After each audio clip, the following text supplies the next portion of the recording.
The House will come to order. The pledge this morning will be led by Kasai Lancaster and Dorian Lancaster, students at Pioneer Elementary School, Thornton, Colorado. Please join us in the pledge.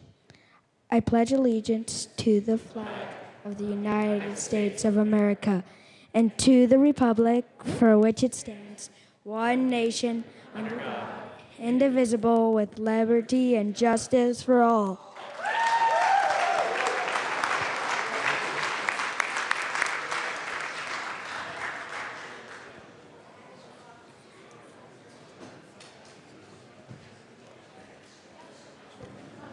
Mr. Kohler, please take the roll. Representatives Arndt.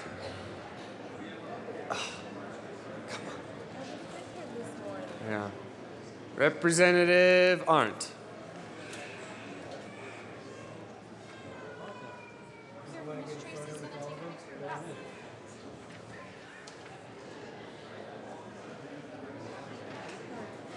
Excused.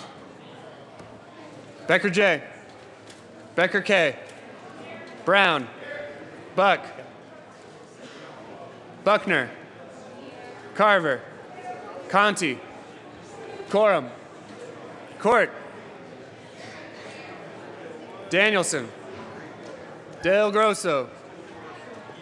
Dorr. Duran. Esgar. Everett. Fields. Foote. Garnett. Janal. Hamner. Humphrey. Representative Humphrey.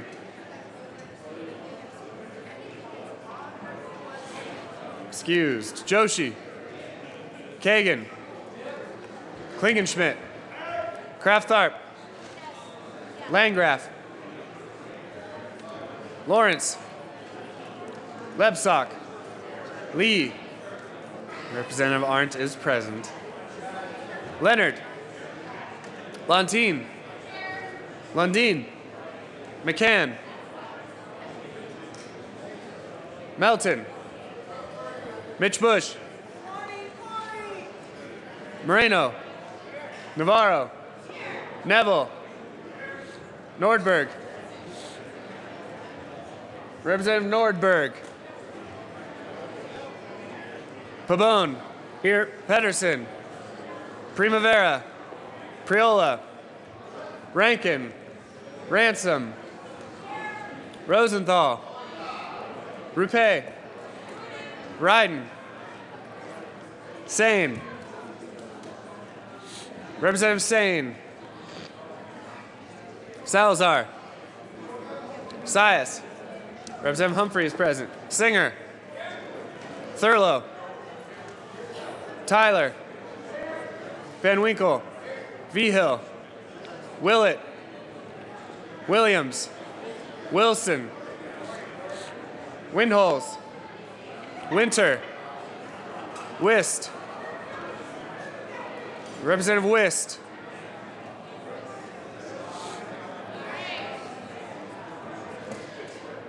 Excused. Wist excused. Young. Madam Speaker. Madam Speaker, she's present. All right.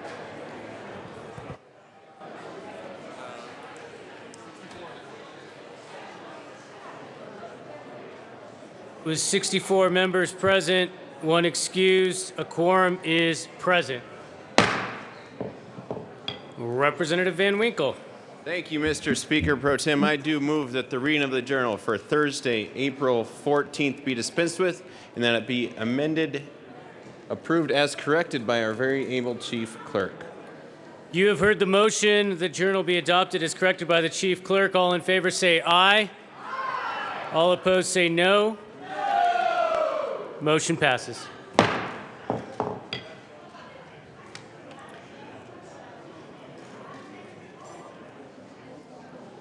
Madam, where's Mr. Assistant Majority Leader?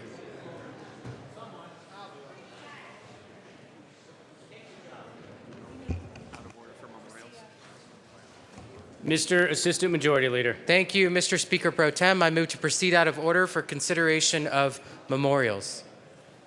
Seeing no objection, we will move out of order for consideration of House memorials. Mr. Kohler, please read the title to House Memorial 1005. House Memorial 1005 by Representatives Becker J. and Coram, memorializing former Representative Diane Hoppy. Representative Coram.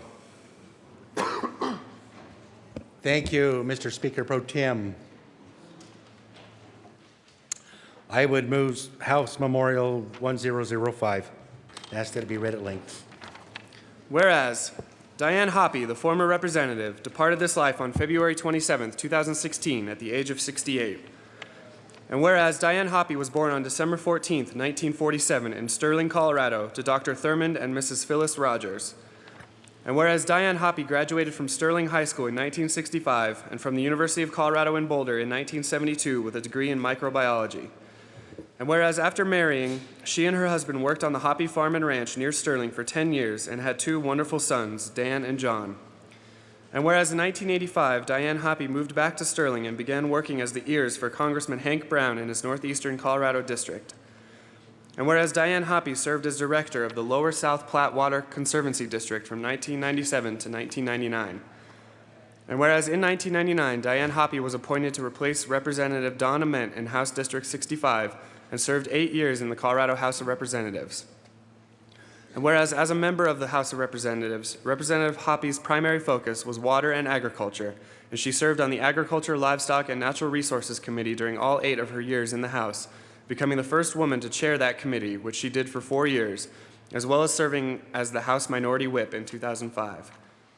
And whereas Representative Hoppy also served on joint and statutory water committees during each interim, including the Special Water Committee, the Water Resources Legislation Review Committee, and the Water Resources Review Committee, serving as chair of those committees 5 times. And whereas in 2001, Representative Hoppy, recognizing the need to monitor Colorado's water resources on a continual and annual basis, sponsored the bill that created the Water Resources Legislation Review Committee, which became the Water Resources Review Committee in 2002. And whereas Representative Hoppy sponsored numerous water-related bills, and her leadership helped to develop substitute water supply plans and add the Commissioner of Agriculture as a member of the Colorado Water Conservation Board. And whereas Representative Hoppy was a founding member of the Colorado Foundation for Water Education and served as its president from 2002 to 2007. And whereas after her final term in the House of Representatives ended in 2006, Representative Hoppy went on to serve on the South Platte Basin Roundtable and on the Colorado Water Conservation Board from 2012 to 2016, serving as chair from 2015 to 2016. And whereas as a respected water leader, Representative Hoppy received numerous awards, including the Colorado Water Congress Wayne N. Aspinall Award for Outstanding Water Leader of the Year, which is given not for a single achievement in a person's life, but for a career of service and contribution to the water community. And whereas Representative Hoppy also received the 2012 President's Award from the Colorado Foundation for Water Education, the Colorado Farm Bureau Service to Agriculture Award, the Colorado Cattlemen Association Honorary Life Member Award, and the Colorado Water Congress Honorary Life Member Award, and was named a top 10 legislator by the Colorado Association of Commerce and Industry. Now, therefore, be it resolved by the House of Representatives of the 70th General Assembly of the State of Colorado that in the death of Diane Hoppy, the people of the state of Colorado have lost a devoted public servant and an outstanding citizen, and that we, the members of the 70th General Assembly, pay tribute to Diane Hoppy for her years of dedicated public service, and do hereby extend our deep and heartfelt sympathy to the members of her family. Representative Coram. Thank you. Members, please be seated.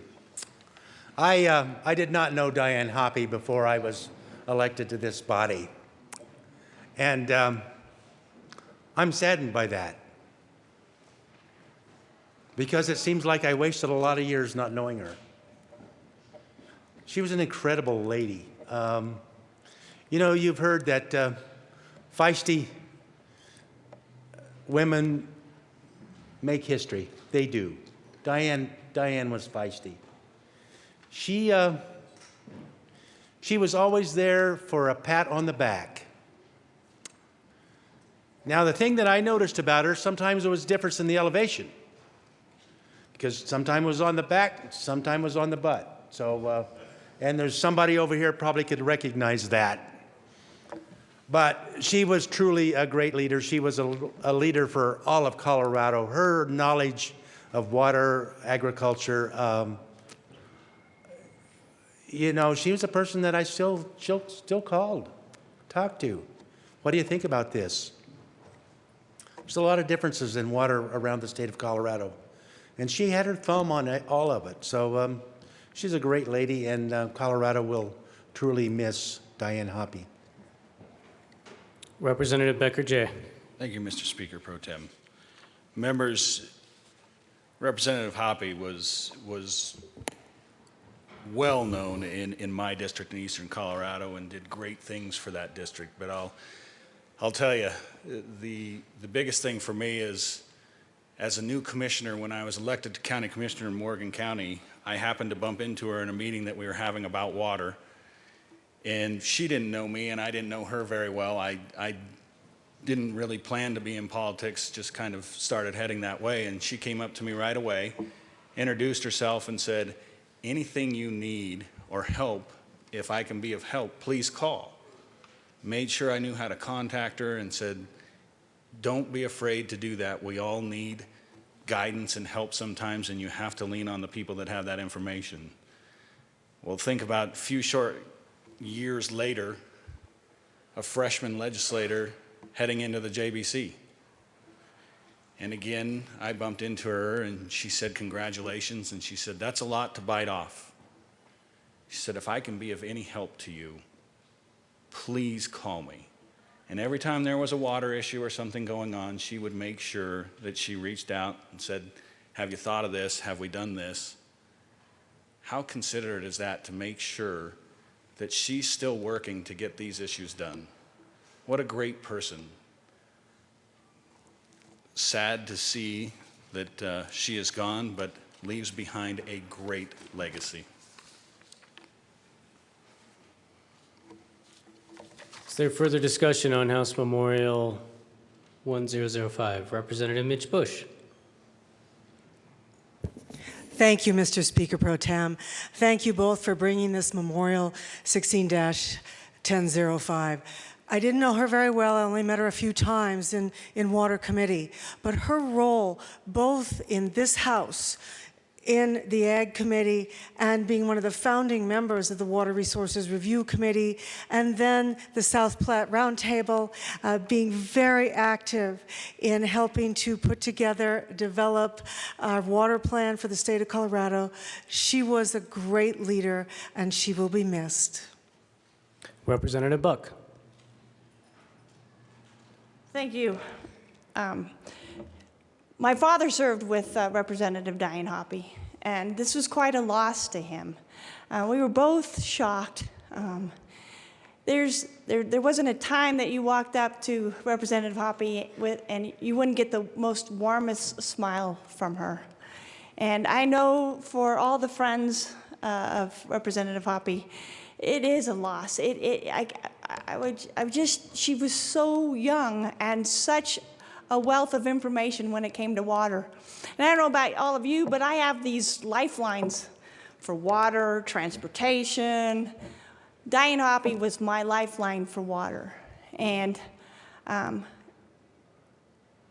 just want to keep the family and friends in prayers.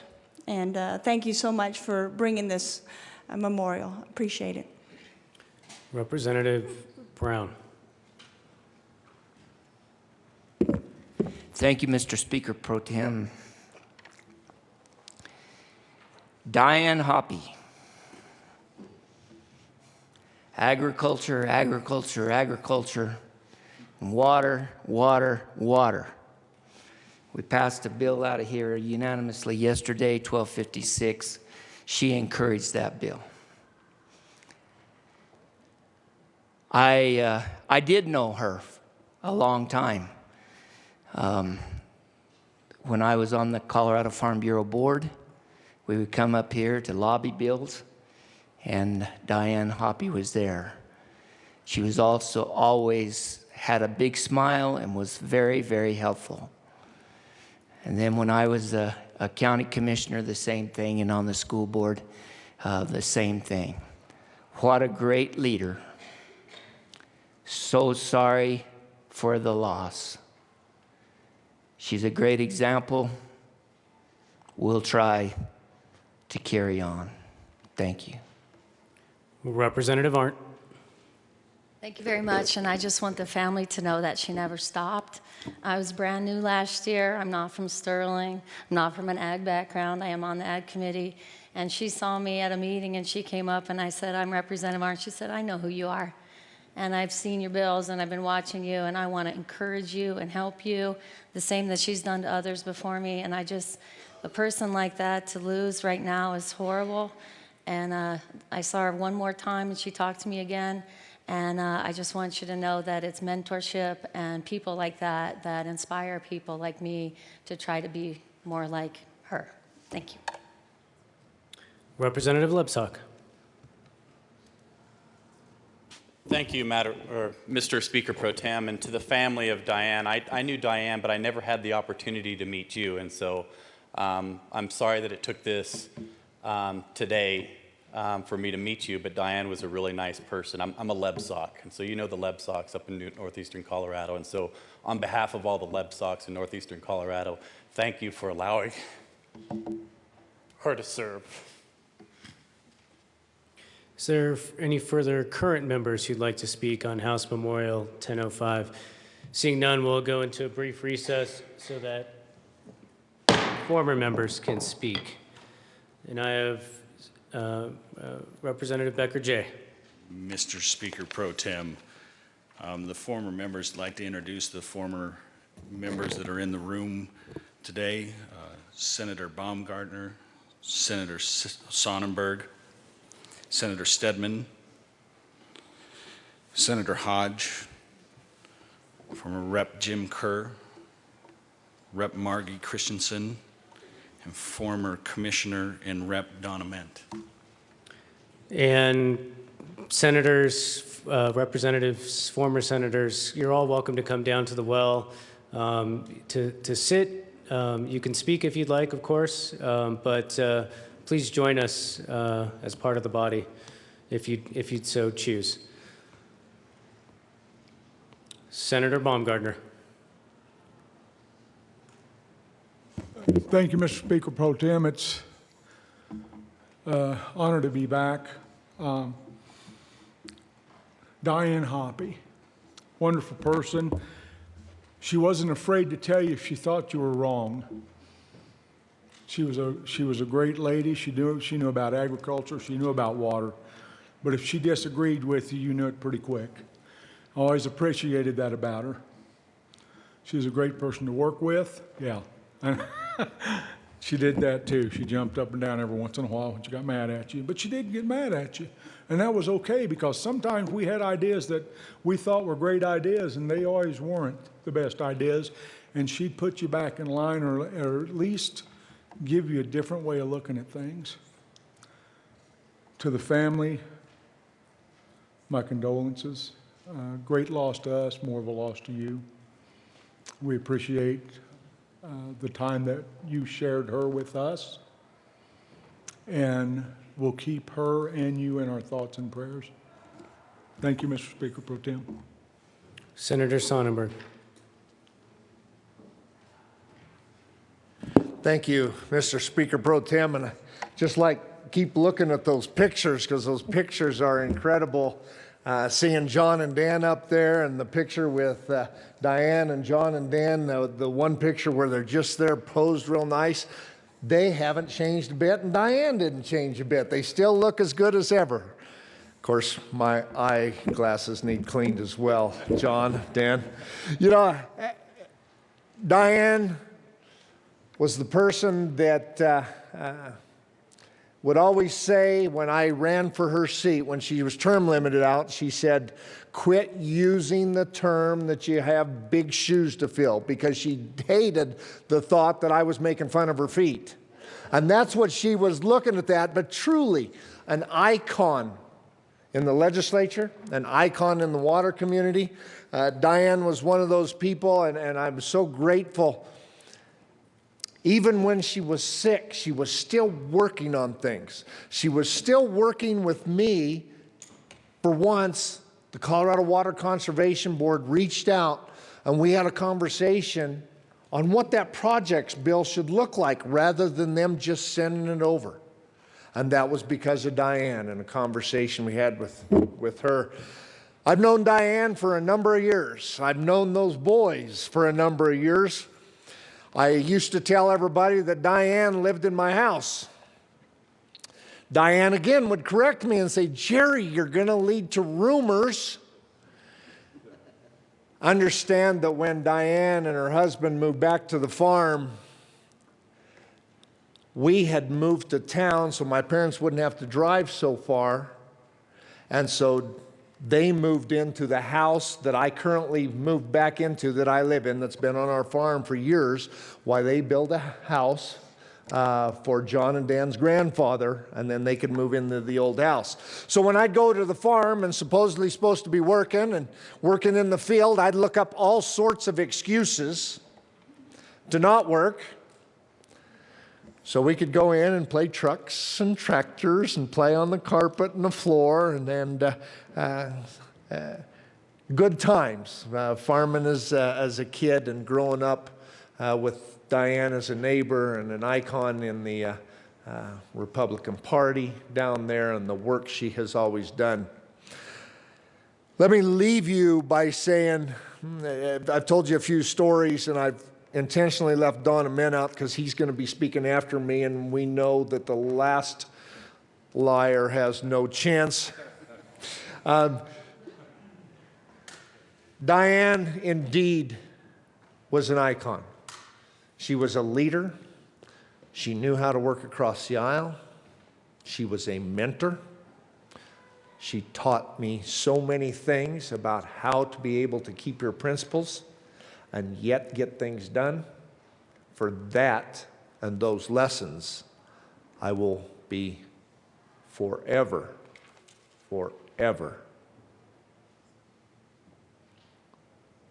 grateful to her. Thank you, Mr. Speaker Pro Tem. Senator Hodge.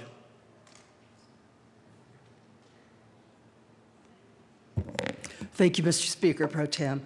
Diane Hoppy was truly a gentle woman. She was a great lady, generous to a fault, eager to share her knowledge, willing to help out. I came into this body 16 years ago and was on the Agriculture, Livestock, and Natural Resources Committee, and Diane Hoppy was the chair. One of the first things she did was she hosted us for lunch so we could all kind of get to know each other. And that's the way Diane was. She wanted us to know each other, get along, so we could cooperate and do great things for the great state of Colorado. As I've been watching these pictures flash behind me, the thing that is most noticeable to me is the smile. Look at that smile in every picture. That was Diane Hoppy. Absolutely gracious, absolutely giving. I miss her, and I'm sure a lot of other people do too. Rest in peace, Diane, and to the family, my sympathy. Senator Ament.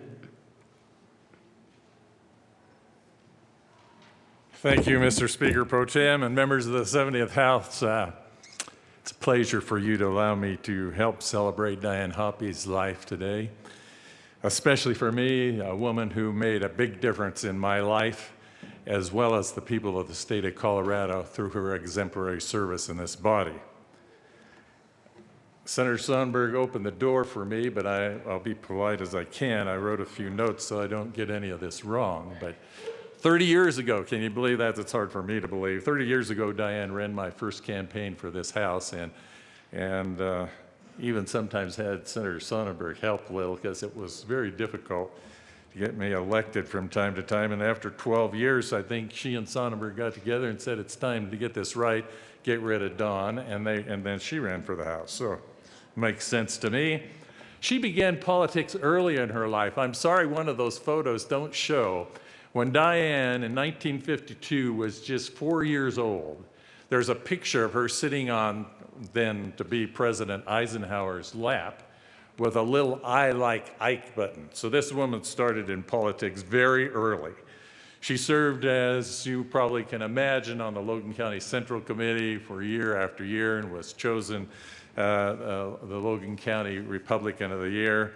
Next, she signed on to get a little of the Washington flavor with Hank Brown, and Hank Brown had some real insights. He put Julie McKenna and Diane Hoppy on his natural resources staff.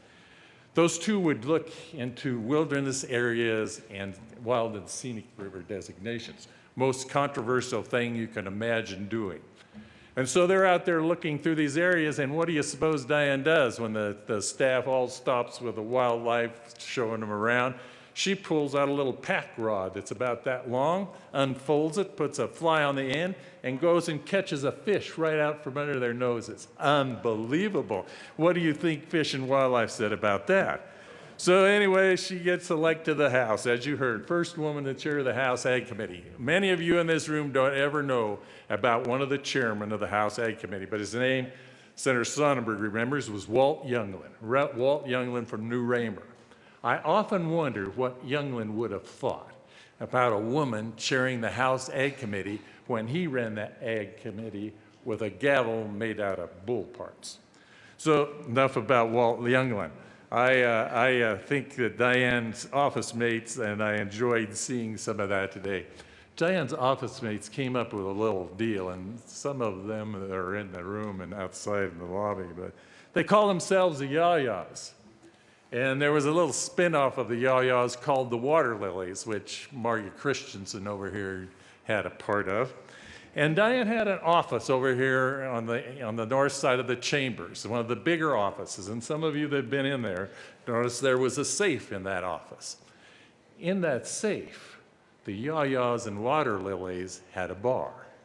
And when things got too tough, they went in there and had a little nip, and I'm pretty sure that helped them carry out the activities of the day. Well,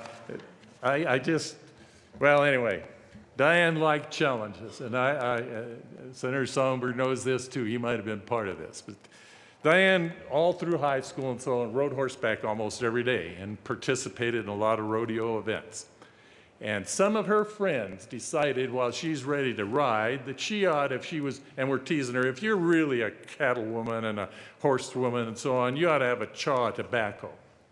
So they break off a piece of Red Man, but for all. Were you part of that? Well, anyway, and she puts it in her mouth. Well, what do you know? They call her up to run her barrels at that time. Her mother, a very beautiful lady, said, "Don't you ever spit in public." What's Diane do? She swallows that Red Man and rode those barrels. And it wasn't much longer after that, Diane was sicker than a dog. Now, Dad is a cardiologist and a prominent doctor in Sterling. And he says, "What's wrong, Diane?" Well, you think Diane was going to tell him what was wrong? No, she thought, I'm just going to suffer through this thing. So she did. That's the Red Man story. A challenge the woman liked. Getting a degree in microbiology, that was a challenge. A wheat seed salesman? My gosh, she was going out to those old farmers trying to sell them a new variety of seed, the doctor's daughter. And those guys were used to planting the seed of the crop they raised before. Not an easy thing to do. Star ball player. The woman played softball all the time. And another issue where she was a leader, those two guys you sit over there were of the nursing age. Diane was nursing those boys in between when she went out to bat and out to the field in the dugout. Now, you people in this body are still debating how you handle nursing in public today. I can't believe all of this. Private pilot's license? Yes, the lady flew a pilot. There's no end to what she did. And the Hoppy family, can you imagine, even drug an Episcopalian over to go to church at the Lutheran Church?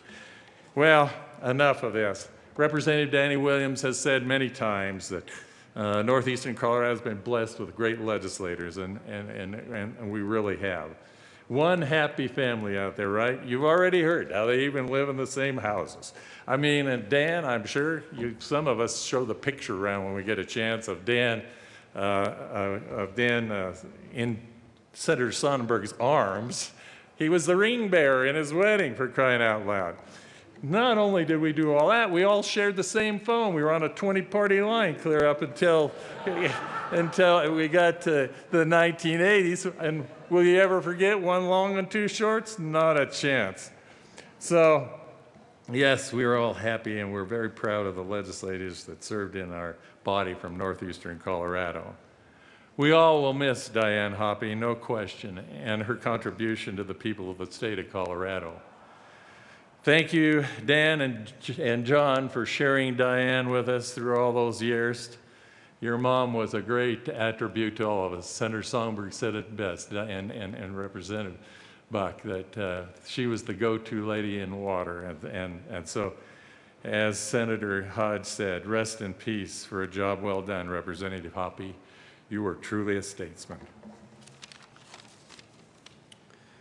Representative Kerr.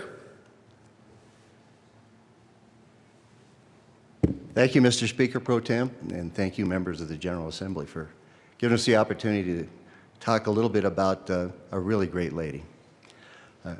When I first showed up here in 2005, I showed up from a vacancy committee, and the first person that I got to really talk to and meet was Diane Hoppy. She took me under her wing. She mentored me. She didn't have to, but she went out of her way. She says, Representative Kerr, you got a lot to learn. And boy, did I ever have a lot to learn. She helped me. She showed me how to get things done. She explained to me how we have to work both sides of the aisle in order to accomplish things. She would mentor others, and by doing that, she taught me that one of my jobs, if I continued in the legislature, was to mentor others, both sides of the aisle. That's why I just had to come down here and say what a wonderful person she was, a person who made the state of Colorado a much better place and made this body a much better place. It was and is always going to be an honor and privilege to have known and to have served with Diane Hoppy. Thank you very much. Are there any other former members who would like to address the body on House Memorial 1005? Seeing none, the House will come back to order. Representative Becker J., Representative Quorum. Thank you, Mr. Speaker Pro Tem.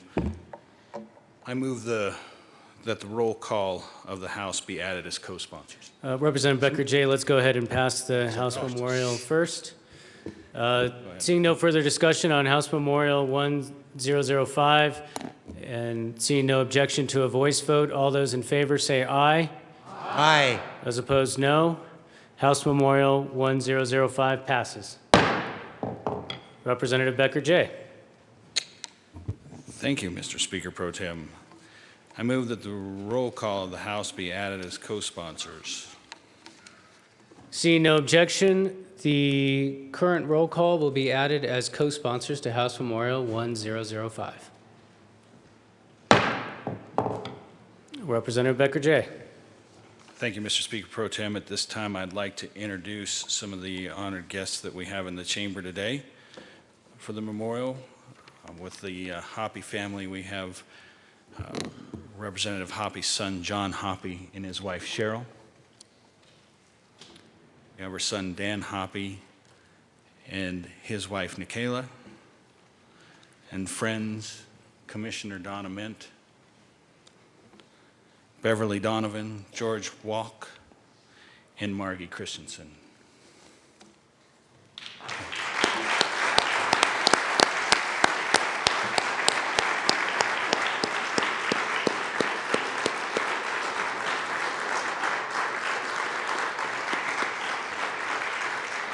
Representative Quorum. Thank you, Mr. Speaker Pro Tem. Members, I got to say this because there's one person in the room that was as close to Representative Hoppy as anybody, and that was Representative Margie Christensen. They weren't colleagues, they were like sisters. And it was too difficult for her to come here today, but I think you're very honored in life when your passing affects you so much. Thank you.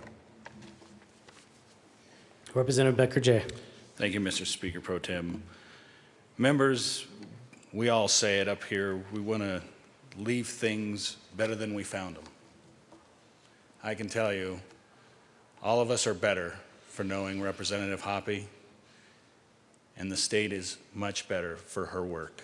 God bless the family and Representative Hoppy. Thank you, members. And members, we'll take a brief recess so we can welcome the family and offer our condolences.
I just want to give everyone a 1-minute warning. We're going to call the House back to order in about 1 minute.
The House will come back to order. Introduction of resolutions. House Joint Resolution 1018 by Representatives Esgar and Vigil, also Senator Garcia, concerning the support for goods produced in Colorado and other states in the United States. Madam Majority Leader. Thank you, Mr. Speaker Pro Tem. I move to suspend the rules for the immediate consideration of HJR 1018. Seeing no objection, the rules will be suspended for immediate consideration of House Joint Resolution 1018. Mr. Kohler, please read the title of House Joint Resolution 1018. House Joint Resolution 1018 by Representatives Esgar and Vigil, also Senator Garcia, concerning the support for goods produced in Colorado and other states in the United States. Representative Esgar and Representative Vigil. Thank you, Mr. Speaker Pro Tem. I move House Joint Resolution 1018 and ask that it be read at length. Whereas, Colorado has a proud history of manufacturing and production, having always been defined by our independent and enterprising spirit and our can-do attitude toward problem solving. And whereas to connect Denver with the western slope by rail in the 19th century, miners carved roads into impossibly steep mountainsides across Colorado, and engineers blasted and drilled through 6 miles of solid rock and called it the Moffett Tunnel. And whereas Pueblo, the manufacturing hub of Colorado, also known as the Steel City, has time and time again revitalized the economy of Colorado, with its rich natural resources and welcoming business climate attracting a diverse group of entrepreneurs and workers from across the country. And whereas a strong domestic steel industry is a point of national pride, but has been threatened in recent years by cheaper, foreign-made steel. And whereas buying and supporting American-made steel supports the steel industry, our nation's infrastructure, and a healthy national economy. And whereas Colorado companies employ Coloradans and are the backbone of our economy, with over 500,000 small businesses in the state employing nearly 1 million Colorado workers. And whereas buying American-made goods supports American manufacturing jobs, which in turn support the middle class and lead to overall prosperity, with fewer people in need. And whereas manufacturing is crucial to the nation's economic recovery and sustained job growth. And whereas America's workforce can out-innovate and out-compete the world and revive our manufacturing sector if we buy American-made products. And whereas standing up for American manufacturing helps level the playing field with large multinational corporations. And whereas Colorado lost about 25,000 manufacturing jobs between 1994 and 2015, according to the Bureau of Labor Statistics, due in part to unfair competition from companies overseas. And whereas buying American-made products not only creates manufacturing jobs, but also leads to a ripple effect for our economy. And whereas more American manufacturing jobs not only reduce the unemployment rate, but also expand the tax base to pay for public benefits such as Medicare and Social Security. And whereas buying American-made products protects Colorado's natural environment, as American manufacturers follow strict environmental regulations that do not exist in many of the countries that export their goods to the U.S. And whereas the American steel industry is a leader in recycling, with steel being one of the most widely recycled materials in the nation. And whereas buying American products supports safe and fair working conditions, as many countries impose negligible regulations or standards on working conditions and permit unreasonably long and unsafe hours, child labor, and extremely low wages. And whereas purchasing American-made goods supports fair labor standards and good jobs for good wages. And whereas American-made products are safe and made with high quality compared to some foreign products that aren't held to the same safety standards and that can put our children and families in danger. And whereas buying American-made products keeps our dollars in the U.S., paying workers who directly or indirectly created the product, who then spend their wages in the U.S. And whereas the economic recovery has not yet reached every Colorado family. And whereas we have the power to support Colorado and invest in America by buying American and Colorado-made goods. Now, therefore, be it resolved by the House of Representatives of the 70th General Assembly of the State of Colorado, the Senate concurring herein, that the State of Colorado encourages the purchase of goods and services from Colorado-based companies, farmers, and workers, and in the case of goods and services that are not available from Colorado companies, farmers, or workers, from U.S.-based companies, farmers, and workers, in preference over goods and services grown, produced, or manufactured in foreign countries. Representative Vigil. Thank you, Mr. Speaker Pro Tem. Well, good morning, members. Buying Colorado and U.S. products is an important component of our economy. And I'm going to speak mostly to my districts and rural Colorado as an important component of that, which is the ag piece of it. We do hops for beers, we do grains for feed, we do alfalfa for feed, we do all kinds of stuff, and all that is important in the manufacture of our food. It's important in the economy of Colorado. Ag community is, or the ag economy is the second largest economy in the state of Colorado. So, as you know, that's huge. And without these products, our food, our fiber, and our, the products that come from that, we would be a lot less comfortable without them. Part of my district also is the steel mill in Pueblo and the Vestas plant. And they are building those huge plants and hopefully install some of those towers in the state of Colorado. And when the Colorado economy works with those folks, it gives jobs to them, it gives employment to other folks. So it's really important that we do that. But as I traveled outside the state of Colorado, it's always nice to see what other folks are doing. So I try to buy locally from those states, to help them out, I'm not naive enough to stand up here and say that all my stuff's going to come from the United States, but the majority of what I can get, I will. So I really support this resolution, and I hope that this encourages us to be more cognizant, more aware of what we buy and where we buy it from, because it's really important to keep our U.S. economy and Colorado economy in as best shape as we can by purchasing and supporting those businesses. Representative Esgar. Thank you, Mr. Speaker Pro Tem.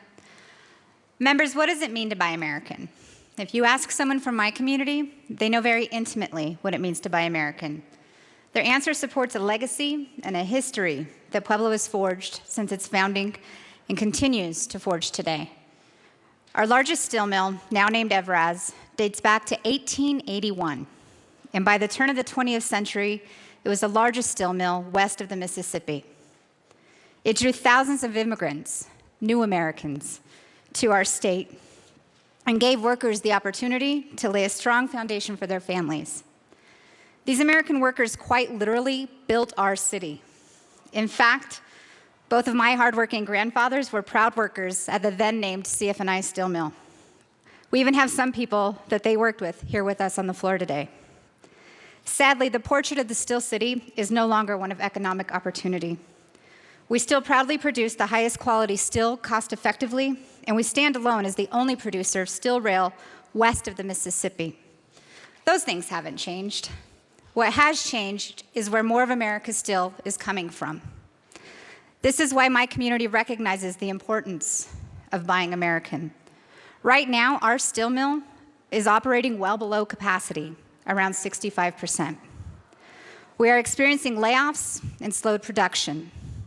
Just recently, we've seen 260 steelworkers laid off in Pueblo. We've seen those still at work restructure their shifts, spending less hours on the job, so some of their coworkers can come back to the job. That's just how Pueblo works. We're a tight-knit community. I have friends, people I grew up with, constituents that are out of a job. They're worrying about making their next mortgage or car payment. When the steel manufacturers cut back, when America buys steel from China, my entire community feels it, and guess what? Colorado feels it. I wish I could say that this was the first time that my town has struggled because of this issue, but it isn't. In 2008, our seamless steel mill and 125 workers were out of work for a year because China was dumping competing product. This steel crisis is part of a larger narrative, one where hardworking people are losing out because we're not buying American. Solving this crisis requires a conscious commitment by this body to buy American. American Steel has a historical legacy, and how lucky are we that so much of this history happens to be in Pueblo, the Steel City. I'm proud to introduce this resolution with Representative Vigil and proud to stand with Pueblo steelworkers, retired, current, and even laid off workers who are here with us today. To buy American. Members, I urge a yes vote on this resolution. Representative Mitch Bush. Thank you, Mr. Speaker Pro Tem. Thank you both representatives for bringing this critical resolution. American manufacturing is not just our past and our wonderful history, and not just our present, but most importantly, it is our future. American manufacturing in many ways has been affected by policies at the federal level, and has certainly in the 1980s, 1990s taken a dive.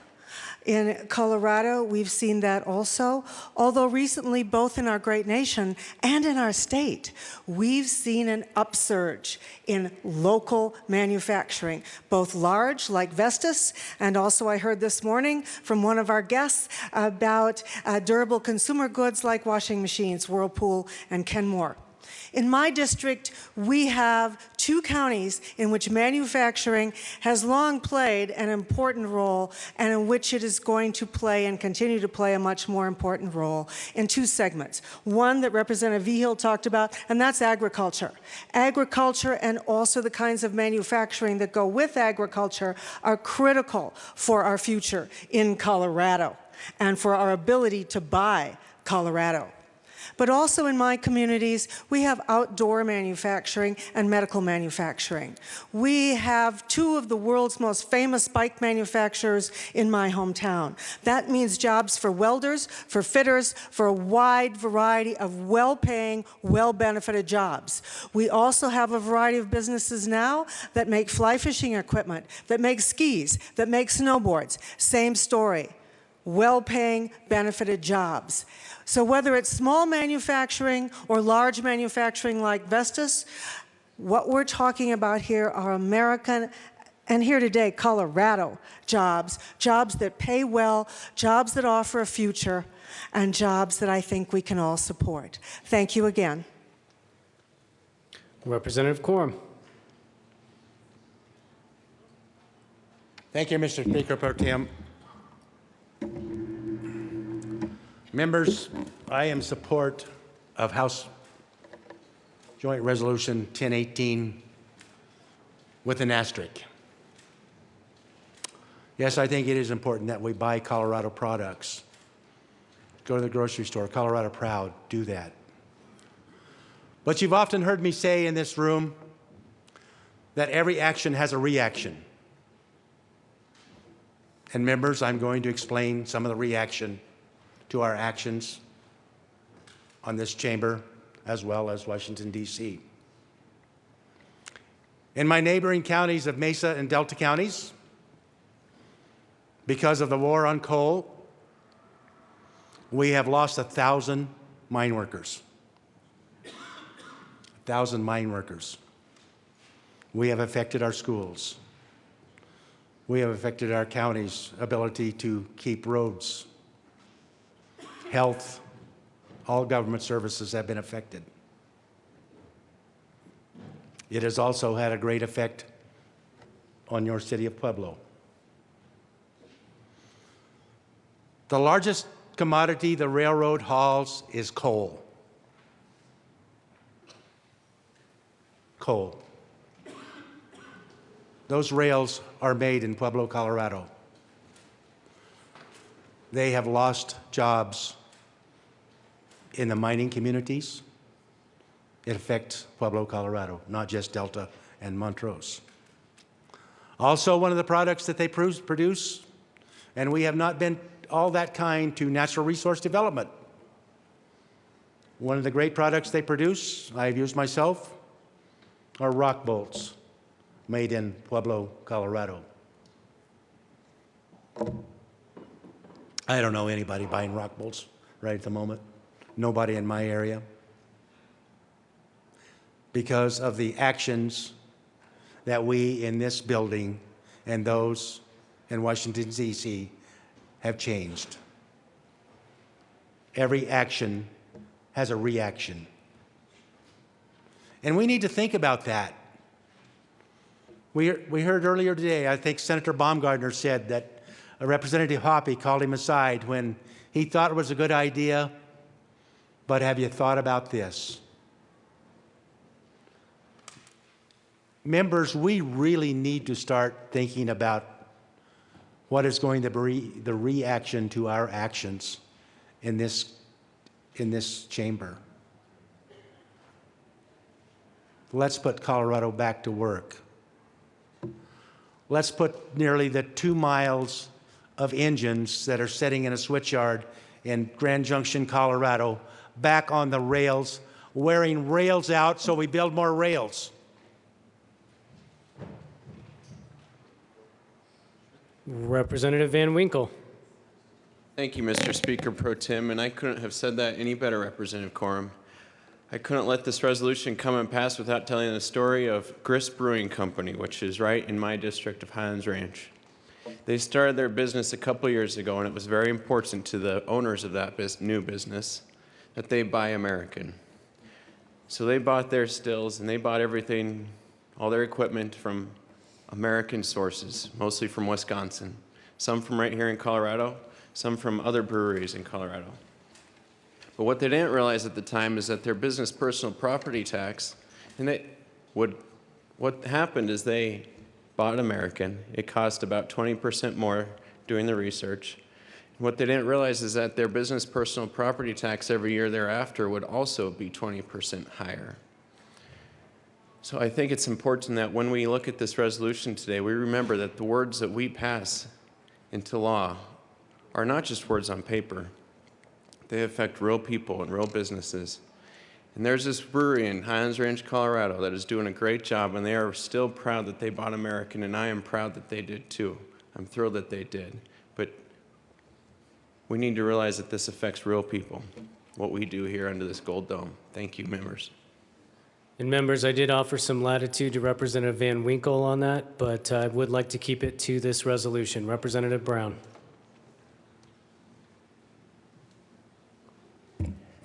Thank you, Mr. Speaker Pro Tem. Eat American lamb. There you go, Representative Brown.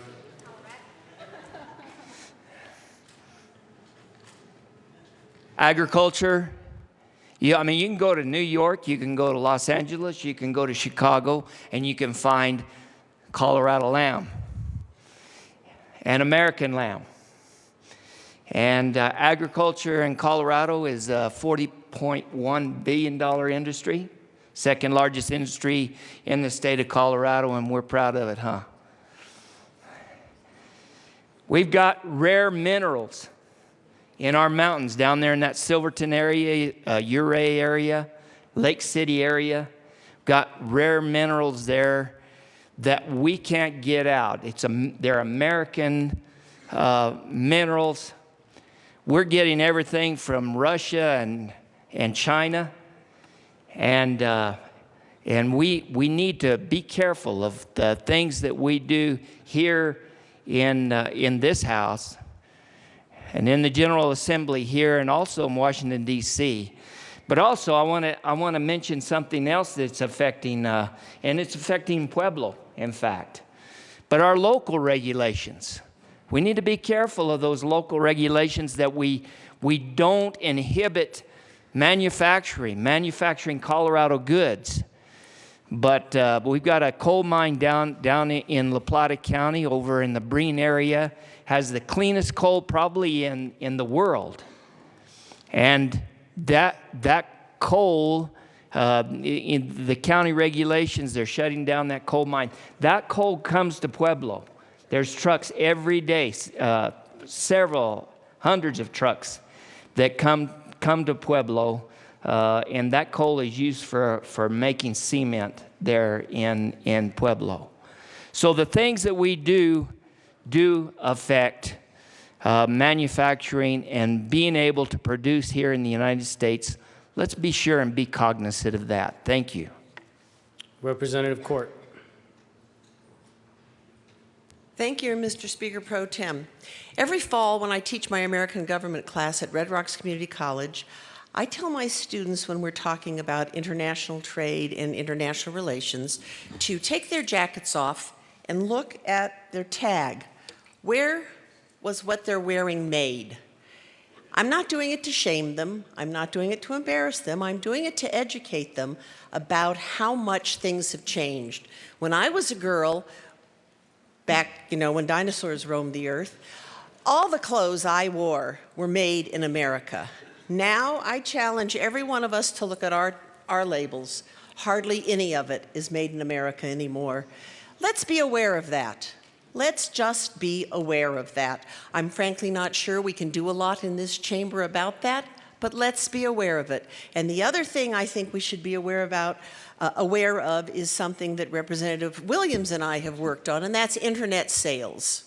When we buy on the internet, whether it's from an American company or a different company from out of this country, all right, Representative Court. I know we are not buying locally. That's where I'm going with this. We are not buying locally. To both sides of the aisle, I am just Representative reminding Court. us that we should think about that. Thank you, Mr. Speaker Pro Tem. All right, let's see if we can focus on House Joint Resolution 1018. Anyone? Representative Sane. Thank you, Mr. Speaker Pro Tem. And you can't talk about American goods and manufacturing without talking about an industry that's given us 200,000 jobs and 200 million in our economy into our schools, and that's the oil and gas industry. And hydraulic fracking was actually an American invention. We also have a lot of amazing inventions here in Weld County in Colorado that have made hydraulic fracking safer, quicker, more environmentally friendly. So I just wanted to mention that. That's an amazing industry, especially in Weld County. And Mr. Speaker Pro Tem, I will use this opportunity at the bully pulpit to make sure that we are reminded that state policies do matter. And we lost 200 jobs in Weld County because of Magpul's departure. So thank you very much. Vote yes on this resolution. Madam Majority Leader, you want to weigh in on this one? House Joint Resolution 1018, please. Absolutely. Thank you, Mr. Speaker Pro Tem. And members, I just want to thank the hardworking steel mill workers that are here. My family's from Pueblo. My my grandfather worked at the CFNI steel mill, and I know how important it is that we continue to try and work to make sure that we have good jobs in Colorado and that we have good workforce development initiatives so that as our economy changes, people are able to get access to training to get good paying jobs. Thank you. Well, I think this is concerning whatever we want to talk about. Mr. Minority Leader, you got something? All right, anyone have anything for the body they'd like to discuss using the platform of House Joint Resolution 1018? Okay, seeing none. The question before us is the passage of House Joint Resolution 1018. Seeing no objection to a voice vote, all those in favor say aye. Aye. Those opposed say no. House Joint Resolution 1018 thankfully passes and discussion is over. Representative Esgar. Thank you, Mr. Speaker Pro Tem. I move that this morning's roll call be added as co-sponsors. Seeing no objection, the current roll call will be added as co-sponsors. Representative Esgar. Thank you, Mr. Speaker Pro Tem. Representative Vigil and I would just like to extend a thank you to the current steelworkers, the retired steelworkers, and even the laid-off steelworkers, especially the laid-off steelworkers who are here with us today. Thank you for joining us.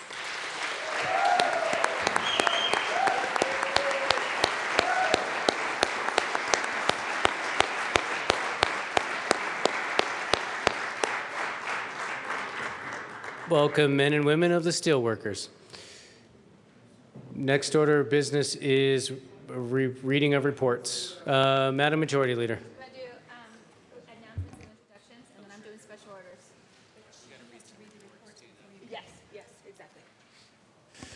Let's go ahead and read the reports of committees of reference.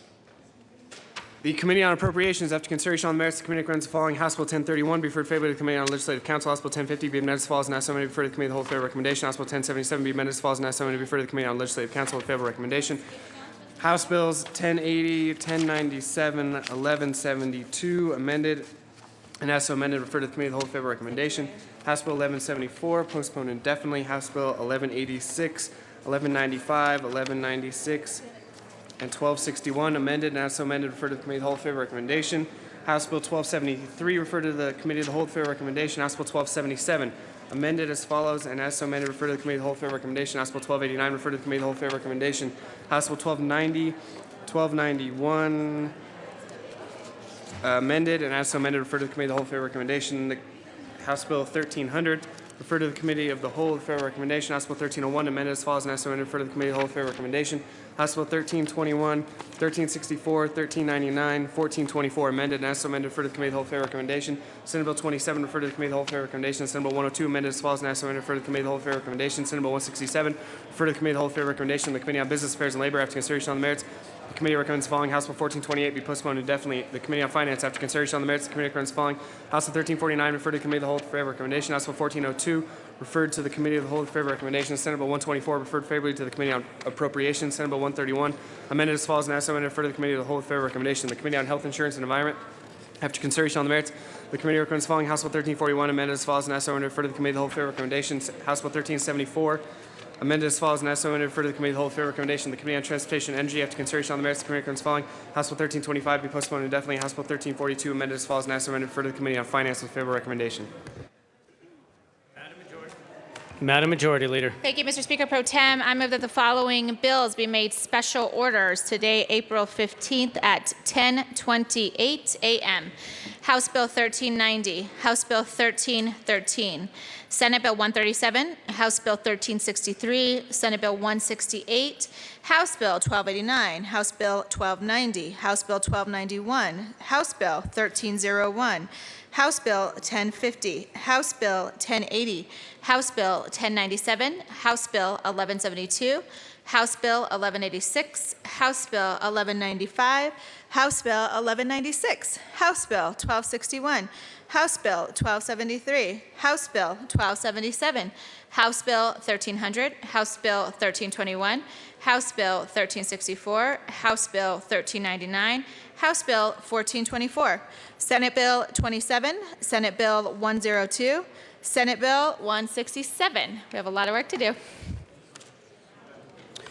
Seeing no objection, the following bills will be made special orders as requested by the Majority Leader.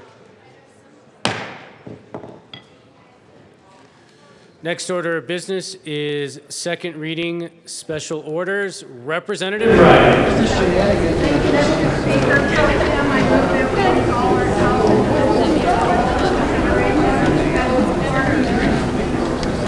You have heard the motion. Seeing no objection, Representative Ryden will take the chair.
Committee will come to order. With your unanimous consent, the bills will be read by title unless there is a request for reading a bill at length. Committee amendments will not be read unless requested, as they are printed and in your bill folders. And floor amendments will be shown on the screen and on your iPads and not read unless requested. Bills will be laid over upon motion of the majority leader, and the court rule is relaxed.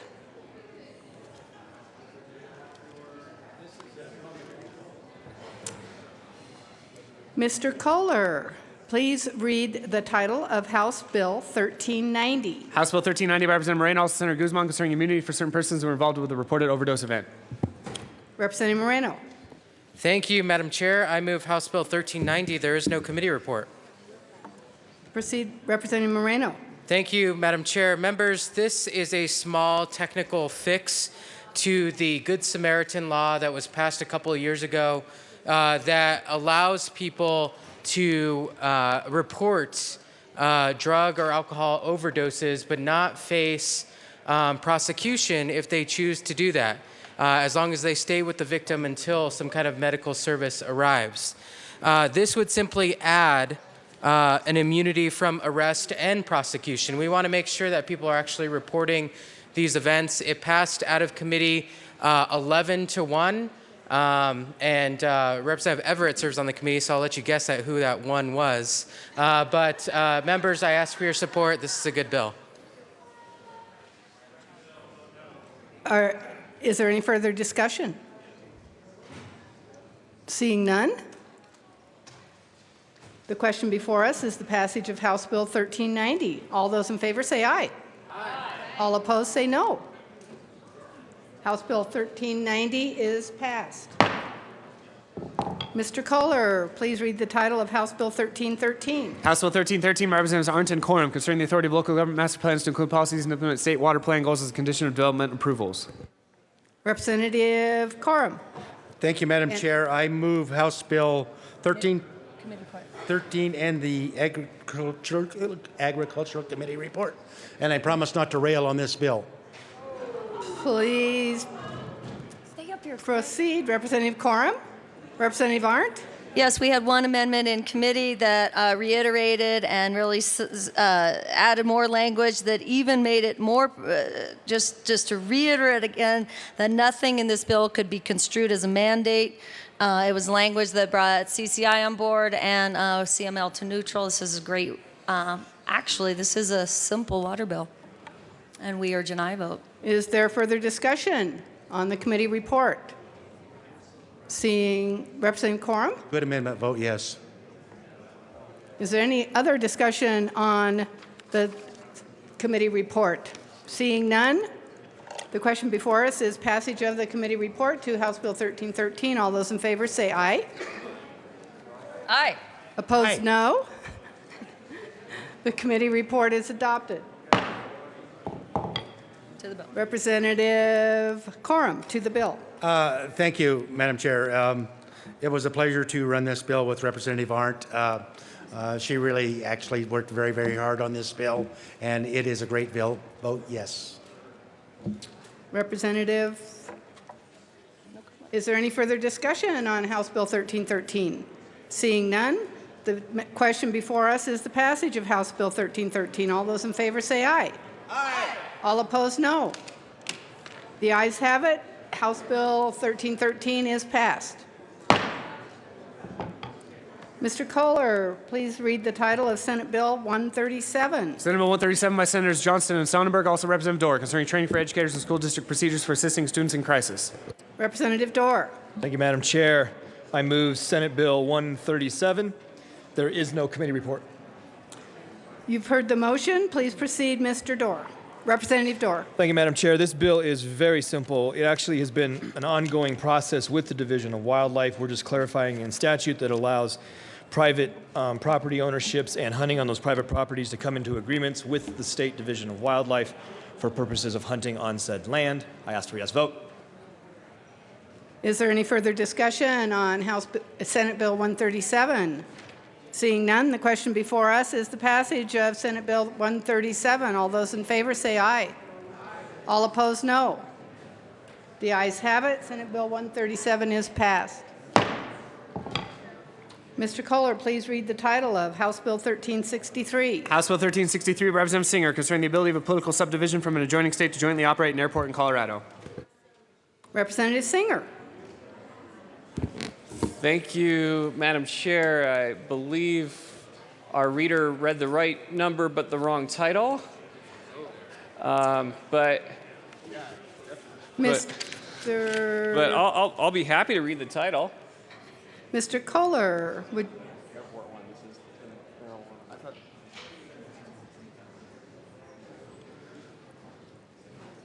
Here, do you want to? House Bill 1363, concerning rulemaking authority for medical marijuana advertising directed at underage persons. Well then. Thank you, Madam Representative Chair. Singer, the chair has a question for you. Was this one of the bills and appropriations this morning? Madam Chair, this was not. This was We'll be in a previous. brief recess.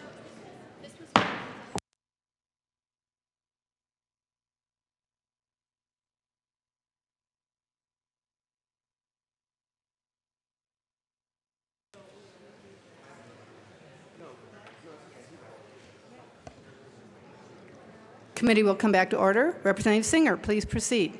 Thank you, Madam Chair. This bill was already previously on the calendar and was not sent to appropriations because there's no appropriations clause, but I move House Bill 1363. House Bill 1363 has been moved. Representative Singer. Thank you, Madam Chair. What this bill does is ensures that minors are not advertised to, whether it's our recreational or medical marijuana market, and I ask for an aye vote. Is there further discussion on House Bill 1363? Seeing none, the question before us is the passage of House Bill 1363. All those in favor say aye. All opposed, no. The ayes have it. House Bill 1363 is passed. All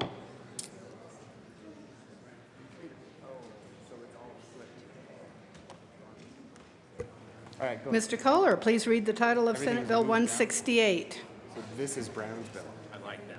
I think so. I like that. Can I just... Okay, thank you. Senate Bill 168 by Representative Brown concerning the ability of a political subdivision from an adjoining state to jointly operate an airport in Colorado. Representative Brown. Thank you, Madam Chair, and I would move Senate Bill 168. Senate Bill 168 has been moved. Representative Brown, please proceed. Thank you, Madam Chair. This bill is very, very important to allow us to work with New Mexico down in our part of the country to keep our airport, the regional airport, and I would ask for an aye vote on this bill. It came out of the Local Government Committee 9-0.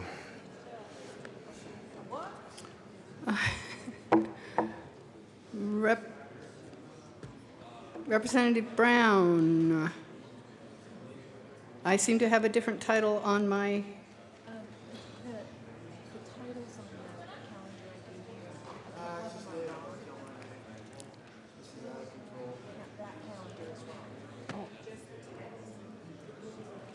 Oh, okay.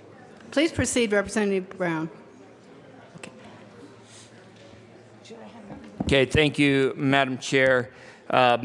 This bill just allows the state of Colorado to work, have an airport authority across state lines.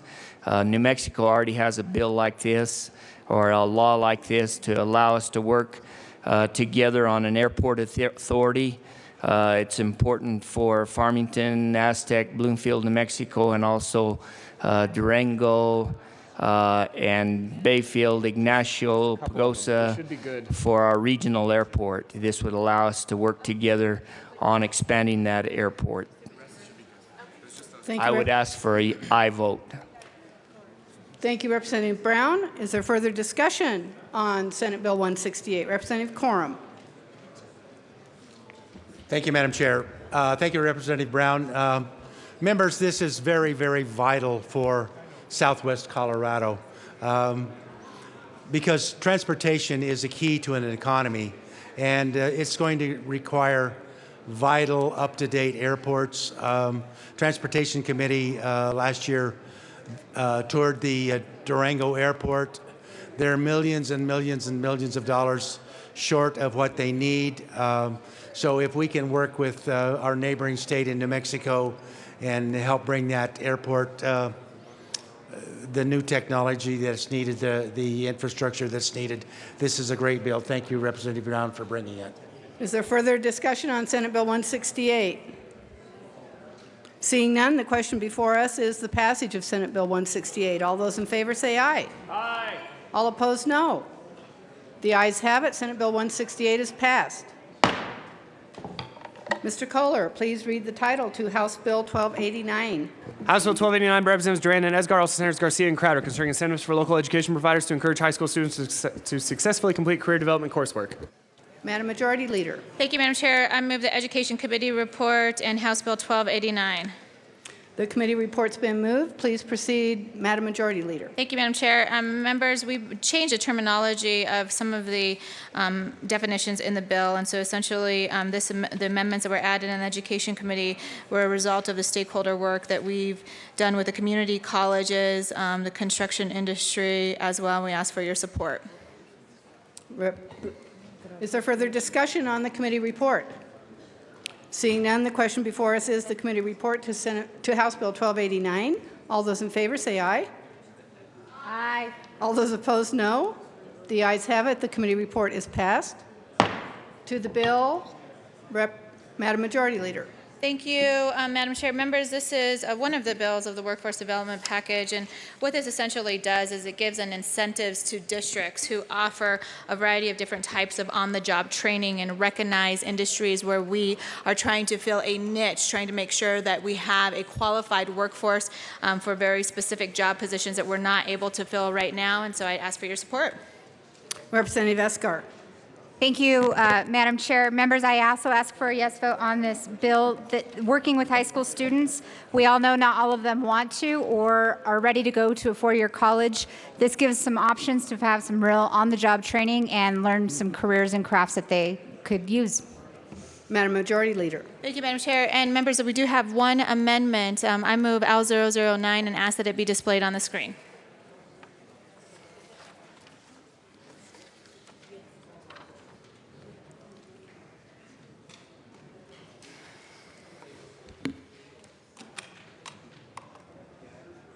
L009 has been moved and is properly displayed. Please proceed, Madam Majority Leader. Thank you, Madam Chair. And members, all this does is it just strongly encourages all participating districts and charter schools to regularly communicate all of the opportunities to the students. This was some feedback that we received, and we think it's a good amendment, so I ask for your support.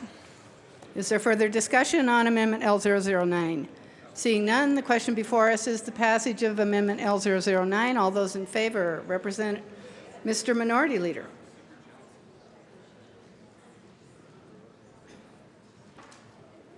Yeah, thank you, Madam Chair. Representative Diane, do you think this will affect the fiscal note at all? Madam Majority Leader.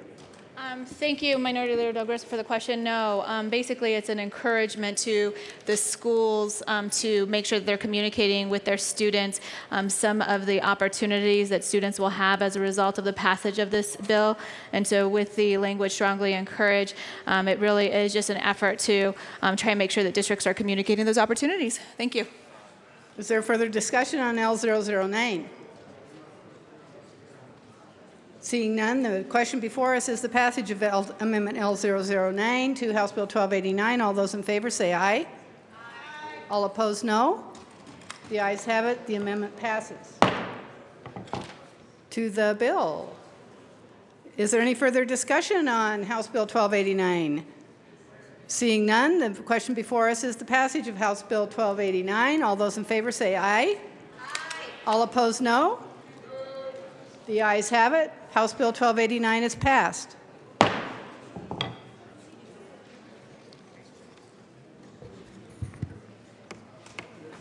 Mr. Kohler, please read the title of House Bill 1290. House Bill 1290 by Representatives Esgar and Kraft-Arpel, Senators Kerr and Hill, concerning extension of the Transitional Jobs Program. Representative Esgar. Thank you, Madam Chair. I move House Bill 1290. House Bill 1290 has been moved. Representative Escar, please continue. Go ahead. Thank you, Madam Chair. I move the appropriations report.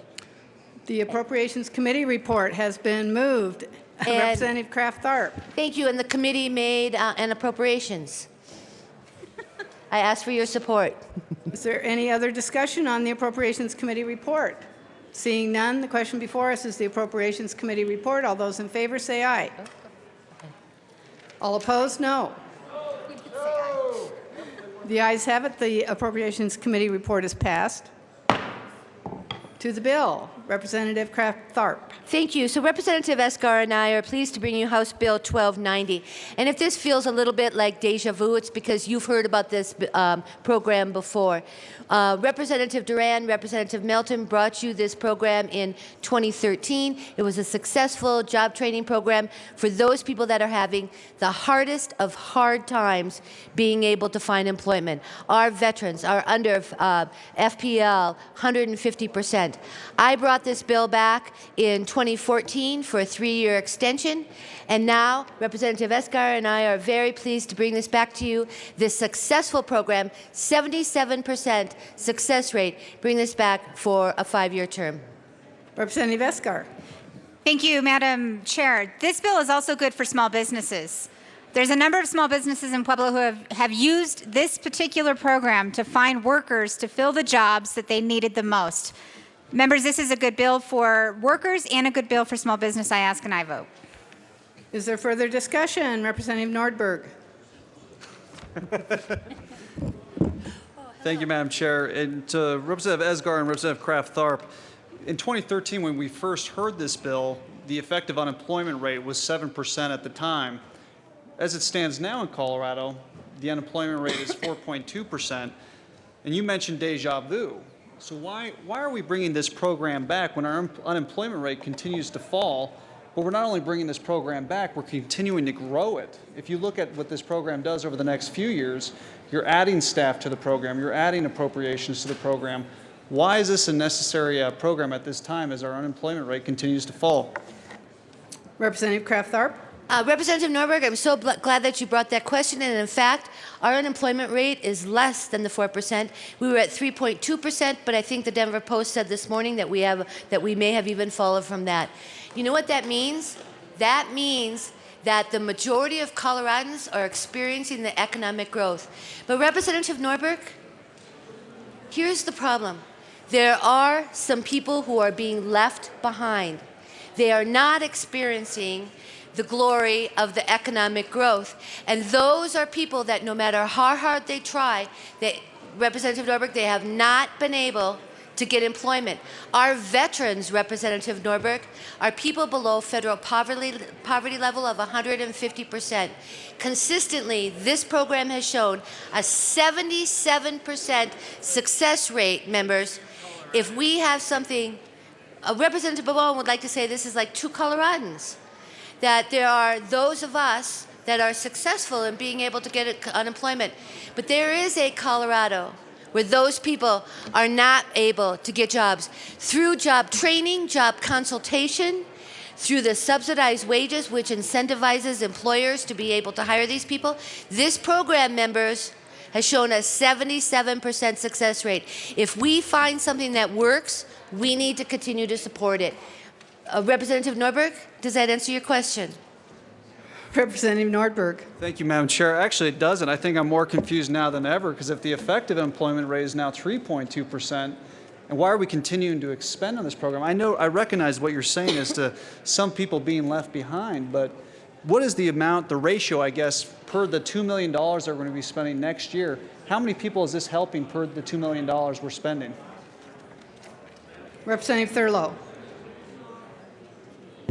Thank you, Madam Chair, and thank you, Representative Kraft Tharp and Escar, for bringing this bill. And I do have a visual aid. If you would allow me, I'd like to display a newspaper clipping that I found just a couple days after the hearing on this bill. And what do you know, Representative Kraft Tharp has the exact number. The unemployment rate in Colorado has decreased to 3.2% within the last quarter. So here's what I would submit, members, is that we need to stay current with the times. We created this program back in 2013. The unemployment rate was 7%. The economy has turned around. It's worked, maybe. Maybe there's been some other reasons, but maybe this program has had an effect too. But now we've solved that problem. The unemployment rate of 3% is about as low as it can ever go. The other problem that we face, of course, is we're up against the budget constraints of the Tabor cap.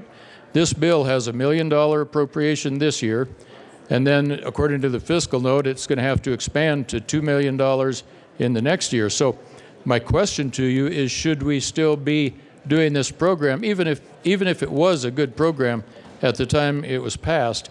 Should we keep doing the same thing now that that particular problem is fixed, when it probably means we're going to have to somewhere go into the budget and find the $1 million and then the $2 million out of other what might be good programs in the next few years? So the time has passed for this program. We should kill it now. I ask a no vote. Representative Esgar. Thank you, Madam Chair. And members, there is a need for this program. Over 1,000 people were able to find good jobs on this program originally. The $1 million for this year is to continue the program this year. We're not expanding it. The $2 million in the next year is the actual cost of the program. The $1 million you see is just to continue the program that already existed. We're asking to continue it from there. You talk about why is this necessary because of the unemployment rate. And Representative Pabon was in my ear saying it's like 2 Colorados. And it really is, because the unemployment rates may not have dipped as far as it has for the statewide rate in all of the areas. This program specifically trains people that have the hardest time getting in the door for that job interview. There are jobs available, and these people are trying to get these jobs, but they may need a little bit more help figuring out exactly how to make their resume right, figuring out what skills they need to pursue a job that's going to make them independent, a job that's going to get them off of any assistance that they are on. It's a great bill. Vote yes. Madam Majority Leader Diane. Thank you, Madam Chair and members. I do ask for your support on this bill for a couple of different reasons. The first is this initiative is really a welfare to work initiative. This helps people who are currently receiving government assistance get off of welfare and be able to become self-sufficient. And we're working with individuals who are the most difficult to employ. So the program focuses on seniors, it focuses on veterans, it focuses on folks who need some additional training to be truly self-sufficient and go from welfare to work. Also, the organizations that these dollars have benefited for training are statewide. There's a variety of different areas, rural, urban, and suburban areas. I know in Representative Navarro's district there's an effort there that specifically helps some individuals that are difficult to employ there. And so we really hope that we will be able to get your support for this initiative. Is there further discussion? Representative Mitch Bush. Thank you, Madam Chair. The unemployment rate statewide is 3.2%, but it's much higher in some counties, in some rural counties. And indeed, the Rehire Colorado program focuses on just those counties. It focuses on others as well, but it focuses on those. And as we lose jobs in particular industries, I think it's very important to focus in on this kind of retraining for the industries that are growing. Is there further discussion? Representative Melton. Thank you, Madam Chair. I rise in strong support of House Bill 1290. This is a really good and strong program that's helping our people, our citizens, get rehired, get the training that they need, the updated training that they need to stay viable and competitive in this job market. I was proud to help start this program a few years ago, and it does have a tremendously high success rate. So members, please vote for this bill. Let's continue the Rehire Colorado program and continue to help Coloradans find work through, or stay competitive and find work. It's a good bill. Vote yes. Is there further discussion on House Bill 1290? Seeing none, the question before us is the passage of House Bill 1290. All those in favor say aye. All opposed, no. The ayes have it. House Bill 1290 is passed. Mr. Kohler, please read the title to House Bill 1291. House Bill 1291 by Representatives Diane and Lantine, also Senators Hill and Johnson, concerning developing additional resources for modern technology education in public schools. Madam Majority Leader Duran. Thank you, Madam Chair. I move the Appropriations Committee report, the Education Committee report, and House Bill 1291. To the Appropriations Committee report. Thank you, Madam Chair. Madam Members, Majority Leader. we took a tough look at this bill and decided that we could actually scale the fiscal note down a bit, and so we basically cut the fiscal note in half with the appropriations report and ask for your support. Is there further discussion on the Appropriations report? Mr. Minority Leader Del Grosso. Thank you, Madam Chair. I was wondering when I listened to the report this morning in Approps, but I didn't really get an explanation. What did you actually do to the program to scale it back to lower the fiscal note? Madam Majority Leader. Thank you, Mr. Minority Leader, for the question. And so in 16-17, there was a general fund expenditure of $559 and $559,539. We cut that in half for the grant fund. We think that we can still do the work that we need to under the bill with half that amount of money. So it will ultimately be a reduction in the grant program that is available for the computer science education grants.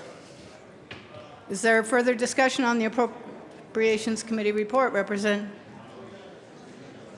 Seeing no further discussion, the question before us is the Appropriations Committee report to House Bill 1291. All in favor say aye. Aye. All opposed, no. The ayes have it. The Appropriations report is passed. Representative Lantine to the Education report. Thank you, Madam Chair. So in education, we amended the bill to add some change some identifying existing resources and tools that we could use for the resource bank, and we also made sure to clarify that it would be the districts that would be applying for the grants on behalf of the teachers who would be the recipients of the grants to further their education to teach the computer literacy courses. And I asked for an aye vote on the committee report. Is there further discussion on the Education Committee report? Seeing none, the question before us is the passage of the Education Committee report. All those in favor say aye. Aye. All opposed, no. The ayes have it. The education report is passed. To the bill, Madam Majority Leader. Thank you, Madam Chair. And members, today we had a good conversation about the need to make sure that we have Colorado jobs. And unfortunately, when we look at computer science and digital literacy, there are jobs in Colorado that are going unfilled right now because we don't have a qualified workforce. The average salary for a computing occupation in Colorado is $92,000 per year. And nationwide, computing occupations make up 2/3 of all projected new jobs in science, technology, engineering, and math. And so what we're trying to do with this bill is create a voluntary resource bank for schools and districts that want to start or expand their computer science programs for students. We also thought it was very important that teachers who want to be able to teach in this area are able to receive grants to be able to get updated training, and since this is such a critical type of job in Colorado's economy where people can actually make a wonderful wage, we want to push this issue further in the state, and so we'd ask for your support. Is there further discussion? Representative Lundeen. Oh, Representative Lantine. Representative Lantine. Thank you, Madam Chair. I didn't want to be confused with Representative Lundeen, so that often happens. In the in the Education Committee report hearing, we heard from St. Vrain School Districts, which is already putting this into practice. And we heard from students and teachers there who talked about how this program has been implemented and how it has allowed students to be able to start beginning to work in the field of computer technology. Also, I did want to point out that we do see that this is an area of growth, especially for women and minorities, because right now we have a very small percentage of women and minorities going into this very lucrative field, and this would be a program to help reach those specific students, as well as to put these programs in place in our rural districts where they haven't had the opportunity and the resources to be able to teach in this field. So I ask for an aye vote. Madam Majority Leader. Thank you, Madam Chair, and thank you, Representative Valentine. You sparked something in me that I wanted to make sure to mention. One of the things that we're trying to accomplish here with this resource bank is so that schools across Colorado in all the different areas of this state will be able to have access to that resource bank, and it could have a very positive impact on some of the rural areas of the state. But this is also in addition to teachers, in addition to the districts, in addition to students. This bill is also about parents. It's a recent national survey showed that 9 in 10 parents want their students to be able to take computer science courses, yet only 1 in 4 schools teach computer programming. This is an area where we know that if people have the skills to succeed, they can get good paying jobs. And so this bill is about parents' desire to make sure that their kids can succeed as well. So I ask for your support. Is there further discussion on House Bill 1291? Representative Lundeen. Thank you very much, Madam Chair. We heard this bill in committee, and there are aspects of it, or there is an aspect of it that I think is appropriate and I do support, but there are more aspects of it that I disagree with, think are inappropriate. The aspect that I'm comfortable with is the idea of creation of standards. The reality is, in the tradition we have here in Colorado of state engagement and local control, the creation of standards is appropriate, is something that we do at the state level. And we have a constitutionally created elected board that in fact sets those standards. It's the State Board of Education that works across the street. But the reality is this bill also adds additional FTEs to the process. It creates not only money, but it creates people. And we all know that the minute you introduce an individual into a government enterprise, that position will exist forever and ever and ever. Amen.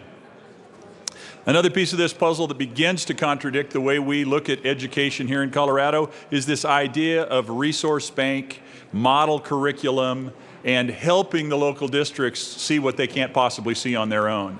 I disagree with that completely. The reality is, human nature being what human nature is, when you offer up model curriculum from the authority and the imprimatur of the state, individuals say, well, that must be what we should be doing.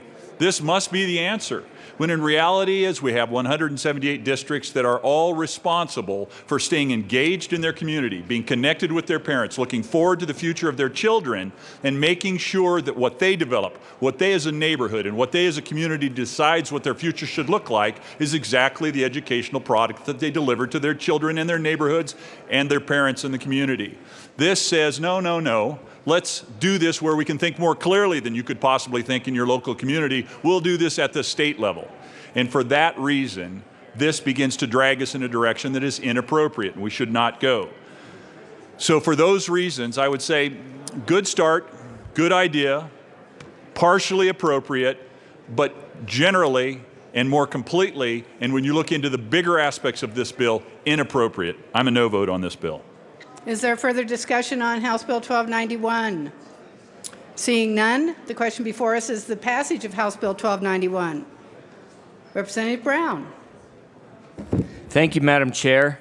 And this has a pretty hefty fiscal note on it, and the school districts that I know are already doing this, and just to beat our chest and say this is workforce development when we're already doing it for the most part. I just don't think that that's a good idea. We've said it before, the best workforce development that we have is K-12 education, and that's where we need to put the money, but we don't need to do it extra. We need to spread it out all over the whole state. Thank you. Is there further discussion on House Bill 1291? Seeing none, the question before us is the passage of House Bill 1291. All those in favor say aye. Aye. All opposed, no. No. The ayes have it. House Bill 1291 is passed. Mr. Kohler, please read the title of House Bill 1301. House Bill 1301 by Representative Garnett, all Senator Shuffle, concerning income tax credit for Colorado businesses that offer high-quality apprenticeships for top jobs. Representative Garnett. Thank you, Madam Chair. I move the Finance Committee report and Appropriations Committee report and House Bill 1301. Please proceed, Representative Garnett, to the Appropriations report. Thank you, Madam Chair. Members, in the Appropriations Committee report, we just dropped the fiscal impact from $1 million to $78,969, and I would urge an aye vote. Is there further discussion on the Appropriations Committee report? Mr. Minority Leader Del Grosso. Thank you, Madam Chair. So you dropped the fiscal note, but what did you actually do to the program to make the fiscal note drop? Representative Garnett. Thank you, Madam Chair, and thank you, Mr. Minority Leader.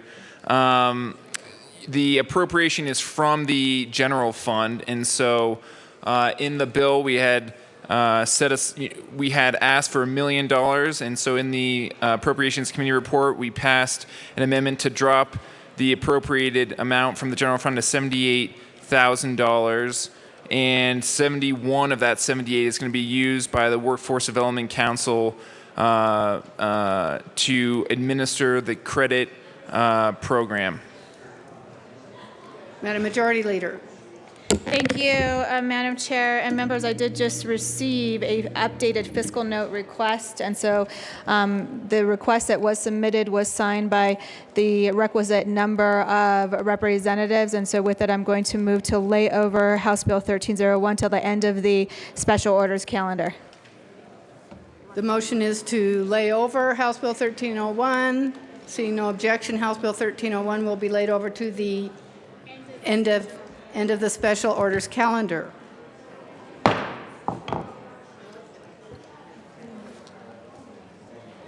Mr. Kohler, please read the title to House Bill 1050. House Bill 1050 by Representative Pedersen, also Senator Merrifield, concerning a task force to address the child care needs of low-income parents of young children as the parents seek to advance their education. Representative Pedersen. Thank you, Madam Chair. I move House Bill 1050. And do I have a conference committee report? I apologize. Representative Pedersen, you have an Appropriations Committee report. Great, and the Appropriations Committee report. Representative Pedersen. Thank you, members. I ask that you support the Appropriations Committee report. Is there any further discussion on the Appropriations Committee report? Seeing none, the question before us is the Appropriations Committee report to House Bill 1050. All those in favor say aye. Aye. All opposed, no. The ayes have it. The Appropriations report to House Bill 1050 is passed. Representative Pedersen to the bill. Thank you, Madam Chair. It's been a little bit. This has been sitting in Appropriations. Glad to see it up today. This is a bill that was recommended by the Early Childhood and School Readiness Legislative Commission over the summer. And it's a task force to address issues related to the child care needs of low-income parents and really look at the landscape of what's available so we can better understand what opportunities they have when pursuing post-secondary education, and I ask for your support. Is there further discussion on House Bill 1050? Seeing none, the question before us is the passage of House Bill 1050. All those in favor say aye. All opposed, no. The ayes have it. House Bill 1050 is passed. Mr. Kohler, please read the title to House Bill 1080. House Bill 1080 by Representatives Foote and Landgraf, all Senators Cook and Johnston, concerning assault by strangulation. Representative Foote. Thank you, Madam Chair. I move House Bill 1080 and the Appropriations and Judiciary Committee reports. Proceed, Representative Foote. Thank you, Madam Chair. The Appropriation Committee report was just put in today. It's an appropriation for next fiscal year and then 5 years thereafter. Because this is a bill that deals with criminal justice, we ask for an aye vote. Representative Landgraf. Thank you, Madam Chair. I would ask for an aye vote. Is there any further discussion on the Appropriations Committee report? Seeing none, the question before us is the Appropriations Committee report to House Bill 1080. All those in favor say aye. All opposed, no. The ayes have it. The Appropriations Committee report is passed. To the Judiciary report. Representative Foote. Thank you, Madam Chair. The Judiciary Committee report reflects some good discussion in the Judiciary Committee. There was a couple of words added just to make sure we firm up the language. The words that were added were sufficient pressure, and this applies to sufficient pressure that would lead to strangulation or suffocation, and that would go into the element of the second-degree assault that would be proposed in this bill. So we ask for an aye vote on the Judiciary Committee report as well. Is there further discussion on the Judiciary Committee report? Seeing none, the question before us is the passage of the Judiciary Committee report to House Bill 1080. All those in favor say aye. Aye. All opposed, no. The ayes have it. The Judiciary Committee report is passed. Class 4. To the bill, Representative Landgraf. Thank you, Madam Chair. What this bill does, it makes strangulation a Class 4 felony. 10% of all violent deaths in the United States are due to strangulation. And one of the problems with strangulation and why it often isn't even charged is because it doesn't always show immediately. So just a few facts. It takes 11 pounds of pressure on the carotid artery for 10 seconds to cause unconsciousness. It takes 20 pounds of pressure to open a soda can. So you can imagine how light that really is and the damage you can do. You can kill somebody. It's a common form of domestic violence, and we really need to turn this issue into a higher felony so that to save people's lives. Is there further discussion on House I'd Bill 1080? ask for a yes vote. Mr. Minority Leader Del Grosso. Thank you, Madam Chair. And I was wondering if the sponsors would consider it a friendly amendment if I was to bring an amendment that said this bill would not apply to members of leadership in the Colorado House of Representatives when used against maybe a member of the House of Representatives. Mr. Minority Leader, that motion is out of order. Representative Landgraf. I was going to say I'd take that as a friendly amendment. Well, actually, an unfriendly, if you think about it.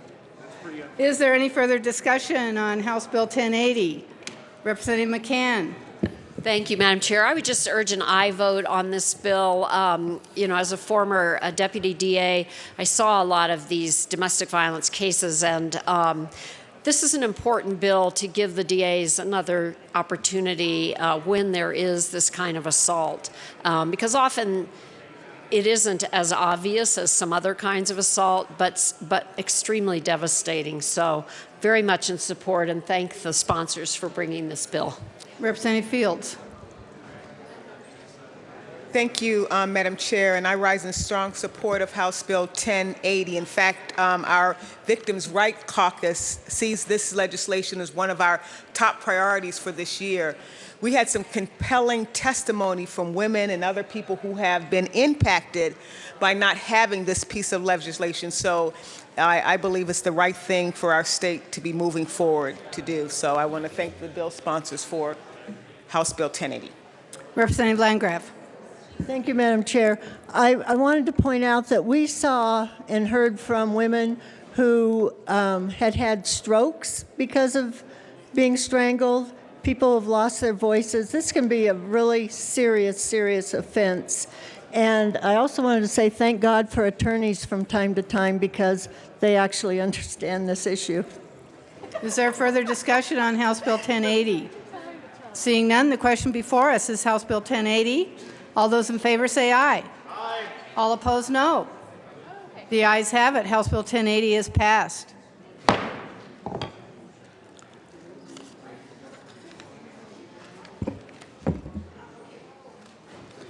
Mr. Culler, please read the title of House Bill 1097. House Bill 1097, Representatives Corman, Moreno, Senator Scott, concerning regulation of Medicaid non-emergency transportation providers. Representative Corum. Thank you, Madam Chair. I move House Bill 1097. I was so anxious to do this, I practiced on third yesterday. And the appropriation. Representative Corum, is there a committee report that you would like to move? And the Appropriation Committee report. The House Bill 1097 has been moved along with the Appropriations Committee report. Representative Moreno. Thank you, Madam Chair. Members, the Appropriations Committee just made the appropriation for the bill. I ask for an aye vote. Is there any further discussion on the Appropriations Committee report to House Bill 1097? Seeing none, the motion before us is the passage of the Appropriations Committee report to House Bill 1097. All those in favor say aye. Aye. Aye. All opposed say no. The ayes have it. The Appropriations Committee report is passed. To the bill, Representative Coram. Great bill for rural Colorado. Saves taxpayer dollars and better service. Vote yes. Representative Moreno. Thank you, Madam Chair. For this side of the aisle, this bill increases access to health care. For this side of the aisle, it reduces regulation and allows more providers into the market. Great bill. Vote yes. Is there further discussion on House Bill 1097? Seeing none, the question before us is the passage of House Bill 1097. All those in favor say yes. All those opposed say no. The ayes have it. House Bill 1097 is passed. Mr. Kohler, please read the title to House Bill 1172. House Bill 1172, Representative Santa Primavera, also Senators Holbert and Neville T. concerning the reestablishment of standing efficiency and accountability committee by the State Transportation Commission in connection with expanding the membership and responsibilities of the committee, subjecting the committee to sense review and requiring a committee member to disclose a personal or private interest that could be affected by a proposed committee recommendation and abstain from any committee vote to adopt or reject the recommendation. Nice. Representative Sane. Thank you, Madam Chair. I move House Bill 1172, and I move the Appropriations Committee report. Please proceed, Representative Sane. Thank you, Madam Chair. The Appropriations Committee report adds an appropriation for fiscal years 2016, 2017, and 2018. Is there further discussion on the Appropriations Committee report? Seeing none, the question before us is the Appropriations Committee report on House Bill 1172. All those in favor say aye. Aye. Aye. All opposed, no. The ayes have it. The Appropriations Committee report is passed. To the bill, Representative Primavera. Thank you, Madam Chair. In August of 2015, the Office of the State Auditor conducted an audit of the funding advancements for surface transportation and economic recovery, which is FASTER, and it was regarding collection and usage of the FASTER motor vehicle fees. They made 10 recommendations from this audit, and this bill is as a response to one of the recommendations. The purpose is to ensure that the transportation planning in Colorado is thorough, integrated, and strategic, and that taxpayers' money is expended efficiently and effectively. So the bill reestablishes the Standing Efficiency and Accountability Committee. It expands the committee to include 4 state legislators, representative counties, municipalities, nonpartisan governance organization, and others as determined by the commission. It clarifies the committee's responsibility. It repeals in 2019, and I ask for an aye vote. Representative Sane. Thank you, Madam Chair. And to cut to the punchline, essentially, this is going to increase transparency. Our citizens have been asking for it. Municipalities have been asking for it. County commissioners have been asking for it. And this body has been asking for more transparency. So this bill will do all that and the above. I ask for a yes vote. Is there further discussion on House Bill 1172? Seeing none, the question before us is the passage of House Bill 1172. All those in favor say aye. Aye. All opposed, no. The ayes have it. House Bill 1172 is passed. Mr. Kohler, please read the title of House Bill 1186. House Bill 1186, Representative Tyler, also Senator Baumgartner, concerning the allocation of a portion of fee revenues collected from public utilities to meet Colorado's grant match obligations under federal law governing and funding fixed rail guideway safety oversight programs. Representative Tyler. Thank you, Madam Chair. I move House Bill 1186 in the Appropriations Committee report. Please proceed, Representative Tyler. Appropriations Committee report simply appropriates $150,000 from the general fund for oversight of rail safety. I ask for an aye vote. Is there further discussion? Seeing no further discussion, the question before us is the appropriations report to House Bill 1186. All those in favor, please say aye. Aye. All opposed, no. The ayes have it. The Appropriations Committee report is passed. To the bill, Representative Tyler. Thank you, Madam Chair. This is a pretty straightforward bill in that we have oversight of rail and transit safety, and that includes a broad range of features all over the state of Colorado. When MAP 21 that was passed in 2012 for transportation funding, there was a provision in there that said that the agency doing the oversight couldn't be paid by the outfit they were overseeing. pretty logical approach to things in that respect. So this adjusts that. Colorado just happens to be the only state in the union that has not complied with that. It's time we get our act together on that, because we've been noticed in the Federal Register that they're going to take away $250 million in statewide transit agency funding if we don't spend $150,000 and have oversight done for safety not being paid for by the utilities that are being that have oversight of. So that's it. Please vote yes. Is there further discussion on House Bill 1186? Representative Neville. Thank you, Madam Chair and members. I was a no on this bill because, once again, when we discuss transportation, there's the federal government holding the carrot and Colorado following that carrot. This is more of the carrot and the stick highway coercion coming from the federal government, and I want to push back on that. So I was a no vote for that reason in committee. Thank you. Is there further discussion on House Bill 1186? Representative Tyler. Thank you, Madam Chair. And in this case, the stick is a lack of funding for agencies buying buses and putting transit on the road in places like Colorado Springs, Pueblo, Greeley, Roaring Fork Transportation Authority, Southern Ute Indian Tribe, Estes Park. So I hope we can get an aye vote on this and make sure we keep funding those agencies all over the state of Colorado. Representative Lundin. Thank you very much, Madam Chair. So, members, I would like to talk about this in the broad context of what this does to us and our budget over time. We're saying it's only 150 grand. Let's come up with the money so we can go get some additional federal money. And when you multiply that time and time and time again, as we have done, saying, oh, but it's only a small portion of state money, state general fund money, that we actually have authority over, and we'll get this federal money. What it does, pursuing and chasing those federal dollars, begins to explode our budget. It puts us in a place where all of a sudden we find ourselves saying, gee, we don't have the money we need to maintain our roads. We don't have the money we need to build new roads. And it's all because over time, we get sucked into this idea. If you just commit some small portion of the money that you have as a state, we, the federal government, who create money out of thin air somehow, will give you more money. It's, as Rep. Neville mentioned, it's a carrot and a stick, but it's also a false promise. It puts us into a situation where we lose control of our ability to manage the priorities of our state. And we've got to draw a line somewhere. And I would suggest this is as good a place as any to draw a line.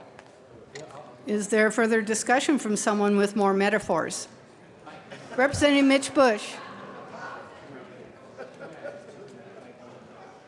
Representative Mitch Bush.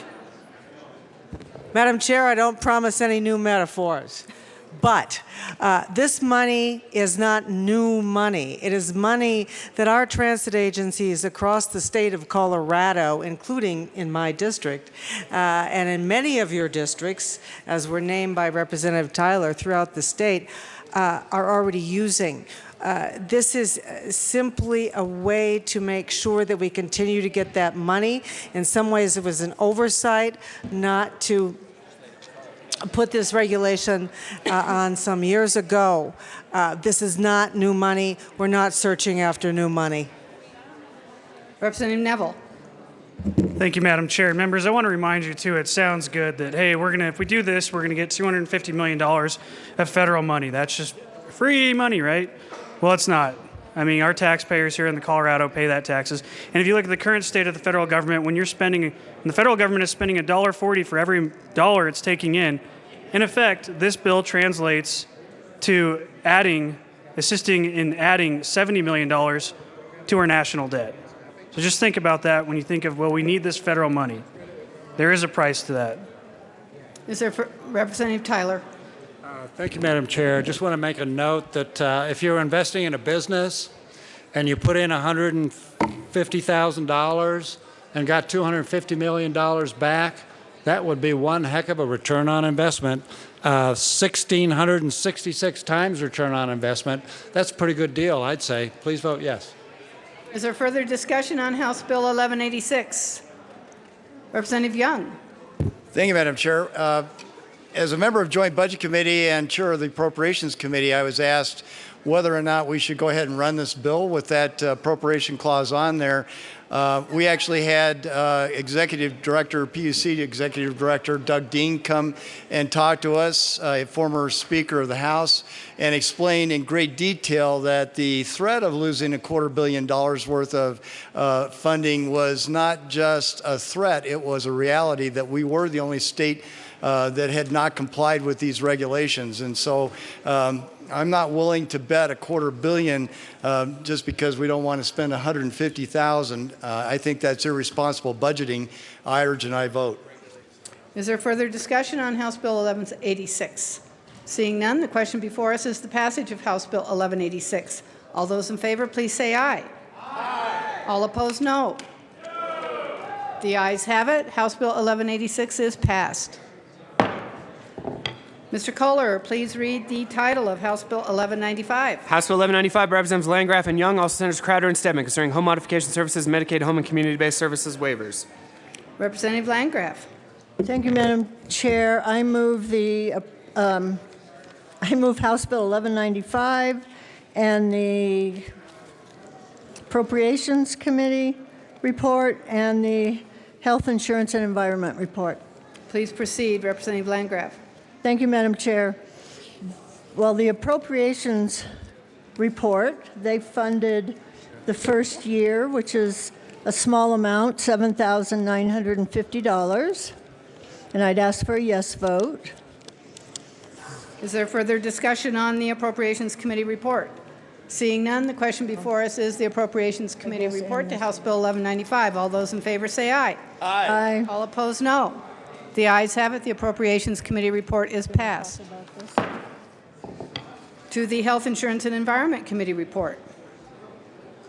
Representative We had two. Young. I don't remember. Thank you, Madam Chair. We actually added some additional waivers to this particular program, and that's why we had a revised fiscal note. I'll speak in more detail as to why it's important to address waivers through home modification as we get to the bill, but I do encourage an aye vote on the Health Insurance and Environment Committee report. Is there further discussion on the Health Insurance and Environment Committee report? Seeing none, the question before us is the Health Insurance and Environment Committee report to House Bill 1195. All those in favor say aye. Aye. Aye. All opposed, no. The ayes have it. The committee report is passed. To the bill, Representative Landgraf. Thank you, Madam Chair. What this bill does, it allows people who move or their condition changes to get additional funding for home modifications. Currently, many of our waivers have a lifetime cap of, it's just gone up, 14,000? I believe so. $14,000 for life. So let's say you are injured, maybe you're a soldier, you come home and you've got an injury, and you have some modifications done on your house. You have a ramp put in because you're in a wheelchair. You have a bathroom modified. You've had in the past a $10,000 cap on what you can use based on your waiver. What this does, and it came as a result of me talking to people whose conditions have deteriorated, or they decide they have to move. Maybe a young person is, all of a sudden they're disabled, but they get married and they have a family. Basically what the state's saying now is, your life is where it is, it won't change. If your condition deteriorates and you don't have any money left, it doesn't matter. So this will give people an additional funding every 5 years? Every time their waiver renews. So it won't be cumulative, but when their waiver renews, they'll be eligible for additional funding. You'll still have to go through the same process you have to go through now. You'll have to have somebody come out and determine that you have a need. This is not a frivolous expenditure. This is really a life-sustaining expenditure that keeps people in their homes, that allows them to enjoy their lives, and I think it's very important. I'd ask for a yes vote. Representative Young. Thank you, Madam Chair. And Representative Landgraf, I really appreciate you bringing this bill and including me on it, because at the bigger picture, home modification is extremely important if we are going to improve the lives of people and contain the costs in Medicaid. This is really crucial to people who want to remain in their homes, but their conditions change. If they cannot remain in their home, their only option is congregate care in, for example, a skilled nursing facility. And if that's the case, we drive huge costs. I'm not disqualifying skilled nursing. Skilled nursing is important when there are no other options. But if we can spend a little bit of money and allow somebody to stay in their home and avoid huge costs and get better outcomes for people, I think that's what we want. Huge. That's with a Y. So I encourage your ayes vote on this bill. Representative Landgraf. Thank you, Madam Chair. And just as an example, because I just looked into some of this, to have somebody come out and modify a bathroom, I received a quote of over $9,000. So that's the entire allotment for one change. If you need a ramp, if you need access to your basement, people have a right to live a full life, and it certainly saves the state money when they're doing that in their home as opposed to an assisted living or a nursing home. Is there any further discussion on House Bill 1195? Seeing none, the question before us is the passage of House Bill 1195. All those in favor say aye. Aye. All opposed, no. The ayes have it. House Bill 1195 is passed. And members, the chair wishes to thank all of you for your very courteous behavior this morning and for helping us move this calendar along. It appears that we are about halfway through, so let's keep it up. Keep the noise down and the speed up.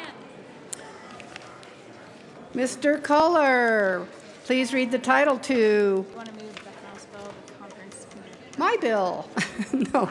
Education committee report. Excuse me. To House Bill 1196. House Bill 1196 by Representatives Pedersen and Rankin, all Senator Johnson, concerning the creation of the Aspire to College Colorado pilot program for college savings for preschool children. Representative Rankin. Thank you, Madam Chair. I move House Bill 1696, the Education Committee report. And an Appropriations Committee report. And the Appropriations Committee report. Please proceed, Representative Rankin. You want to explain it? Okay. Members, we ask for your support of Representative Pedersen. Thank you, Madam Chair. Members, we ask for your support of the Appropriations Committee report. Education, too. Is there further discussion on the Appropriations Committee report? Seeing none, the question before us is the Appropriations Committee report to House Bill 1196. All those in favor say aye. All those opposed say no. The ayes have it. The Appropriations Committee report is passed. To the Education Committee report. Madam Chairman, I ask for a yes vote on the Education Committee report.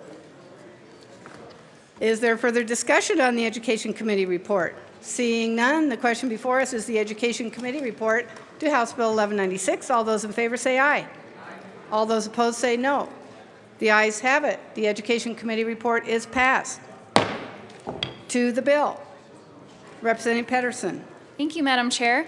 Happy to be here today to introduce House Bill 1196 on the floor for your consideration. I first started hearing about what other states in the U.S. are doing to increase the likelihood of investments in a college savings account. And then we all know how much more likely those kids are to go to college later on. And so we worked with the Department of Human Services to start this pilot program to put in $50 of seed money for the participating schools for high-risk students who are involved in Head Start, and really see if over a 3-year period, if it actually increases the likelihood of these parents investing in these college savings accounts, and ultimately later on we'll be able to see if these students were more likely to go to college, and I ask for your support. Representative Rankin. This is an interesting bill because unlike many of our bills that support the less fortunate. This bill actually requires participation. It requires the family to carry forward with a savings account, and then it also leverages public-private partnership, because after the initial only $50 investment by the state, then the family can invest up to $100 a year matched by outside nonprofit organizations. So it ties a lot of our resources together. We know from other states that it works. A significant percentage of these folks keep these accounts alive throughout the educational life of their child. So we know, and I like to think of evidence-based programs. This is one of those. We know that it works from other states. So I ask your support. It's high leverage for a small amount of money. Representative Lundin. Thank you very much, Madam Chair, and thank you, Representative Rankin and Representative Pedersen, Chair Pedersen, for bringing this. I'm not as vigorous in my opposition on this bill as I sometimes get on some bills, but the reality is what the bill seeks to do is a laudable goal, but it's available currently. Much of what we're trying to do and much of what this bill seeks to do is to change parent behavior. It's to engage parents in what's going on in the opportunities for their child as they come to the end of their K-12 experience and move on towards college. We currently have something which I sought to expand with legislation earlier this session called concurrent enrollment. And that concurrent enrollment does a couple of things that this bill would potentially do, but it exists currently within the existing financial framework, doesn't require additional funding. And that is, it engages students into this idea that I can succeed in college. It engages parents in the idea that I should be there to support my child as they seek to engage in college. And it also gives them the ability to potentially graduate from college dragging a much smaller trailer load of debt, or perhaps no debt, if in fact they maximize the concurrent enrollment opportunities that they have before them. So this, although laudable in nature, I don't believe would make a material change in behavior, which can be made through the concurrent enrollment opportunities that we currently have. So I am in opposition to this, but I will acknowledge it is somewhat lukewarm in opposition. Representative, Mr. Minority Leader Del Grosso. Thank you, Madam Chair. And I just had a question. I get the concept and what we're trying to do and encourage a change in behavior, but using a simple bank rate calculator, if I was to invest, or we invested the $50 when my son was first born, after 18 years, that $50 would grow at current interest rates to $78.38. To think that $78.38 would actually make any effect at all, heck, that's just one night of going out to dinner. To think that that would actually change at all and make college more affordable for my son or any other person that got that initial $50, I guess I'm kind of confused on how that would actually benefit them. Representative Pedersen. Thank you, Madam Chair, and thank you, Mr. Minority Leader. So this isn't about whether or not $50 is going to change these kids' lives. This is a two-generation approach to really starting the conversation early with these kids who are unlikely to go to college, unfortunately, and really change the conversation and expectations with the parents. It starts with an educational program for the parents about what is available with the 529 college savings account, what tax benefits that they would get, and really evaluating over the next 3 years if the parents were actually taking advantage of this and increasing increasing their own investment. So the hope is that over time, the parents would in fact contribute over the lifetime until the kids actually go to college. So that's not about the $50. It's about the conversations in the beginning, starting that college savings account, setting those expectations, and changing outcomes. Representative Rankin. Representative Everett. Thank you, Madam Chair. Representative Del Grosso, Mr. Minority Leader, I have a question for you. So did you factor in inflation in those numbers? Because I think it may actually be worth less over the course of that child's life over 18 years. So you may actually lose less, it might not, that $50 may be worth less depending on inflation. But again, members, I rise in strong opposition to this. This is just another sort of look at the birdie over here. We're getting away from our core competencies, what we need to be focusing our money and our resources on in education, and that's making sure our kids get a quality education so they can be successful when they go on to higher ed. So I urge no vote. Representative Rankin. Well, Representative, I've heard this a lot, and I guess I feel the same way myself. A new program in human services, but, this has been proven to work in other places, and it's not the same. I mean, the word aspire is very important in this program. I don't know about you, but when I was a kid and I had my first paper route, my dad took me down and I opened a bank account. That made a difference in my life. I thought about that. I knew that if I made another $5 or whatever it was on my paper route that day, I could go put it in the bank and it would build up. So that's what this is all about. It's about dealing with families and kids. They may have never had a bank account, certainly not a savings account. So, we're actually telling them that we, the legislature, care about their future. We're actually telling them that they can think differently. That's a whole different program than the 100 or 200 or I don't know how many programs we have in human services that basically try to take care of people, but it doesn't engage them in the way this does. The word aspire is important. Is there further discussion on House Bill 1196? Seeing none, the question before us is the passage of House Bill 1196. All those in favor say aye. Aye. All opposed, no. The ayes have it. House Bill 1196 is passed. Mr. Kohler, please read the Madam Majority Leader. Thank you, Madam Chair. I move to lay over House Bill 1261 till the end of the special orders calendar. House Bill 1261 will be laid over until the end of the special orders calendar. Madam Majority Leader. Thank you, Madam Chair. Members, you may remember that we laid over House Bill 1301 to the end of the special orders calendar, and I move to proceed out of order for the immediate consideration of House Bill 1301. The motion is to proceed out of order for House Bill 1301. Seeing no objection, Mr. Kohler. Please read the title to House Bill 1301. House Bill 1301 by Representative Garnett, all Senator Shuffle, concerning income tax credit for Colorado businesses that offer high-quality apprenticeships for top jobs. Representative Garnett. Thank you, Madam Chair. I move the Appropriations Committee report, the Finance Committee report, and House Bill 1301. Please proceed, Representative Garnett. Thank you, Madam Chair. Folks, in the Appropriations Committee this morning, we added an amendment to fund the workforce that it will take to get this tax credit off the ground. I would urge an aye vote. Is there any further discussion on the Appropriations Committee report? Seeing none, the question before us is the passage of the Appropriations Committee report to House Bill 1301. All those in favor say aye. Aye. All opposed, no.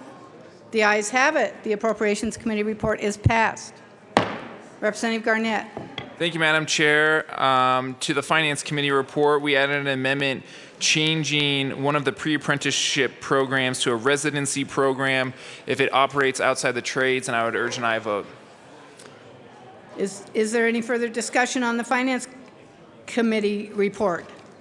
Seeing none, the question before us is the Finance Committee report to House Bill 1301. All those in favor say aye. Aye. All opposed, no. The ayes have it. The Finance Committee report is passed. To the bill, Representative Garnett. Thank you, Madam Chair. I move Amendment L002. Amendment L002 has been moved and is properly displayed. Please proceed, Representative Garnett. Thank you, Madam Chair. This is an amendment to make sure that one employee or one employer cannot receive the tax credit for the pre-apprenticeship program, which is just in the construction trades for more than 5 consecutive years, and I would urge an aye vote. Is there further discussion on L002?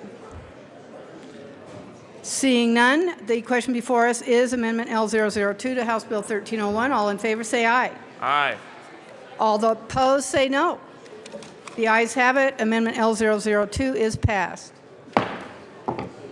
Representative Garnett to the bill. Thank you, Madam Chair. Members, I am honored to be running a bill that is part of this workforce development package. I believe this is a very important one that will help incentivize businesses outside of the trades and inside of the trades to continue to offer apprenticeships and residency programs to students so that they can get the workforce skills that they need to come out of school ready to succeed.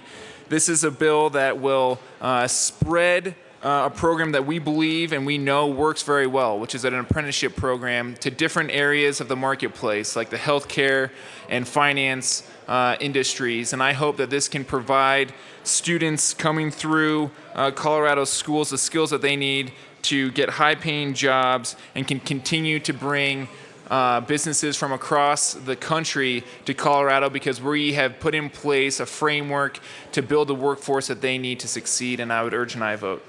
Is there further discussion on House Bill 1301? Mr. Minority Leader Del Grosso. Thank you, Madam Chair. So I guess I'm kind of confused on this bill. I didn't hear it in committee, so I'm still trying to, and I was listening to your explanation.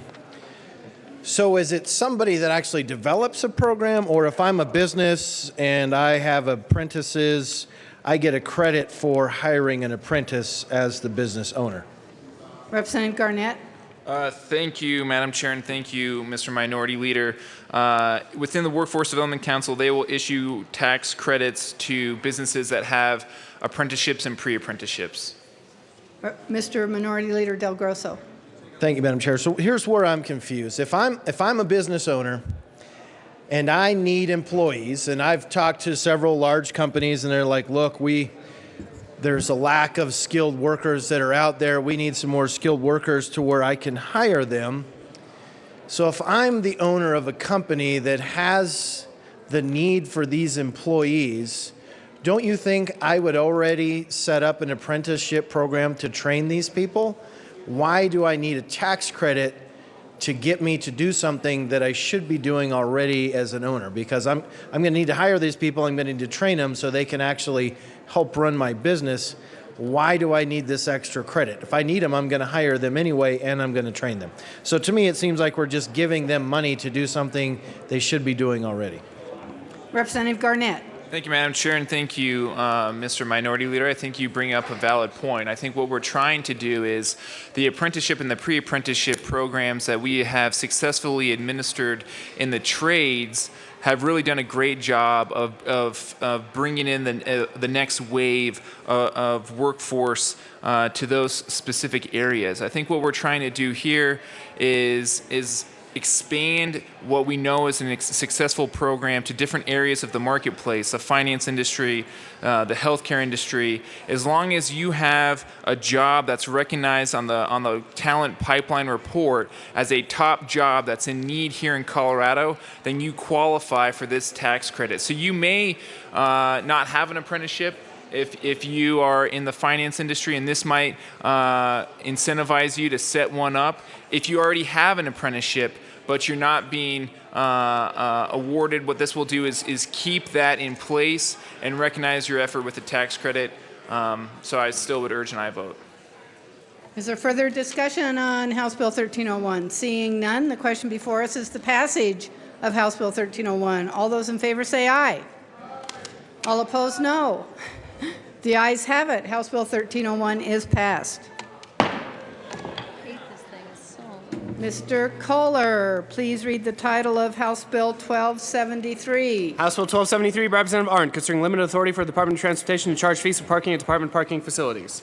Representative Arndt. Thank you, Madam Speaker. I move House Bill 1273, the Appropriations Committee report, and the Transportation Energy report, Committee report. Representative Arndt, I am not seeing an Appropriations Committee report. That was just, what? Oh, well, we passed it through this morning. Oh, no, committee report. Sorry. Please to no the committee report. Please to the Transportation Just the committee Energy report, Committee and I move the committee report in Transportation and Energy. Please proceed. All right. I move Amendment L001 and ask that it be displayed. We don't have it. No, you didn't. I gave it. I gave it to that one. We need the whole packet. You keep one.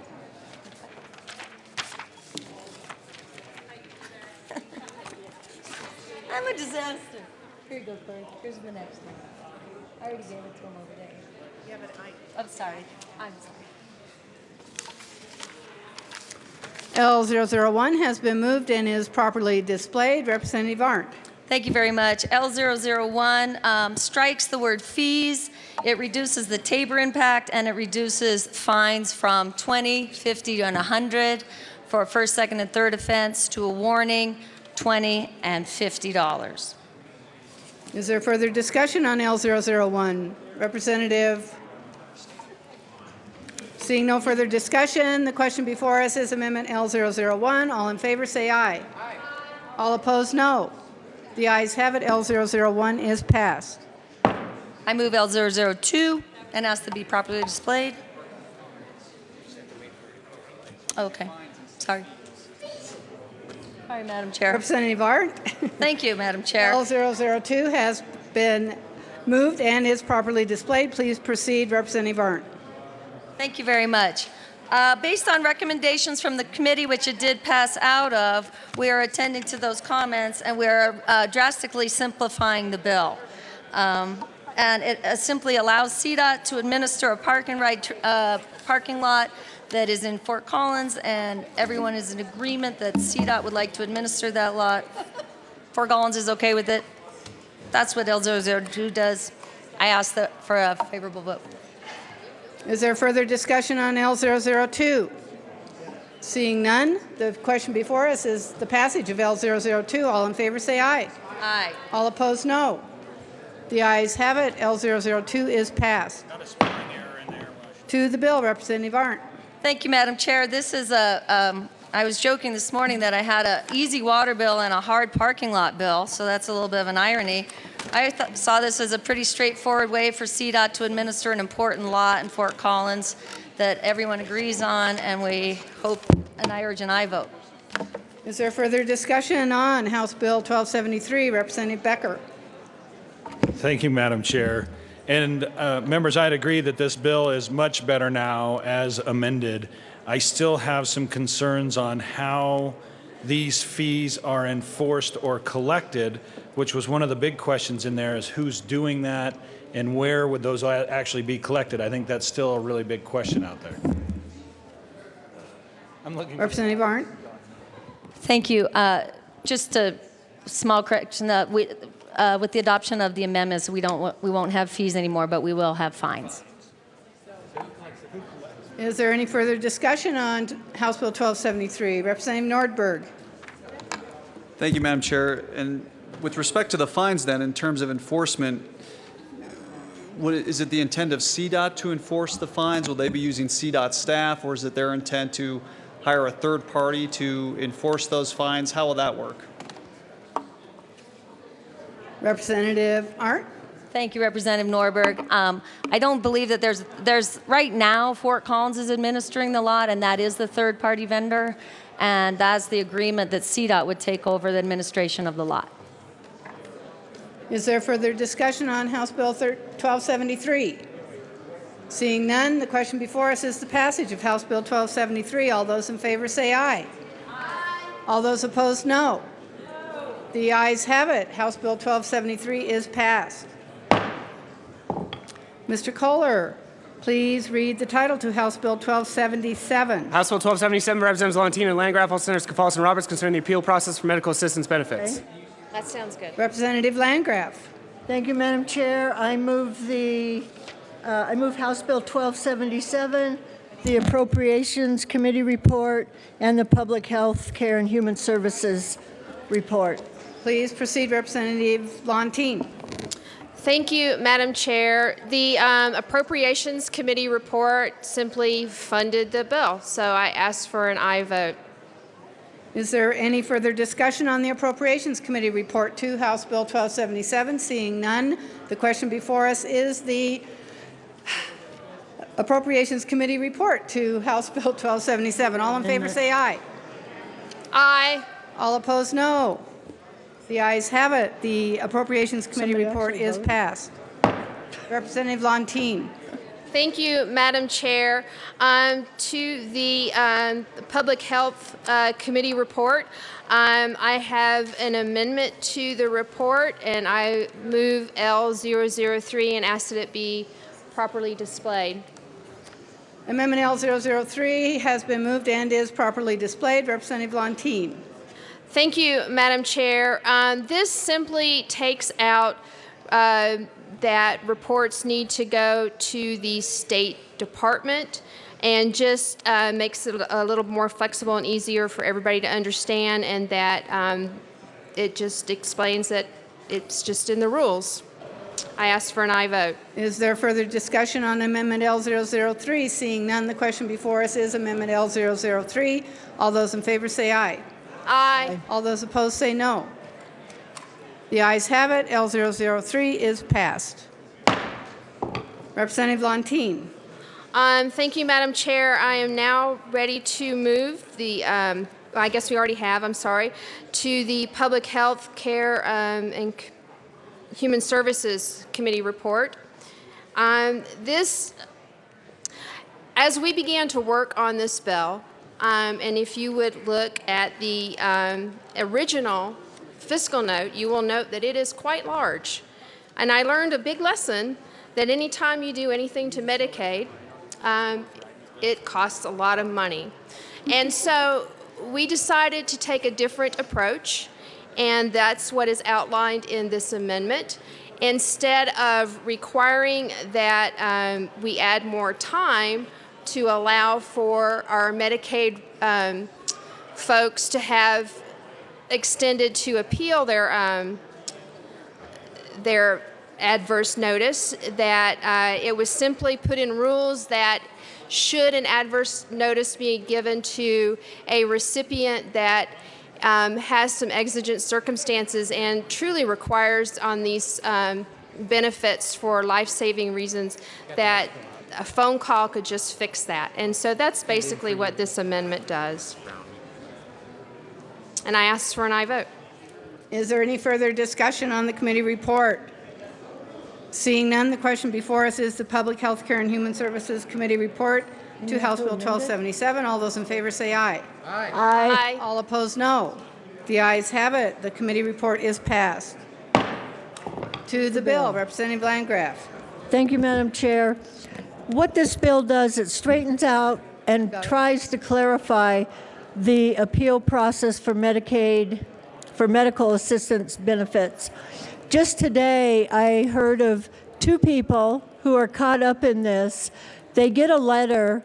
The letter is confusing, to say the least. I think we've had some of the attorneys in the room look at these letters, and they couldn't understand them.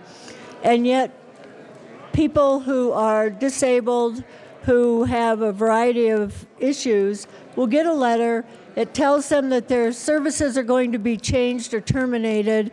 It talks about them having 10 days to appeal or 30 days, and it's not clear when that 10 days or 30 days starts.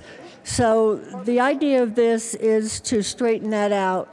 And I heard about two people today who are going to lose their benefits because of this snafu. One of them requires 24/7 care, and she can't live without this care. So hopefully this will resolve some of those issues somehow. Members, we also heard testimony in committee that folks who are able to comply with these letters, losing their benefits, and then later, after they've lost their benefits, then we have to incur more expensive costs to get their health restored and to restore their benefits, usually through the expensive costs of having to go to the emergency room. So, folks, we need to do right by the folks who depend upon these services for their lives. And I ask for an aye vote on this bill. Is there any further discussion on House Bill 1277? Seeing none, the question before us is the passage of House Bill 1277. All in favor say aye. Aye. All opposed say no. The ayes have it. House Bill 1277 is passed.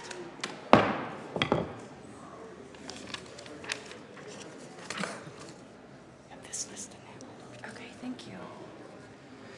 Mr. Kohler, please read the title of House Bill 1300. House Bill 1300, Representative Ryan, concerning the return vote of mail ballots in connection with removing the requirement that electors provide postage on mail ballot return envelopes, encouraging the use of state-owned commercial properties for standalone drop-off locations for deposit of mail ballots, investing counties with exclusive authority to determine placement and security of standalone ballot drop-off locations. Representative Riden. Thank you, Madam Chair. I move House Bill 1300 and the State Veterans and Military Affairs Committee report, and I don't believe there is an Appropriations Committee report. To the committee report. And thank you, Madam Chair. Members, the committee report simply was some technical language changes in reference to envelopes and ballots and things such as that. I move adoption of the committee report. Is there further discussion on the committee report? Seeing none, the question before us is the adoption of the committee report. All those in favor say aye. Aye. All those opposed, no. The ayes have it. The committee report is adopted. To the bill.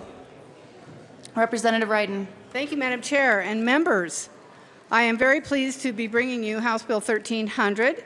This is a bill that will allow even more voter choice as we go forward with our elections. Part of the bill refers to being able to have the counties acquire more drop boxes, which have been proven to be very popular among our voters.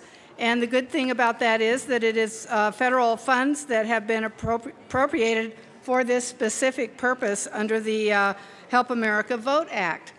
And then the second part of the bill allows our counties the option of paying for return postage on ballots. And we have had interest from several counties who would like to do this. And right now, statute doesn't allow it. So that's what this bill does. It's a very simple bill, and I urge your support. Representative Neville. Thank you, Madam Chair. Members, I do support the portion of the bill that does provide more 24-hour drop boxes. I think that is a very good thing to do, and I think that's the direction that we really need to move. The part of the bill that concerns me is the working with the United States Postal Service. If you didn't notice, during this last election cycle, we had very significant issues with the delivery of mail ballots through the United States Postal Service.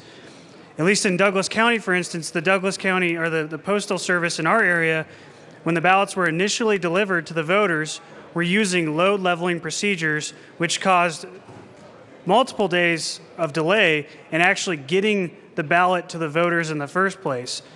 And so after that, if you were in a rural county that took several days to get the ballot returned into Denver, a lot of these ballots weren't returned at all. So we should be moving into a direction where there's more 24-hour drop boxes. I have major concerns with trying to push for more Postal Service delivery, and then the fact that this bill allows for counties to not require postage from the voter. Right now, most counties require it, and in fact, most counties, if there's a shortage of postage, like say they require 2 more cents for postage because of the weight of the ballot, a lot of counties are going ahead and paying for that extra amount. They're already doing that. This allows them to not have postage at all. My worry there is we're going to have a patchwork of systems where we're going to have one county that, say Douglas County chooses to go ahead and not require their voters to put postage on it, and then say Arapahoe does require it. Well, when the person may live in Douglas County, get used to the fact that, hey, I don't need postage on my ballot, and then they move to Arapahoe County and Arapahoe County requires it, I fear their ballots are going to get rejected. So for those concerns, I urge a no vote. Is there further discussion on House Bill 1300? Seeing none, the question before us is the adoption of House Bill 1300. All those in favor say aye. All those in favor say aye. All those opposed say no. The ayes have it. The bill is passed. Mr. Kohler, please read the title of House Bill 1321. House Bill 1321, Representative Young, concerning Medicaid buy-in for persons eligible for certain Medicaid waivers. Representative Young. Thank you, Madam Chair. I move House Bill 1321, the Committee on Appropriations report, and the committee report from the Public Health and Human Services Committee. Excellent. To the committee report. In appropriations today, Madam Chair, we move the appropriations clause. I ask for an aye vote. Is there further discussion on the committee report? Seeing none, the question before us is the adoption of the committee report. All those in favor say aye. Aye. All those opposed say no. The aye has it. The committee report is adopted.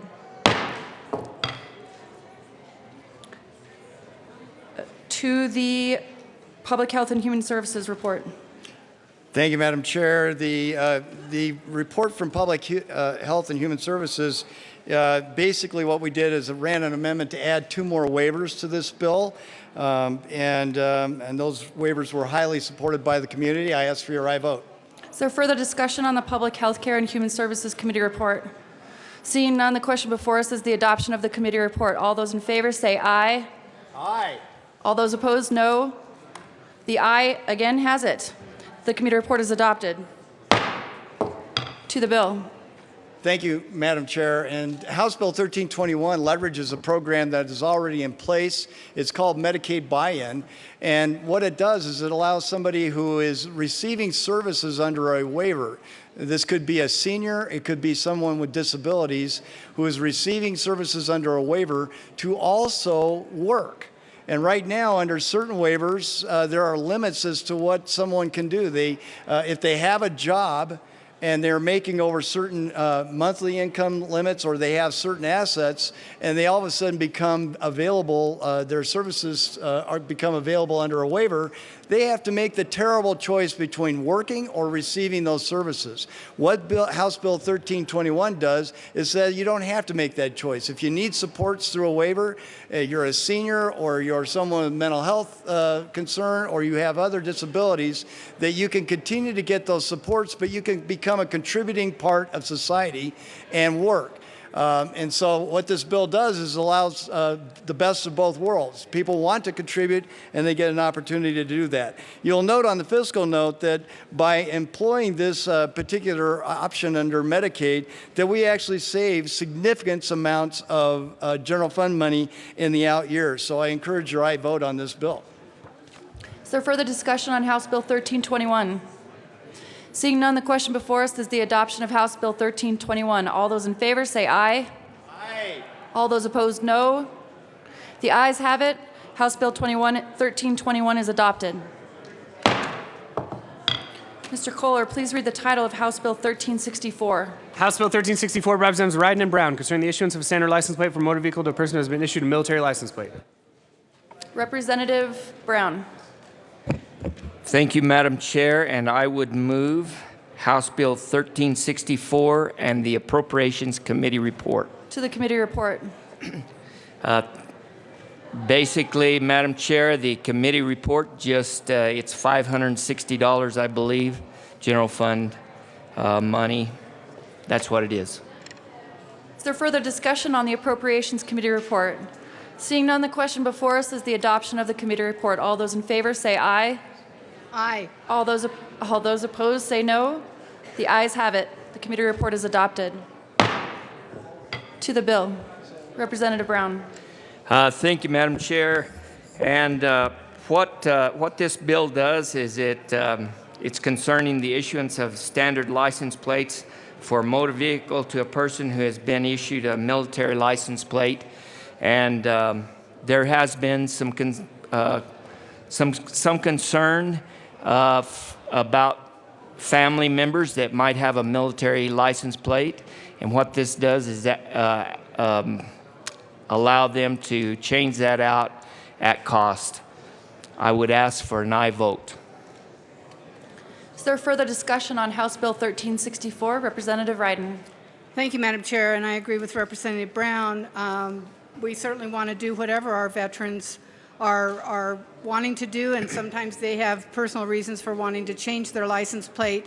I think whatever reason they have, we should not be penalizing them for making that decision. So I urge an aye vote on House Bill 1364. Is there further discussion on House Bill 1364? Seeing none, the question before us is the adoption of House Bill 1364. All those in favor say aye. Aye. All those opposed, no. The ayes have it. The bill is adopted. Mr. Kohler, please read the title of House Bill 1399. House Bill 1399, Representative Singer, also Senator Newell, concerning a prohibition on the denial of a worker's compensation claim for mental impairment based on the occupation of a worker. Representative Singer. Thank you, Madam Chair. I move House Bill 1399 in the Appropriations Committee report. To the committee report. Thank you, Madam Chair. The Appropriations Committee report added the appropriations clause of $24,000 to get the department up to snuff on this by the time this is implemented, should the bill pass. And I ask for an aye vote. Is there further discussion on the Appropriations Committee report? Seeing none, the question before us is the adoption of the committee report. All those in favor say aye. All those opposed say no. The ayes have it. The committee report is adopted. To the bill. Thank you, Madam Chair. This bill has been the work product of a multi-year stakeholder process to ensure that people are not discriminated against because of their employment when they get serious mental illnesses like post-traumatic stress disorder on the job. Police officers are more likely to die by their own hand than to be shot and killed by a felon committing a crime. This bill deals with that issue by making sure that no police officer gets discriminated against, no professional gets discriminated against solely by their profession when they're applying for the help that they need when the bottom falls out. The question that I asked our committee 2 weeks ago was, who protects our protectors? This bill protects our protectors, and I encourage an aye vote. Thank you, Representative Singer. Just give me a second. Members, it's getting a little bit loud and it's hard for me to hear the people at the well. If you could please give your attention to the folks speaking at the well. Thank you. As I was saying, please give your respect and attention to the people speaking at the well. Representative Everett. Thank you, Madam Chair. I mean, we heard this bill in committee for a couple hours last Friday. You know, I appreciate the first responders angle, but that's not what the bill language says. This opens up workman's comp claims to anybody, and you can't get denied upon your occupation. So it's going to be basically a cattle call. I don't think the fiscal note reflects what this is really going to do to workman's comp. It's going to possibly destroy workman's comp because of all the people that are going to be filing claims. So this just pretty much opens it up to everybody. I think we need some limitations on here. I urge a no vote. Representative Singer. Thank you, Madam Chair. I appreciate Representative Everett's concerns, and whether or not you believe the fiscal analyst, who is nonpartisan, is up to the members of the General Assembly here. But we heard from even workers' compensation attorneys that this is an incredibly small percentage of people that are applying for this in the first place. People don't want workers' compensation. People need, when they need it, it needs to be there. That's what this bill does, is it makes sure that people who have serious injuries related to their mental health get the opportunity to get the time away from work to get their heads straight, to put themselves back in order, and make sure that they get back into the workforce. So I appreciate Representative Everett's concerns, but like I said, our nonpartisan analyst looked at this and has said that this is a negligible cost to private industry or the state. Representative Del Grosso, Mr. Minority Leader. Thank you, Madam Chair. So Representative Singer, so me as a pizza shop owner, one of my employees now could claim PTSD and get workers' compensation benefits if they were found that that was true. Is that, as a result of this bill, would that open it up to even a pizza shop owner like me? Representative Singer. Thank you, Madam Chair. Thank you, Mr. Minority Leader. Right now, as an employee, I would hope that none of your employees get post-traumatic stress disorder. But if your pizza shop were to be held up at gunpoint and you were there or anybody else was there, and God forbid somebody get hurt or killed, anyone that witnessed that as an employee might need some time to talk to a mental health professional. And that mental health professional might need to then go to the workers' comp board and say, you know what? You need to take a week off. You need to take 2 weeks off. You're getting too triggered by this event. And what this bill would do is say, regardless of your profession, if you're witnessing a murder, if you're witnessing an assault, you get your coverage. And regardless of your profession, that workers' comp board couldn't come back and say, you know what, you work at a pizza shop. Pizza shops get held up a lot. That's part of the job. Suck it up. Tough luck. Because that's what is happening in some of our professions right now, is they're saying, you know what, you should expect to be exposed to traumatic events because that's your job. Well, regardless of whether it's your job or not, if somebody is seriously psychologically injured, they should have the same opportunity regardless of whether they're a pizza shop owner, a delivery driver, a cashier, a police officer, an EMT, or anything in between. Representative Everett. Thank you, Madam Chair. And Representative Del Grosso, when my Domino's pizza is not there in 45 minutes or less, definitely those drivers, may have PTSD for how angry I am. But joking aside, I mean, we're looking at, where are the guardrails here? I mean, what are we going to do? I mean, granted, you need to meet with a mental health professional, but isn't this really something that you should be working out with your employer? So in Representative Del Grosso's case, I mean, obviously, if it's a great delivery driver or someone who's making pizzas or something like that, and they're a good employee, then if they need to take a week or a weekend or 2 weeks, obviously, it's in the employer's best interest to keep that good employee and make sure they have their head on straight. So I don't think we need the heavy hand of government telling us that we need to go to workman's comp. I think it's something that can be worked out with that employee and their employer. Representative Singer. Thank you, Madam Chair. I appreciate the concern, and that, we did put guardrails on this bill. We said that right now, actually, in workers' compensation, if you receive a mental injury, there are numerous physicians, numerous professions that you can go and see. You could see someone who's a podiatrist that could say that you have post-traumatic stress disorder. What this bill says is you're limited to a level 2 accredited physician, a licensed psychiatrist or psychologist. And on top of that, I really hope that most non-licensed mental health professional pizza delivery shop owners are not just making those decisions by themselves. This is why we pay into workers' compensation. This is why we do these things, is as employees or as employers, is because the safety net needs to be there. It really should be up to that psychologist or psychiatrist to make that best judgment. And that's what this bill does, is it provides that safety net and ensures that our workers are taken care of regardless of their profession. Representative Everett. Thank you, Madam Chair. And I kind of want to go back to testimony as well. You heard from Representative Singer that we heard from workman's comp attorneys. So obviously there's no self-interest there. For those of you that don't realize that sarcasm, note that that is actually sarcasm, number one. Number two, the other testimony we heard from was first responders, namely police. And these are people that put their lives on the line and where they are in harm's way on a day-to-day basis, where they are going to run into PTSD. Same thing with any sort of first responders. So with that, if we're really looking to limit this and really take care of who's going to really be exposed to PTSD, I move L001 and ask to be displayed. Thank you. The amendment is displayed before you. Please proceed. Thank you, Madam Chair. So basically what this amendment does, if we're really looking to limit this, the people that are being put in harm's way, the people we need to take care of, the people that we heard from in testimony, no one else aside from workman's comp attorneys came out except for police. So let's take care of our first responders, the ones that are put in harm's way. Let's limit this bill. Let's make it a strong bill. And I urge a yes vote on this amendment. Representative Del Grosso, Mr. Minority Leader. Thank you, Madam Chair, and I also urge an aye vote on this amendment. So that's where I was kind of confused, because when I kept reading through the fiscal note and all of that, it kept talking about first responders and all of that stuff and talking about peace officers. And so I originally thought that's what this bill only applied to, but then when I heard that it applied to everybody, I was concerned. So if this amendment gets on there, whether you care or not, I'll support this amendment. If this gets on there, I will also support the bill. Representative Klingenschmidt.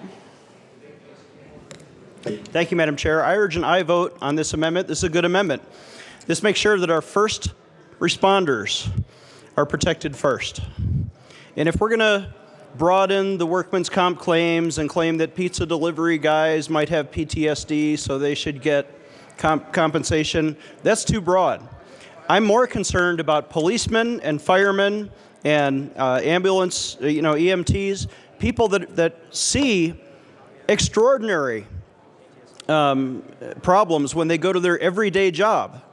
And these people should be protected, but the bill as drafted is much too broad. We heard this in committee, and we heard even the proponents of the bill testified that basically anybody in any career field could be covered by this bill unless it's narrowed, and this amendment does that narrowing. It protects first responders first.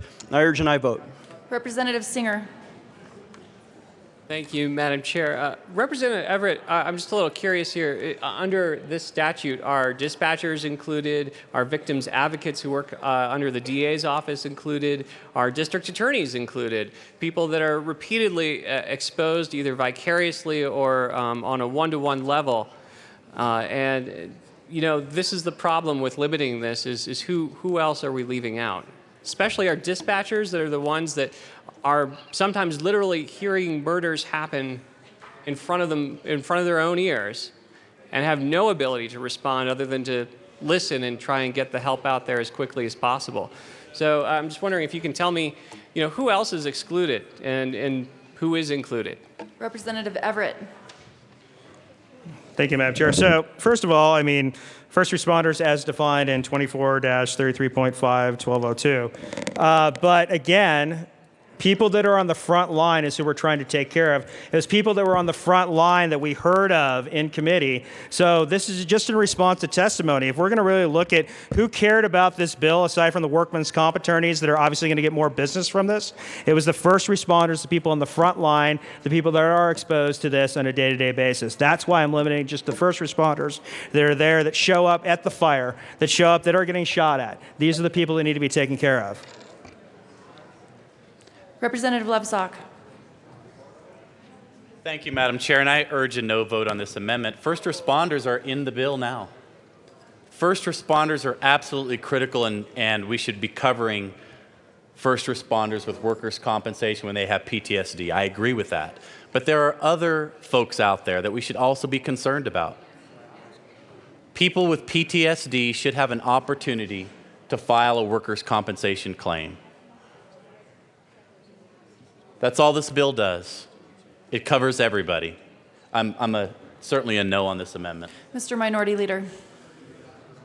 Thank you, Madam Chair. Members, there's days when I go home after a hard day's work here that I'm pretty sure I have PTSD because of some of the stuff that my friends on the other side of the aisle have done to my pieces of legislation. Or some of the stuff that they have passed that has driven me crazy. Or maybe it's just some of my own members that have driven me crazy. And I've wanted to go use Representative Landgraf's strangulation bill, but it's now illegal, so I can't strangle them. But, and, you know, and I make a joke about it, but the reality is, look, that could be PTSD, could be something that could be broadly used, broadly interpreted. This bill has been sold as it is something to help our first responders. It talks about it even in the fiscal note. It talks about peace officers. It talks about that stuff. We want to protect those people. We want them to be a part of that. If this amendment gets on, I believe there's going to be wide bipartisan support for this piece of legislation. But if it stays off, if it's wide and open, then I would also urge a no vote on the bill if this does not get on. Representative Salazar. Thank you, Madam Chair. And I actually went over and got the book because the question was asked, well, who's a first responder? And we didn't get an answer. So I'll give you an answer. First responder means a designated level of emergency medical care provider. What does that mean? Representative Singer asked the question, well, does that include district attorneys, assistant district attorneys? As a matter of fact, Sean May, an assistant district attorney in Adams County, was shot and killed. And his colleagues were suffering quite a bit from the threat of what happened if they would be shot and killed. And so I think that by limiting through this amendment what Representative Singer is trying to do without actually going in and looking at what first responder means demonstrates to me that that people like our assistant district attorneys or judges or other individuals, child welfare workers, are being excluded from the daily tragedies that they suffer. I ask for a no vote. Representative Sane. Representative Humphrey. Representative Sane. Representative Humphrey. Thank you, Madam Chair. I wasn't in the committee. I was just curious about, we seem to have PTSD on the board for 1399, but the The title is mental impairment based on, and in the bill, it talks about permanent disability arising from an accidental injury, arising out of and in the course of employment. Consists of also psychologically traumatic events. I'm wondering if it's broader than PTSD. Just if you could answer that, thank you. Representative Singer. Thank you, Madam Chair, and thank you, Representative Humphrey. While the title that you're reading on, the short title that you're reading on the screen says something, the actual title, as eloquently read by a reader, is concerning a prohibition on the denial of a worker's compensations claim for mental impairment based on the occupation of a worker. So regardless of who you are, you shouldn't solely be denied just because you're of a certain profession. Representative Klingenschmidt. Representative Singer, please continue. And I received a question from the well here, so I'll just reiterate, what is the definition of mental impairment? I'll just read from the law here. Mental impairment means a recognized permanent disability arising from an accidental injury arising out of and in the course of employment when the accidental injury involves no physical injury and consists of a psychologically traumatic event that is generally outside a worker's usual experience and would evoke significant symptoms of distress in a worker in similar circumstances. And I could continue reading. I'll just summarize, though, and say what it is not is this cannot be used if you've received disciplinary action, if it's based on a bad worker evaluation, job transfer, layoff, demotion, promotion, termination, retirement, or similar action taken in good faith by an employer. So once again, this is a bill that has guardrails on it because the existing law has guardrails, and we've added additional guardrails in this legislation. Representative Klingenschmidt. Thank you, Madam Chair. And that description, thank you, Representative Singer, that you just read is way too broad. That's exactly what we heard in committee, that this bill is really not about PTSD. PTSD is nowhere in the bill. This bill is about anybody who has a generalized mental impairment, which could include, and we heard testimony from even the doctors, the psychologists, could include generalized anxiety disorder. So without this amendment that would limit it to first responders, you could have any pizza delivery guy who's generally anxious about the traffic jam that he was forced to endure over a 20-year career as a very important, and by the way, I rely on pizza delivery guys. They have a very important job. But for them to claim over a 20-year career that they were mentally impaired because of the traffic jams they had to endure every day, they would be covered under this bill if this amendment doesn't pass. We need this amendment to really take care of people who are actually traumatized. And I have so much respect for our district attorneys, but they don't see the bloodshed that the first responders to that deceased district attorney's home probably saw. When there's a shooting, that is terrible. And when the first responders go there and they have to clean that up, that is traumatizing. That is real first responder service. But just the fact that you were a coworker with somebody that sadly was lost in the line of duty, that makes us all sad, but that might cause maybe a generalized anxiety disorder. You may have some mental impairment, but you're not going to have the same level of post-traumatic stress disorder that the first responders could face because they see real bloodshed every day that they go to work. Hopefully, that never happens, but they have such an important job that they need to be protected first. If they are not protected first, then this bill will be hijacked by everybody for any kind of frivolous claim that they want to make against an employer, and I urge a yes vote on this amendment. Representative Vijo. Thank you, Madam Chair, and I urge a no vote on this. Representative Klingenschmidt brought up the issue of DAs not seeing stuff like that, but you do see it, Representative Klingenschmidt. You use pictures to prosecute, and they're not pretty pictures. They're ugly pictures. You see all the trauma that happened. So it's not like it's a vicarious kind of PTSD, if you would. As an ex-DA investigator and a former peace officer, I saw that and had to take it to my district attorneys, set up the case. And believe me, those pictures aren't beautiful. They're sometimes downright disgusting, but that's the nature of how we treat one another. So I don't see how you can make that assumption. Representative Sane. Thank you, Madam Chair. So I haven't checked the DSM in a while, and I have a question about vicarious PTSD, because that's been mentioned a couple times, that term vicarious. So if my husband served in the Gulf War and told me terrible stories and showed me pictures, would I then have PTSD or some kind of mental impairment? Representative Singer. Thank you, Madam Chair. That is a serious issue. When we talk about vicarious trauma, what we specifically mean are well, first of all, if I know, first of all, being a spouse is a full-time job, but you probably don't get workers' compensation for being a spouse. So it wouldn't apply to you unless you're employed as a spouse, which I'm pretty sure it's all in-kind contributions.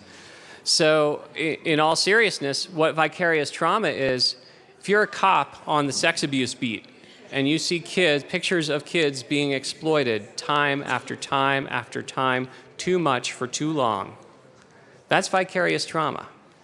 If you're a district attorney that continues to read case report after case report after case report, interviewing victim after victim after victim after victim for years and years and years, you can be vicariously traumatized. And the first thing that you should do is you start working with a mental health professional before it comes to workers' comp, before it gets to that point. Hopefully, you can actually work with folks, just like if you're a roofer and you're lifting heavy materials and your elbows are going out or your joints are going out, hopefully you work with a physical therapist before it becomes a workers' comp claim.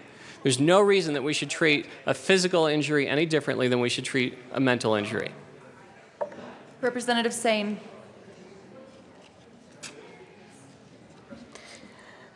Thank you, Representative Senior, for that description. And I think we want to honor those folks, and I think that Representative Everett's amendment is actually a good start to that, so we can narrow it to those folks that, A, have seen it on the front line, but this bill doesn't do that right now. The description you just gave on vicarious, the bill isn't narrowed to those folks. So I would urge accepting this amendment as a good first step. I appreciate you bringing the bill forward and the reasons why, but right now I think it's wide open enough that we're probably not going to honor those folks that are actually suffering this right now, and that's my concern about the bill. I'd urge a yes vote on the amendment. Is there further discussion on the amendment? Seeing none, the question before us is the adoption of Amendment L001. All those in favor say aye. Aye. All those opposed, no. No. The noes have it. The amendment is lost. To the bill. Representative Neville. Thank you, Madam Chair. Members, this is a rather interesting bill as I hear about this. And, as a former captain in the Army, I definitely have, know a thing or two about post-traumatic stress disorder. And I do have serious concerns when you say, when you start calling that and defining that as a mental impairment. I do have issues when we start talking about vicarious PTSD. In the Army, we had different standards of mental illnesses. And PTSD was one very specific, that someone experienced a specific traumatic event that caused them issues with mental health. That specific issue was addressed in the VA schedule of ratings, which is similar to a workers' compensation for a military member. We did not have disability for things like what we called failure to adjust. A failure to adjust might be the fact that you don't like the rigors of someone yelling at you, or it could be the fact that you don't like the fact that you heard stories of other folks that were in combat and you don't want to experience it yourself. Those folks were not eligible for our form of workers' compensation. So I urge a no vote. I think we have serious issues with this. I think this is not about post-traumatic stress disorder, because post-traumatic stress disorder is not a mental impairment. Thank you. Is there further discussion on House Bill 1399? Seeing none, the question before us is the adoption of House Bill 1399. All those in favor say aye. Aye. All those opposed, no. No. The ayes have it. House Bill 1399 is passed.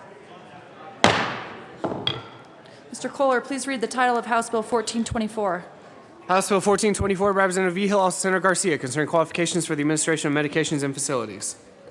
Representative Vigil. Thank you, Madam Chair. I move House Bill 1324 on the Appropriations Committee report. To the committee report. This morning in Appropriations, they added a funding source for the bill for about $36,000, I believe, of cash funds, and part of it was funded administratively. So that's the committee report. Is there further discussion on the committee report? The question before us is the committee report, is the adoption of the Appropriations Committee report. All those in favor say aye. Aye. All those opposed, no.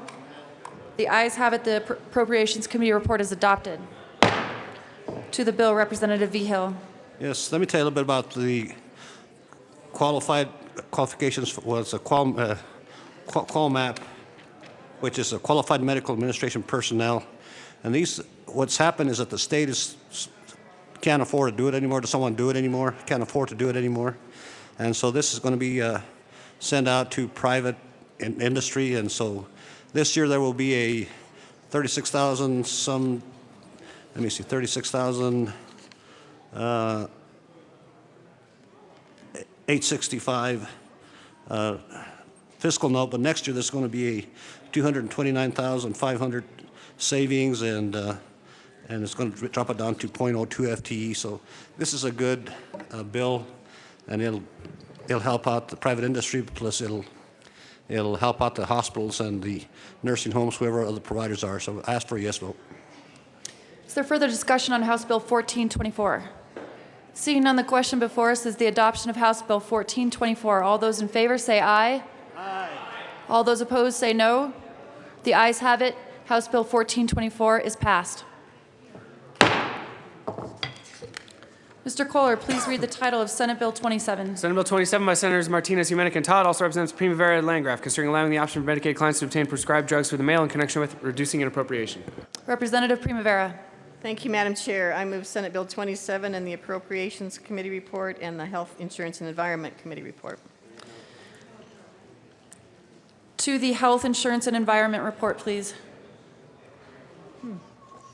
Okay, the Health Insurance and Environment Committee report did two things. Healthcare policy and financing does not issue enrollment packets anymore to recipients, but they do issue recipient handbooks, and the amendment made that change, and I ask for an aye vote. Is there further discussion on the adoption of the Health Insurance and Environment Committee report? Seeing none, the question before us is the adoption of the committee report. All those in favor say aye. Aye. All those opposed say no. The ayes have it. The committee report is adopted. To the bill. Representative Landgraf. About the appropriations. Thank you, Madam Chair. None? Okay. So this bill actually saves the state money, and it's very simple. It allows people who are on Medicaid to get their drugs through the mail. It doesn't require that they get them through the mail, but it allows them to get them through the mail. And as we know from another bill we heard recently, that will save the state a lot of money. Vote yes. Is there further discussion on Senate Bill 27? Seeing none, the question before us is the adoption of Senate Bill 27. All those in favor say aye. Aye. All those opposed say no. The ayes have it. Senate Bill 27 is adopted. Welcome back, Mr. Kohler. Please read the title of Senate Bill 102. Senate Bill 102 by Senator Kerr, also representing Moreno, concerning the elimination of mandatory sentences to incarceration for certain crimes in connection with making, reducing, and appropriation. Mr. Assistant Majority Leader, Representative Moreno. Thank you, Madam Chair. I move Senate Bill 102 and the Judiciary and Appropriations Committee reports. To the Appropriations Committee report. Thank you, Madam Chair. The Appropriations Committee simply made the appropriation for the bill. I ask for an aye vote. Is there further discussion on the adoption of the Appropriations Committee report? Seeing none, the question before us is the adoption of the committee report. All those in favor say aye. Aye. Was there one? Well, all those in favor say aye. All those opposed say no. The ayes have it. The committee report is adopted. To the Judiciary report. Thank you, Madam Chair. The Judiciary Committee just clarified some language about how this would apply to second-degree assault cases when it comes to domestic violence. I ask for an aye vote. Is there further discussion on the adoption of the Judiciary report? Seeing none, the question before us is the adoption of the Judiciary Committee report. All those in favor say aye. Aye. All those opposed, no. The ayes have it. The committee report is adopted. To the bill. Thank you, Madam Chair. Members, this bill simply makes some reductions in mandatory minimums as they apply to second-degree assault cases. I understand there are differing opinions about this issue. For me, this comes down to a separation of powers issue. It is the judges and the courts that are best suited that know the facts of a case, that know the circumstances of a case. They are the best positioned to make these decisions. And so we should look at, whenever we can, reducing mandatory minimums because it's not our role. It is not the legislature's role to decide the minimum amount of time that someone should spend in prison. That should be reserved for the courts. I ask for an aye vote. Representative Willett. Thank you, Madam Chair. And Representative Moreno's exactly right when he first said he recognized there are diverging opinions on this. Boy, are there.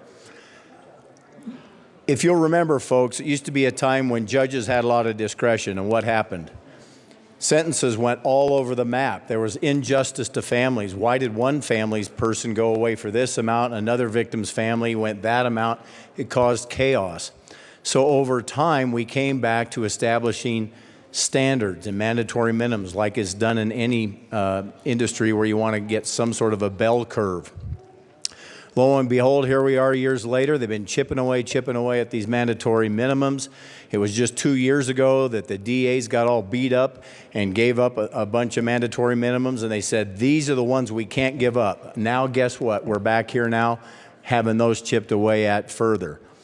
There have already been studies in federal courts and other states that have done away with mandatory minimums, and guess what? Now the sentencing chart is all over the place with inconsistencies. At some point, you do have to give some discretion. If you give it to judges, judges are individual people. They're in different parts. You're going to get a broad array. If you give it to DAs, the DAs are at least elected officials that are accountable to the people, and they know how to deal with discretion and what to charge and what to plea and how to make recommendations along with sentencing guidelines. So if I had to choose, I would leave it with the mandatory minimums and the DAs. There's no great answer here, frankly, so I'll echo that initial comment by Representative Moreno. The last thing is, once again, like you heard me down here before, and I think Rep. Foote had said this in committee, we don't want to keep dealing with this in a patchwork fashion. We do need someone like CCJJ to take this up. For whatever reason, they seem to be a little dysfunctional and maybe overworked.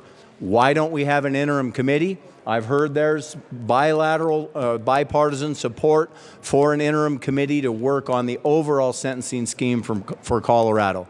That's about 5 reasons to vote no for this. I don't think there are very many reasons to vote yes, frankly, so vote no. Representative Salazar.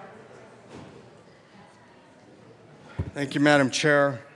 And wow, that's the first time I've ever heard anybody say that the district attorney should not only be the persecutor, but also the executioner at the same time. That completely goes against our constitutional values.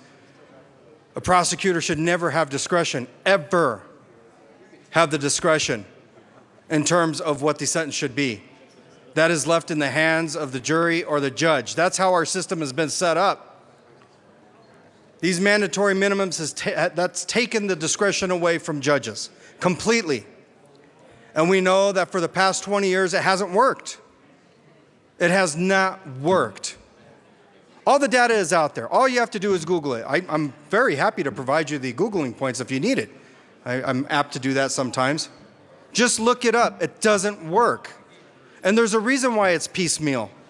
Is because when 2006, and you guys didn't hear this because you're not on committee, a majority of you, you didn't hear this. In 2006, the question did come up from CCJJ about trying to address this issue of mandatory sentencing. Couldn't get anywhere with it. And why was that? Because of the prosecutors. Prosecutors are stymieing the conversation. Since 2006, every time it comes up, the prosecutors stymie the conversation. Why is that? Because this is immense power.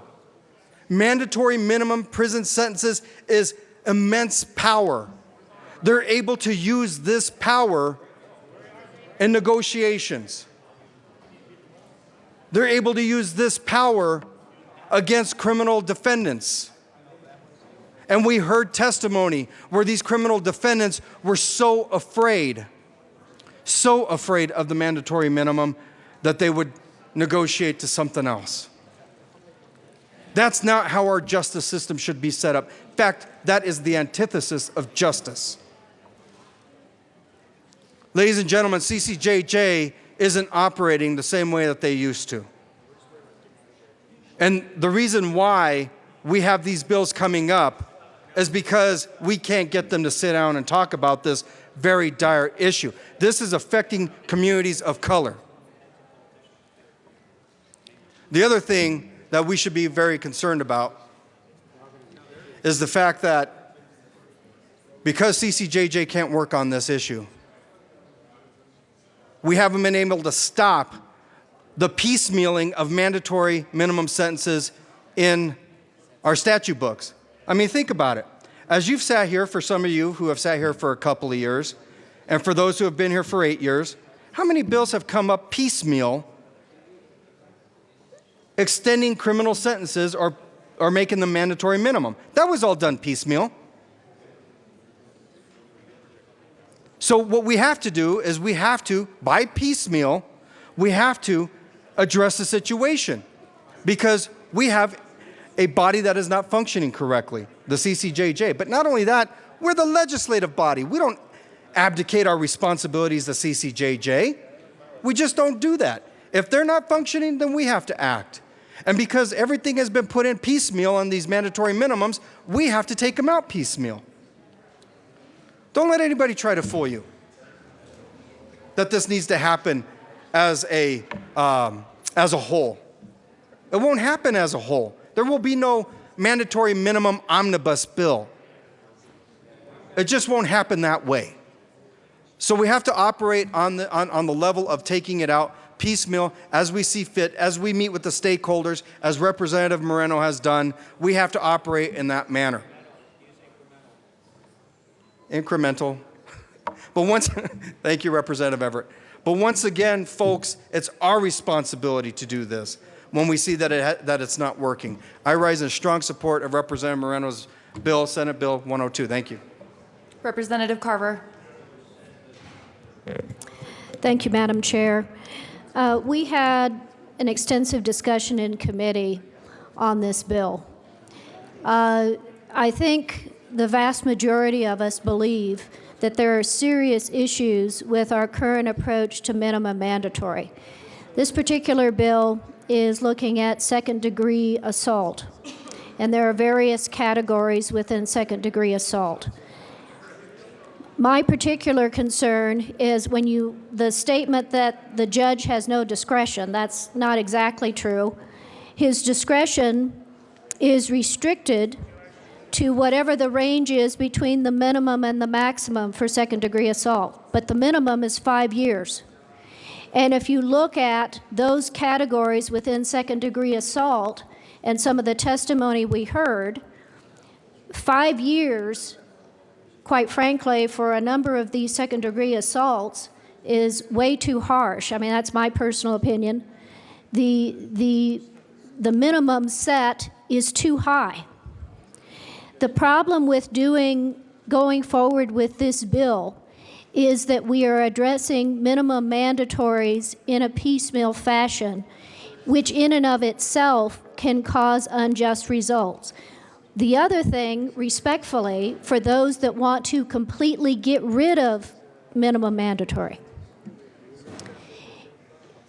and we've been here a long time, but I worked as a congressional aide, and this was a huge issue in the 80s and 90s. When you have no minimum mandatory, the range that a judge has for after conviction on an offense, the range the judge has is probation to perhaps 10 years, 12 years.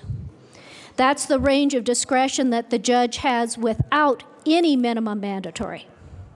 And what did you have? For the same offense, the exact same offense, some were being given probation, others were being given 10 years. That is also not a just system of sentencing. And so many of us have advocated that if CCJJ won't take it up, we need to take it up, acting as an interim committee, take a hard look at this and try and get it right, which is why I respectfully, with all due respect to Representative Moreno and the great work he's done, urge a no vote, and let's try and address this in a reasonable fashion. Thank you. Is there further discussion on Senate Bill 102? Madam Majority Leader. Thank you, Madam Chair and members. I do agree that we need an interim committee to take action on this issue. But setting that aside, I do ask for your support of this. This is a very meaningful step forward, and this conversation, I think, is going to continue in this body and with the Senate for years to come. But we need to make sure that we're doing what we can right now to address some of these inequities when it comes to our criminal justice system. So I ask for your vote. Is there further discussion on Senate Bill 102? Representative Foote. Thank you, Madam Chair. And I just wanted to come down and discuss a couple things about this bill. I voted no in committee, and we had a very good discussion. Obviously, I was not on the winning side of that argument. We're here on the floor discussing it. But I wanted to talk about a couple things about mandatory minimums in general. You know, we hear a lot of times arguments from folks about the criminal justice system and a lot of arguments. And one of the arguments is, if you live in one county, say Arapahoe County, why should your sentence for the same offense be different than if you live in Boulder County or Adams County? Why should it be different? We hear that a lot. Well, mandatory minimums were an effort to put that kind of consistency in place. If you commit a very serious assault in Arapahoe County, then the sentence would be the same kind of sentence that you would receive if you commit that kind of assault on the Eastern Plains or the Western Slope or in Durango or wherever.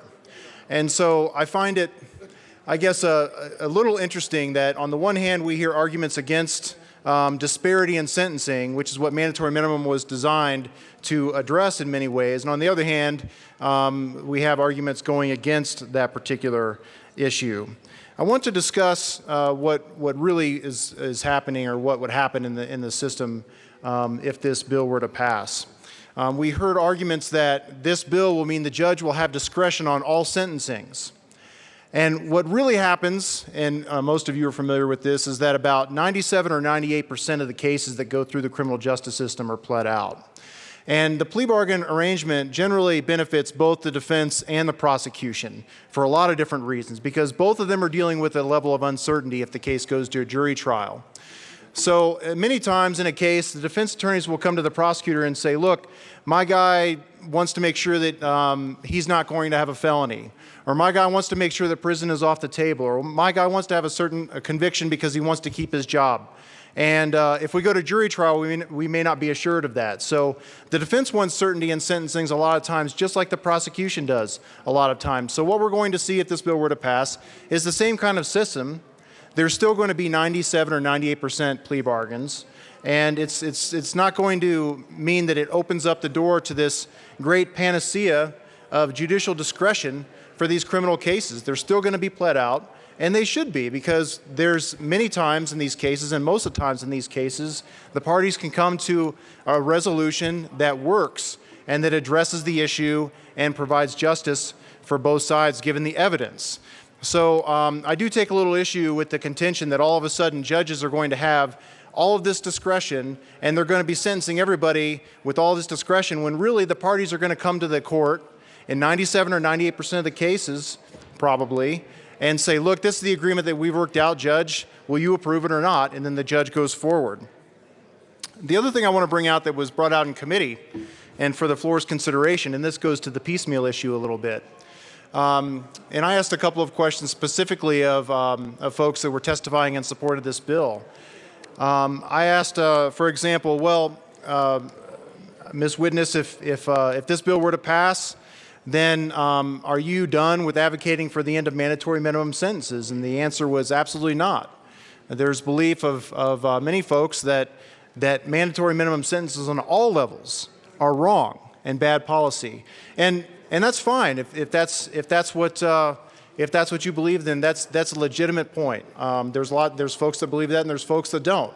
But the reason why I brought it up is because of the piecemeal issue, because we're dealing with this last year in a certain way, this year in a certain way, likely next year in a certain way, and it's brought forth really, in my opinion, in a way that is designed to try to find a couple of offenses here that we can get rid of a mandatory minimum for, not because of the policy consideration, but just because we can get rid of these this year, and we'll try to continue to come back and get rid of them next year.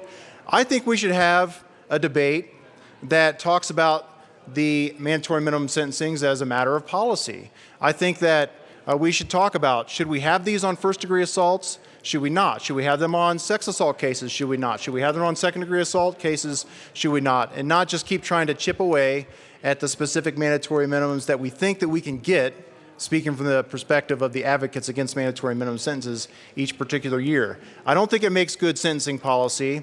I don't think it's good policy for those that are in the system, defense, prosecution, and judges alike. And so that was part of the reason why I voted no on this, and will continue to vote no if it comes up for third readings. Representative Melton. Thank you, Madam Chair. Members, I rise in strong support of Senate Bill 102 because, members, this gets rid of a failed policy. You just heard that mandatory minimums were originally instituted because we didn't want to see sentences in Adams County be different than sentences in Arapahoe County, then be different from sentences in Denver County. But members, that's not what happened.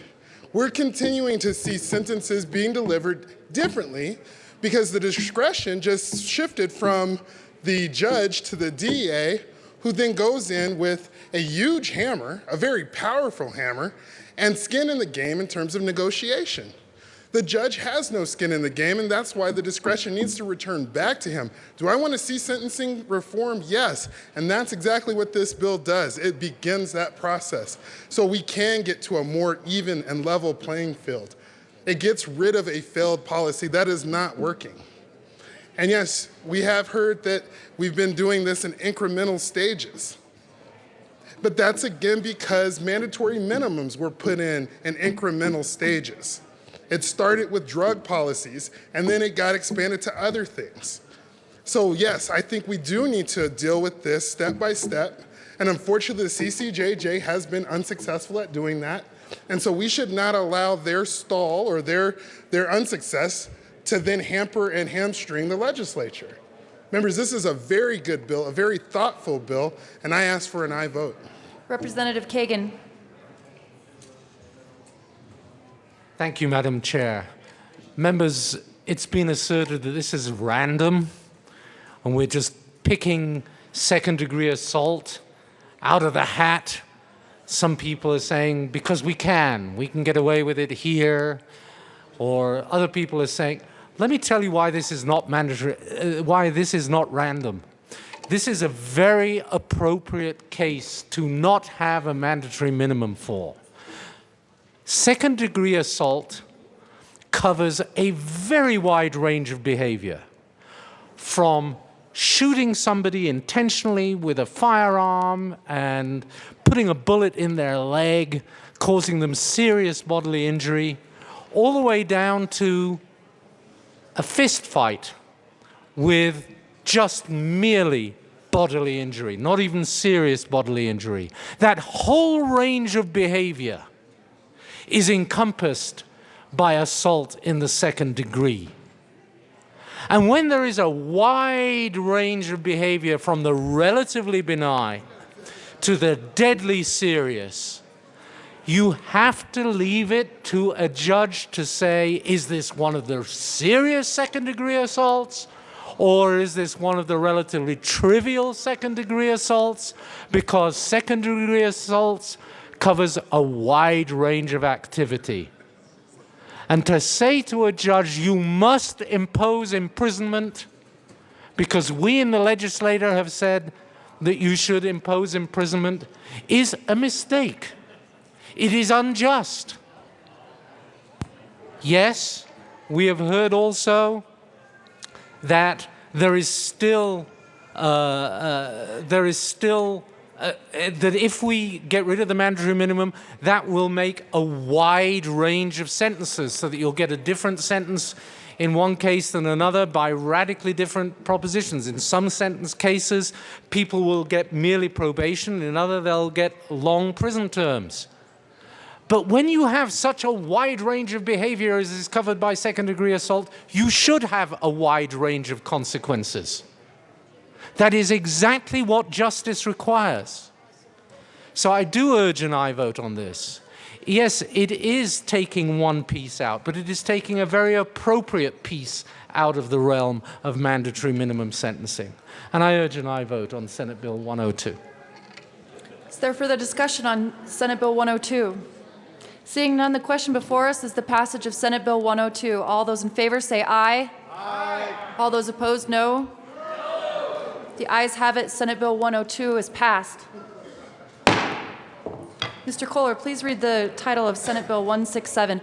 Senate Bill 167 by Senator Grantham, also Representative Rankin, concerning a reduction in the severance tax operational fund reserved for the 2016-17 fiscal year.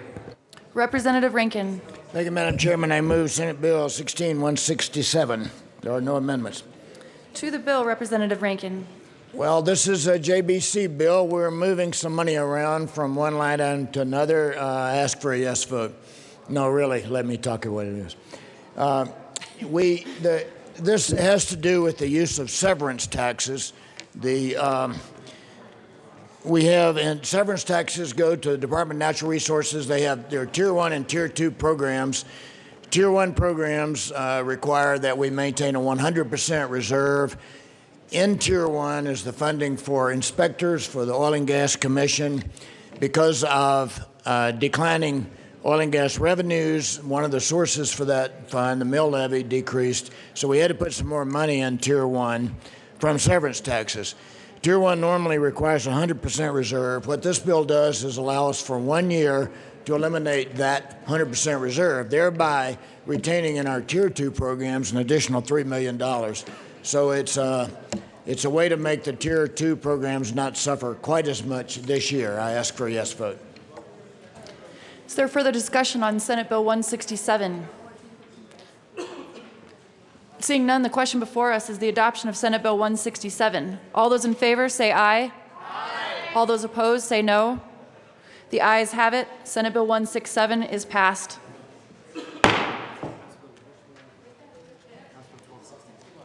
Mr. Kohler, please read the title of House Bill 1261. House Bill 1261 by Representative Pabon, also Senators John and Baumgartner, concerning continuation of the Colorado Retail Marijuana Code in connection with implementing the recommendations of the 2015 Census Report issued by the Department of Regulatory Agencies. Mr. Speaker Pro Tem, Representative Pabon. Thank you, Madam Chair. Madam Chair, I move House Bill 1261 and the Finance Committee report. To the committee report. And the Appropriations Committee report. To the Appropriations Committee report. Thank you, Madam Chair. And Madam Chair, this Appropriations Committee simply set the appropriation for 2 FTE for the Marijuana Enforcement Division for some computer work as well as some legal fees. And this comes from the Marijuana Cash Fund. Ask for an aye vote. Is there further discussion on the adoption of the committee report? Seeing none, the question before us is the adoption of the Appropriations Committee report. All those in favor say aye. Aye. All those opposed say no. The ayes have it. The report is adopted. To the bill. To the finance. Oh, excuse me, Representative Pabon, to the finance report. No problem, Madam Chair. Madam Chair, the Finance Committee report was a process, a very comprehensive process by the Finance Committee. and looking at issues that dealt with retail marijuana that were not necessarily contained in the Sunset Review report, but were needed to be addressed. And it is a very good, thorough work of the Finance Committee, and ask for an aye vote. Is there further discussion on the adoption of the Finance Committee report? Seeing none, the question before us is the adoption of the Finance Committee report. All those in favor say aye. Aye. All those opposed say no. The ayes have it. The report is adopted. Now to the bill. Thank you, Madam Chair. Madam Chair, this is the sunset review of the Colorado Retail Marijuana Code.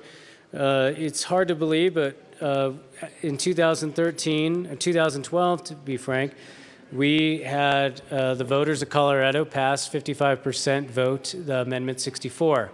That following session, 2013, we established the Colorado Retail Marijuana Code, and it was a process that actually involved myself, Representative John, and Baumgartner, and was a journey of unprecedented passage.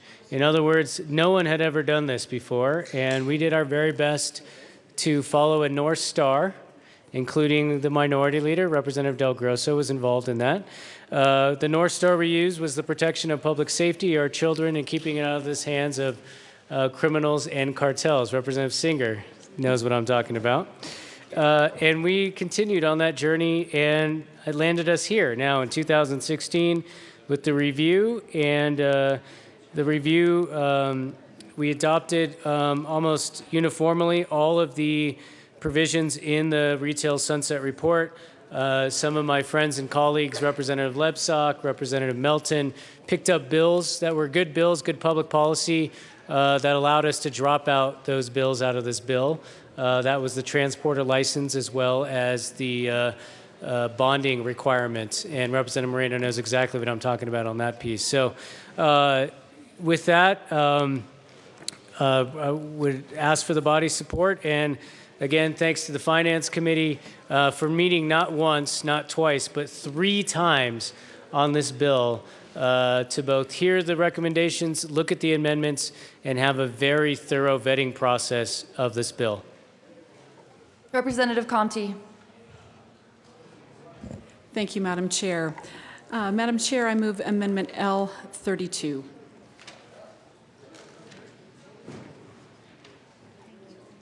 And ask that it be displayed. Amendment L032 is displayed before you. Please proceed, Representative Conti. Thank you. Members, in Finance Committee, we heard very compelling testimony from folks all over, both industry and patients and everywhere else, despite the fact that this is only retail marijuana that we're talking about here in this sunset. One of the things that we got a crash course on are the concentrates that are out there on the retail market. And Ron, can I have you?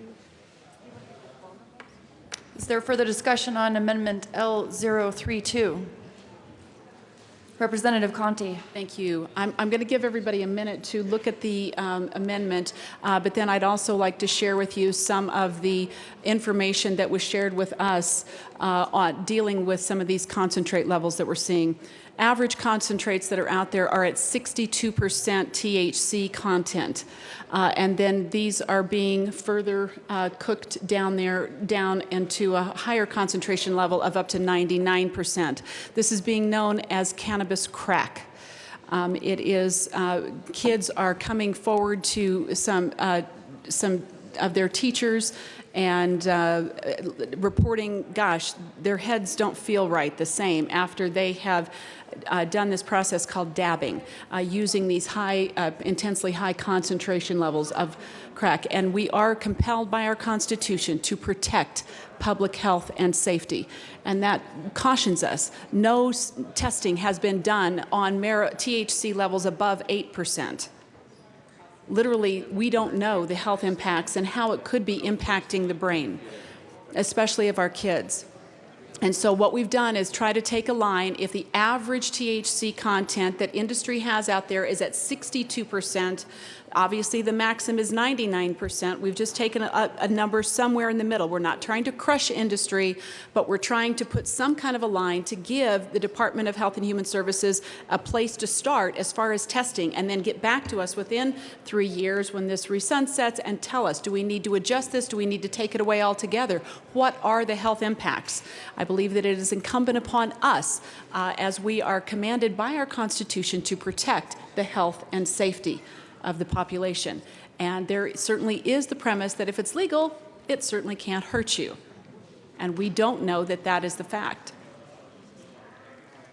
Representative Van Winkle. Thank you, Madam Chair. I've gone back and forth on this issue several times, and in committee I thought it might be a good idea because, well, one, it's hard to argue against the man in black over here, but really we all care about protecting kids. But at some level, there needs to be some personal responsibility. We require this, we're talking about retail marijuana here, so it can't go to anyone under 21 years of age. If it goes to someone under 21 years of age, that is illegal, and it is a crime. We also require that it be properly labeled. If it's not properly labeled, it's illegal, that's a crime. At some point, there needs to be some personal responsibility to this product, and we need to trust citizens a little bit. Also, Amendment 64 in the Constitution, I don't like it, but it's there, and it says we need to regulate marijuana like alcohol. There is no limit in alcohol. There's Bacardi 151, there's Everclear. We trust consumers to know what they're digesting with alcohol because it's properly labeled. Same thing here with marijuana. I've gone back and forth on this issue, like I've said, but on this I'd ask for a no vote. Thank you. Representative Conti. Thank you, Madam Chair. Could I have the pictures displayed at this time, please? Thank you. What you're looking here is hash oil, otherwise known as wax, otherwise known as shatter, and we have got a concentrate vial on the far left in bud form and in shatter form, shown here. It can be up to actually 99%. Average, again, concentrate levels here in the industry, we are told, are 62%. So average concentrate levels at 62%. Let's go ahead and go to page 2.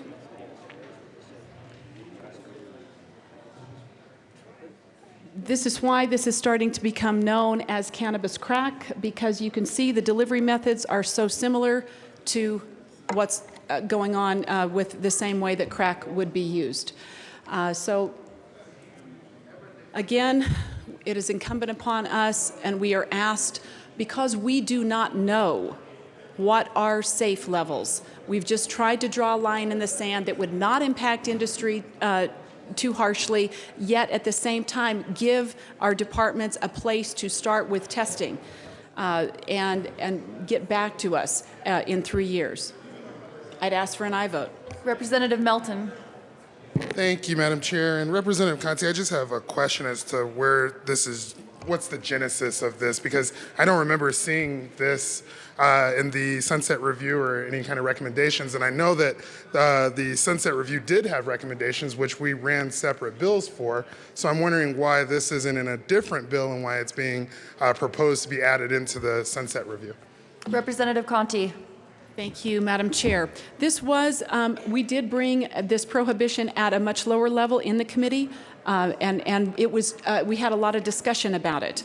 Representative Court asked me to, as the chair of the Finance Committee, asked me to work with Representative Garnett because she thought it was an important issue and it needed to be get further research. So we have tried to do that over the course of the last week. And again, we've tried to pick a number that would not cripple industry, would not too terribly hurt industry, yet at the same time might protect our kids, especially from some of the most harshest levels that are out there. Representative Melton. Thank you, Madam Chair. Follow-up question then. In committee, did you have any witnesses testify regarding this issue? Because I'm feeling like I don't feel like this necessarily is the right vehicle to put into this bill. It sounds like this really should be its own bill with its own hearing, so that way it can be thoroughly discussed and vetted. Was it discussed in committee? Representative Conti. Thank you, Madam Chair. Yes, it was discussed in committee, and we had numerous witnesses that stepped forward to say that they supported a prohibition at 20%, including Anschutz Medical, including Children's Hospital, I believe. Maybe not Children's Hospital, I'm sorry. But Smart Colorado obviously did, and numerous other parents, individual parents that had seen the devastating effects. We had some college students that talked to us as well. So yes, it was debated at length. Representative Garnett. Thank you, Madam Chair. Members, I rise in support of this amendment. And I rise in support of this amendment because I don't know about you, but I did a bunch of research between when we heard this in committee. I went and visited 2 dispensaries. I did a bunch of research on what marijuana concentrate is and how it's consumed. And I've determined that on the recreational side, we don't need products on the market that are above 75% THC potency. 16 states regulate the highest levels of grain alcohol. 16 states have said that the highest potency alcohol should be regulated in the size of bottle that it's offered in or in its potency. Members, I have seen videos, I've heard anecdotal evidence of consumers not understanding the THC potency level of these products, consuming them, and immediately passing out. I've nicknamed it the Mike Tyson. You take one hit and you're knocked out, and you're drooling from the mouth, and you are literally knocked to the floor. We don't do a good enough job educating around marijuana potency. If you look at a label on these marijuana concentrates, one of the concentrates that I asked the dispensary that I visited, can you give me the highest level potency product that you have? They brought out a gram of it, and it was called green crack. It was called green crack, and it's called shatter, which means you can't smoke it in a normal piece of paraphernalia. You can't smoke it in a normal bowl. You have to have a dabbing rig, which you saw a photo of on the screen, that has a titanium nail that you have to heat up above 350 degrees in order to melt this product. The danger with that is that there's only one big piece that you can consume some of these marijuana concentrates in. We have moved forward on better education around marijuana edibles. We've moved forward and said there's a serving size, and we need to do a better job of educating consumers on what they are consuming. Do you know why we did that? We moved forward with those common sense steps because a college kid fell off a balcony and a dad shot his wife because he had a psychotic break on a marijuana edible.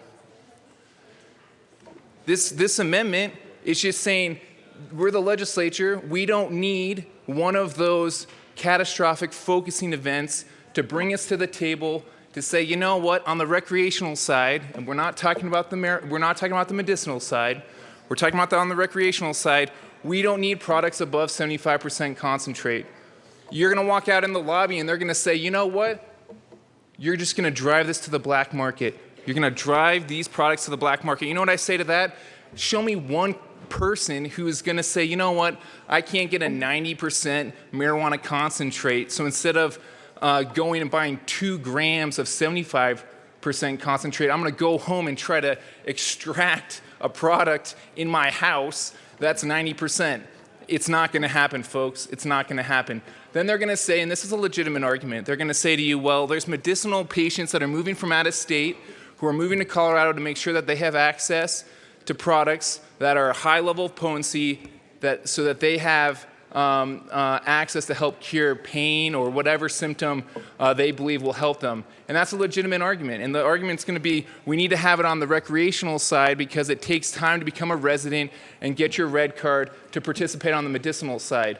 I agree with that. I think that's something that we could work on here in the legislature, but we're talking about a fraction of the population. There is literally no argument. I would love to hear an argument why we need a product on the market on the recreational side above 75%. It doesn't make sense. People don't know how to consume them. We don't do it nearly enough to educate folks. We don't do nearly enough in labeling. When I took the gram out of the case, the THC potency was this tiny little number on the backside of the vial that it came in. Consumers have no idea what they're consuming, and I have no idea why we would need products above 75%. People are going to say, you know what, we need to regulate it the way we regulate alcohol. We have a state statute, and I left the statute number on my desk, that outlaws the vaporization of alcohol. The Constitution says it has to be similar, but not exact. And again, there's 16 states that have regulated the highest level potency of alcohol. I urge an aye vote on this amendment. Representative Pabon.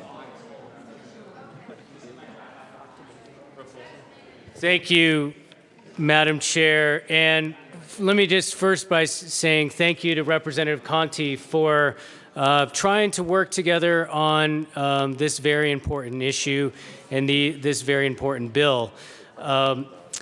Here's the brass tacks on just our process. So we had, again, not one, not two, but 3 committee hearings on this bill. We did have this discussion in the Finance Committee, and the Finance Committee decided this was not a good idea. Let me tell you why. Let's just talk about the real world. In the real world, you have to have an enforcement mechanism when you put a ban in place, when you put some sort of arbitrary cap in place. And L032 contains no enforcement mechanism. So here's the question that I had.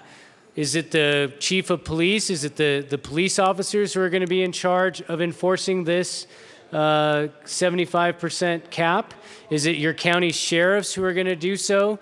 Which is, again, in addition to all the things that they're doing and all the burdens that we require them to have, we're going to say now, go figure out to all these different grows. We want you to take a sample from each of these plants, not a random sampling, every single plant, because a 75% ban says 75% on every single product. Then we want you to take it to a testing lab, which, by the way, we haven't specified in the amendment or anywhere in the bill because it doesn't exist in our enforcement regime right now whatsoever.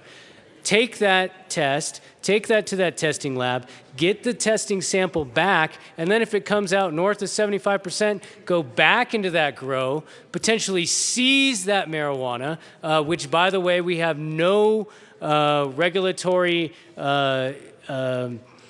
insight or guidance for the law enforcement to do, and destroy this public property, which, by the way, might be a false positive, might be some false test, and the private property owner has no rights over this. That's the practical reality of what this amendment would do. We don't have any enforcement mechanism. The Marijuana Enforcement Division testified specifically that this was a dramatic change to policy that we would have in the state of Colorado, and that their resources and their capabilities were not set up to address the enforcement of this. So the first thing that's going to happen is, and I know that we had a vote today in appropriations, there were objections to the number of FTE that were being required under this bill. You want to take that number and triple it, quadruple it, 10 times that amount for the enforcement of this to get every plant in every grow in the entire state of Colorado to make sure they're complying with this. That FTE number is going to skyrocket. Here's the other thing. You ban this in stores. You stop selling this. Amendment 64 says you're still allowed to have it at home. You're still allowed to use this practice. You're still allowed to have this potency. There's no requirement in Amendment 64 that says this is going to be banned. So what do you have now? Now you've taken this out of the regulated market and put it in the black market. You want to keep this away from kids. You want to keep this away from those who shouldn't have this. That's the exact opposite intent of Amendment 64. Amendment 64 said, let's shed sunlight on this issue. Let's shed sunlight on this product and make sure that we have a regulated system. This shoves it back into the black market. That's exactly opposite of what the Amendment 64 intended. Finally, the science. That's what we have to base our decisions on, is science. And frankly, we just have no science to support any level whatsoever on its health effects in Colorado. We do have, on the other hand, a scientific advisory committee. And what I've suggested to Representative Kathleen Conti, Representative Garnett, all our friends who are interested in this issue is let's give them money to study this. Let's get the data. And then once we have the data, then we can set a limitation in place. But until then, we're basically putting a number of potency on a dartboard. And I'm throwing a dart. Representative Janal's throwing a dart. Representative Kathleen's throwing a dart. And for this amendment, it landed on 75. Representative Rosenthal wants a dart too. Let's be real about this. This is an arbitrary number. Let's base it on science. That's the right approach that we should take. So again, you're going to hear me come down on every amendment, not just this amendment. So I also want to be very clear about that. We had a thorough vetting process in the Finance Committee. We had tons of amendments offered. The amendments that we settled on are the amendments that we've come to. And so I'll be opposing all amendments to the Retail Sunset Bill, but appreciate again Representative Conti and others' efforts. The one thing I do want to note, though, in the Finance Committee report, and part of Representative Garnett's effort, is to say on the label itself, there will be a potency requirement. So it will state the potency is this amount. And so the consumer can know, have transparency and accountability on that potency number to know this is exactly what they're getting. I think that was a good amendment. It was universally accepted, and that's the right way to approach this at this time. Would ask for a no vote on L032. Again, that's a no vote on L032. Representative Wilson. Thank you, Madam Chair. Representative Pavone, I appreciate your talking about the real world because I'd like to talk about the real world, folks. Let's talk about the real world and what we're dealing with here. You're exactly right, Representative Pavone. We can't change the way the people voted. I don't have a problem with that. Well, I do have a problem with that, but I can't change it. You're talking about how do we enforce it? Well, if you don't have some type of controls, if you don't have some type of enforcement, it's just Wild West, just let her rip. So let's just not worry about it. Real? Okay, let's get real. Let's talk about real, folks. In the real world, this is destroying our children. When this started, we said we'll control it like we do alcohol. My comment at that time was, how did that work out for us and our young people? And now we are turning loose a product that they can't even read the label, whether it's 3.2 or 200 proof or whatever. They don't even know what they're ingesting. And we're saying that we don't want to do anything about it. We'll do it just like alcohol, because in alcohol you can go into the liquor store and you can buy it and it says 200 proof or it says whatever proof. Why don't we at least try to get some control on this so that we know what we're dealing with? Representative Pavone is exactly right. We don't have the science. Duh, isn't that another reason why we should take this easy instead of just rushing into it? We shouldn't be controlling it? Seriously? Seriously? And quite frankly, folks, I don't care if those adults use it in any way they want. That's totally legal. That's not my problem. But my problem is it's available to kids, it's destroying our kids, and we'd better start getting control of this. It's like the old Western movie. You remember the runaway train? The train's going down the track 70, 80 miles an hour, and there's somebody on the back trying to pull on that little brake, and the sparks are flying. Folks, we better make the sparks start flying and get control of this. And if I had my way about it, we wouldn't be talking about 75% potency. We'd be talking about 15 or 20. But I'm willing to go along with this just to get somebody on the brakes, because the brakes are not controlled right now. No one's on them. Let's get control of this. I am in favor of this amendment if you missed that message. Representative Lebsack. Thank you, Madam Chair and members. First of all, this industry is probably the most over-regulated industry we have in Colorado. We hear from this side of the aisle all the time that we need to look at businesses and make sure that we're allowing them to streamline their businesses. We don't need the big hand of government on business. Yet with this legal industry, and frankly, Amendment 64, when it passed, my 70-some-year-old father voted yes on Amendment 64, Representative Wilson. And so regardless on where you and I voted, the vast majority of people, it's in our Constitution now. And when I came down here, I raised my right hand to uphold the Constitution. There's all kinds of guardrails that we have. In fact, Representative Pabon has worked for months on this bill in a bipartisan fashion. There were 10 amendments that were put on in Finance Committee, 10 amendments. And Representative Wilson, I agree with you. We need to protect our children as much as we possibly can. I agree with you, sir. Good. I'm opposed to this amendment, not because I don't want to protect our children. We've been working on this sunset for a year now. The Department of Revenue, the Colorado Department of Public Health and Environment, folks who are opposed to marijuana, and industry people. And we've got to a place where we believe the majority of the stakeholders, literally hundreds of stakeholders, have got to a place where we can pass this bill that puts reasonable guardrails on the industry. That's where we're at with the 10 amendments that were put on in Finance Committee. And so I'm asking folks, I understand your concern. Just like alcohol shouldn't be put in the hands of children, marijuana probably shouldn't either, unless it's medical marijuana. Now that's a different issue. Literally hundreds of children needing medical marijuana for their ailments. And so what this amendment does is throws a monkey wrench into this process. 10 amendments got on in committee, 10 of them, heavily debated.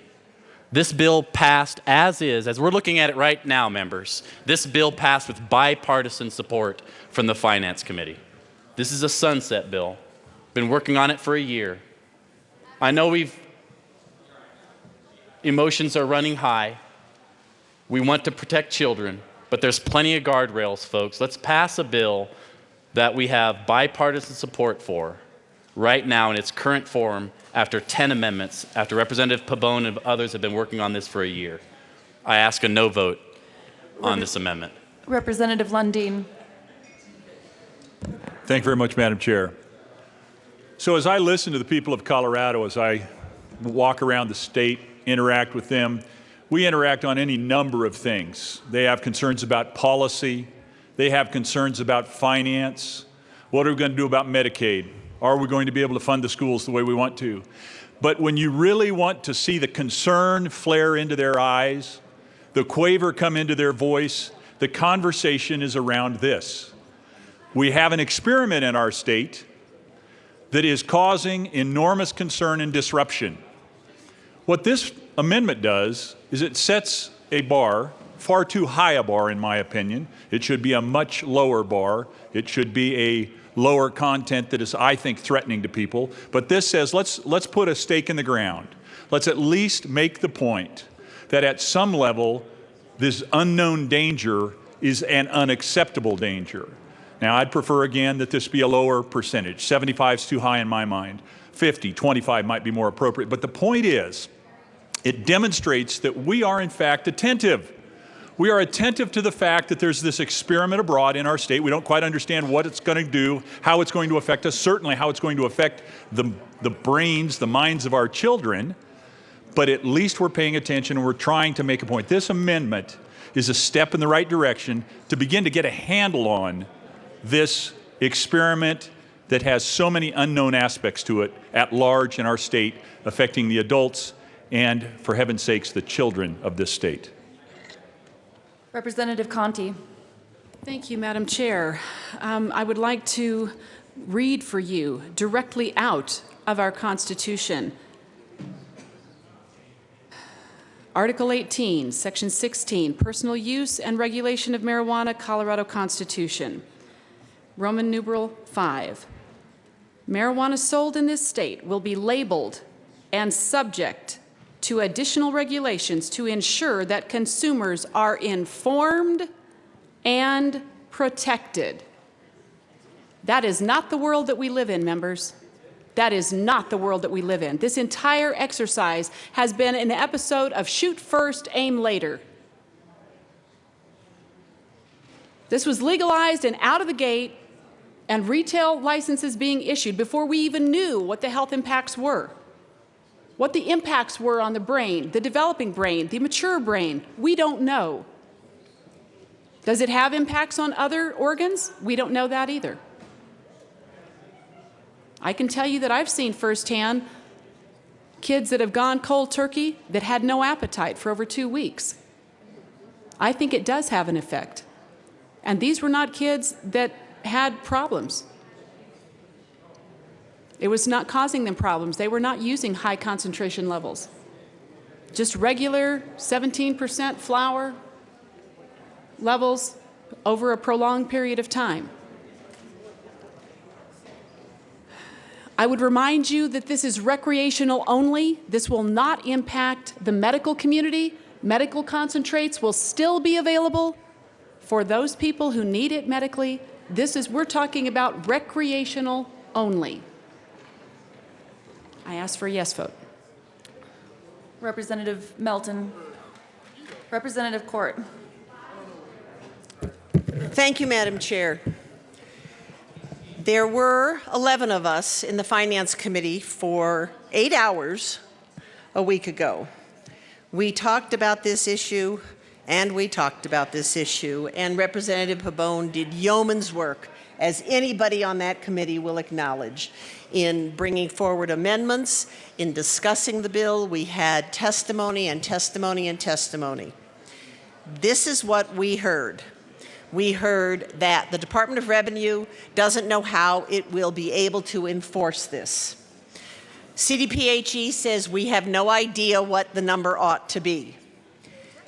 Nobody knows what is right here. Representative Conti brought a proposal, an amendment, to go to 15%. We said we know that's too low. We can't do that. As the chair of the committee, I asked Representative Conti to work with members from our side of the aisle to see if she could come up with a number that might make some sense. That's what this amendment does in her mind. Whether or not it makes sense, we don't really know. Representative Conti doesn't know. Nobody knows. What we do know is we heard from a number of parents, both before, during, and after the committee, that parents are nervous about no limit. That's what we did here. I am very torn about this amendment because I know we don't know the right number.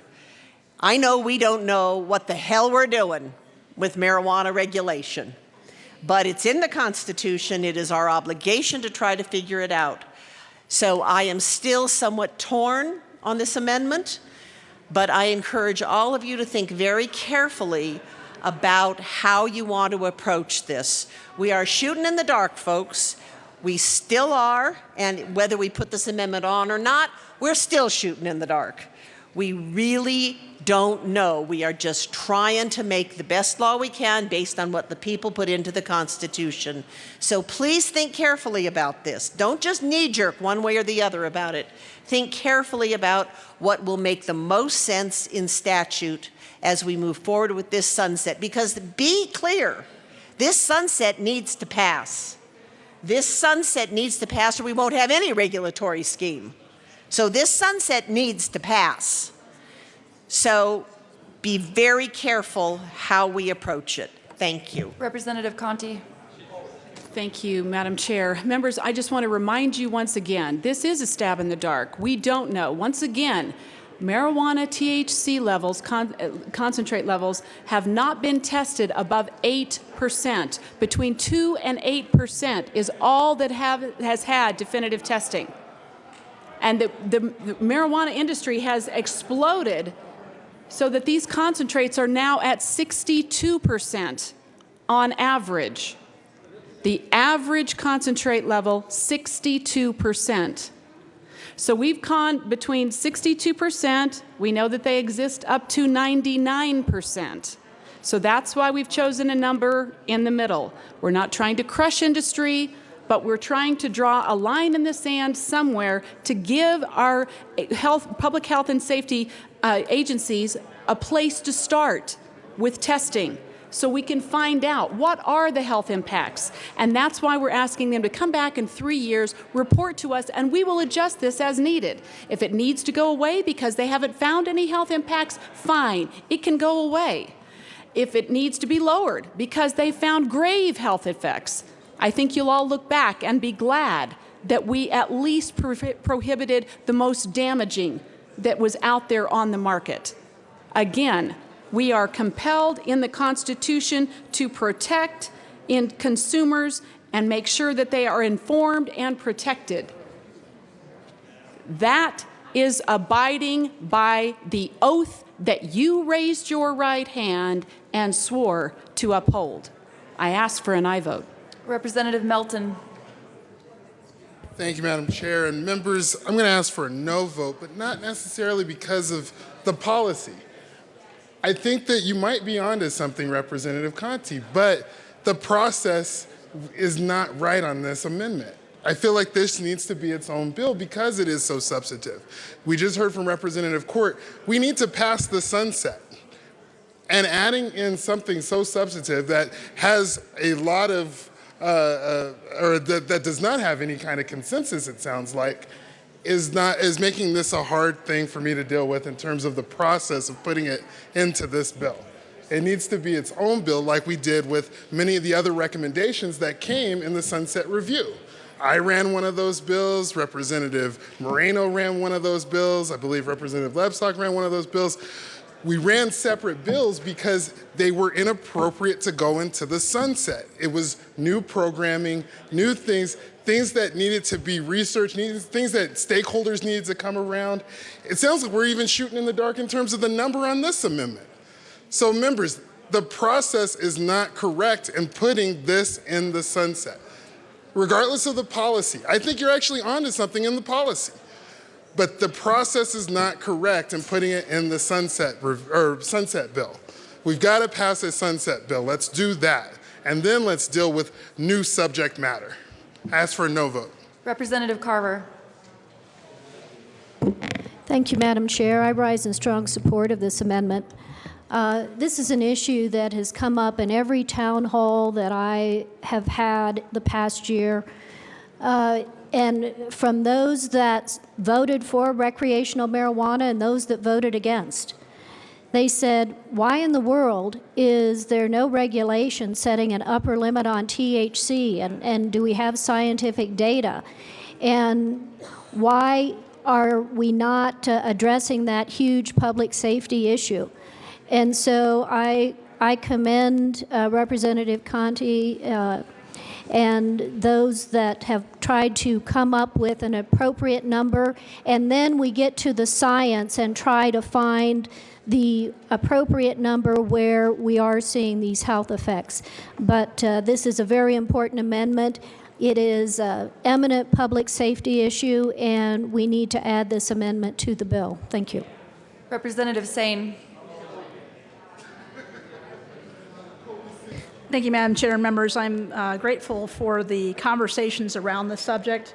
It probably needs to be had in a broader sense by this body, but one of the questions that came up is the Constitution and regulating this.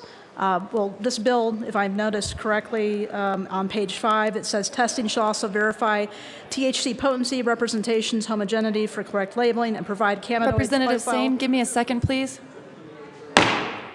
Thank you, members. I know it's getting late, but appreciate your attention at the well, please. Thank you. Thank you, Madam Chair. If I'm reading correctly on page 5, this does exactly that.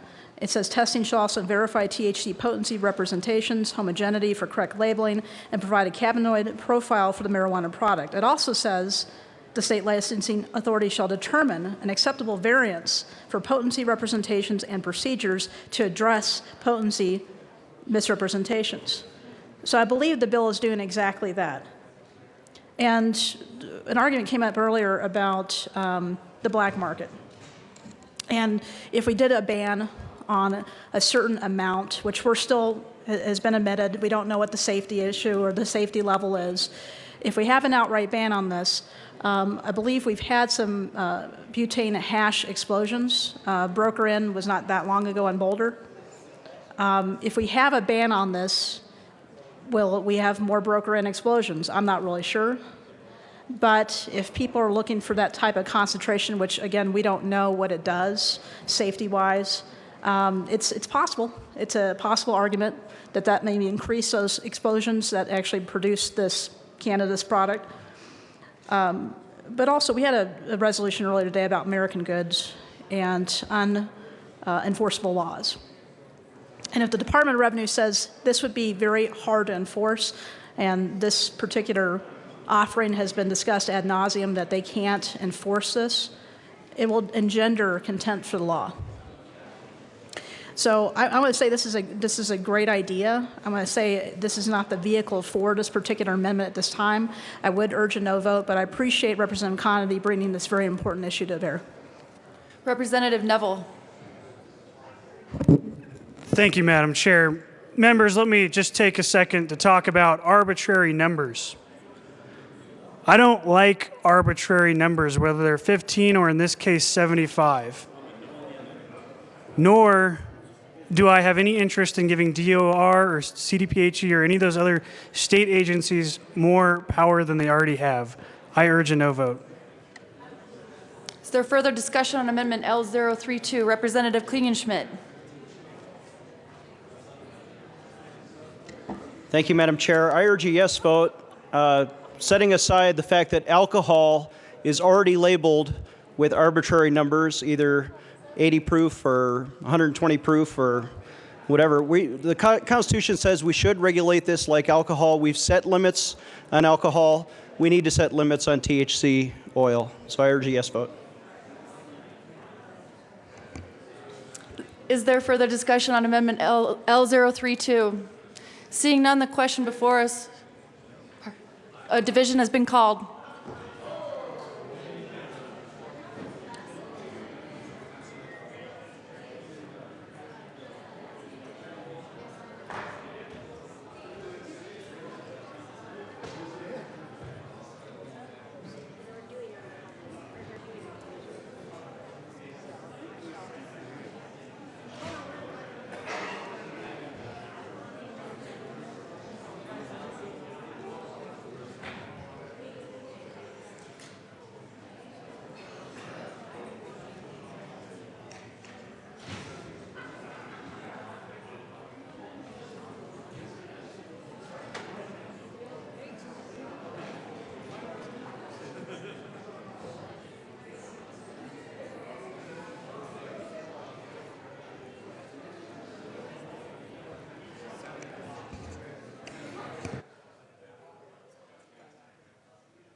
Members, the question before us is the adoption of Amendment L032. A division has been requested.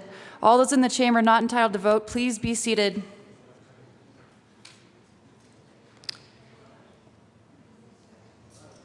All those in favor of Amendment L032, please stand and remain standing in one place until the count is taken.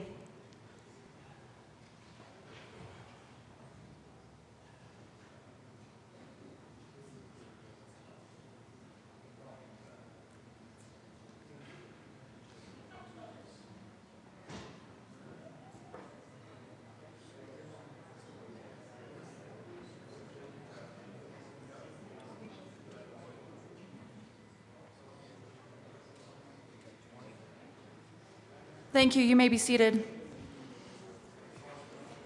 All those opposed to Amendment L032, please stand and remain standing in one place until the count is taken.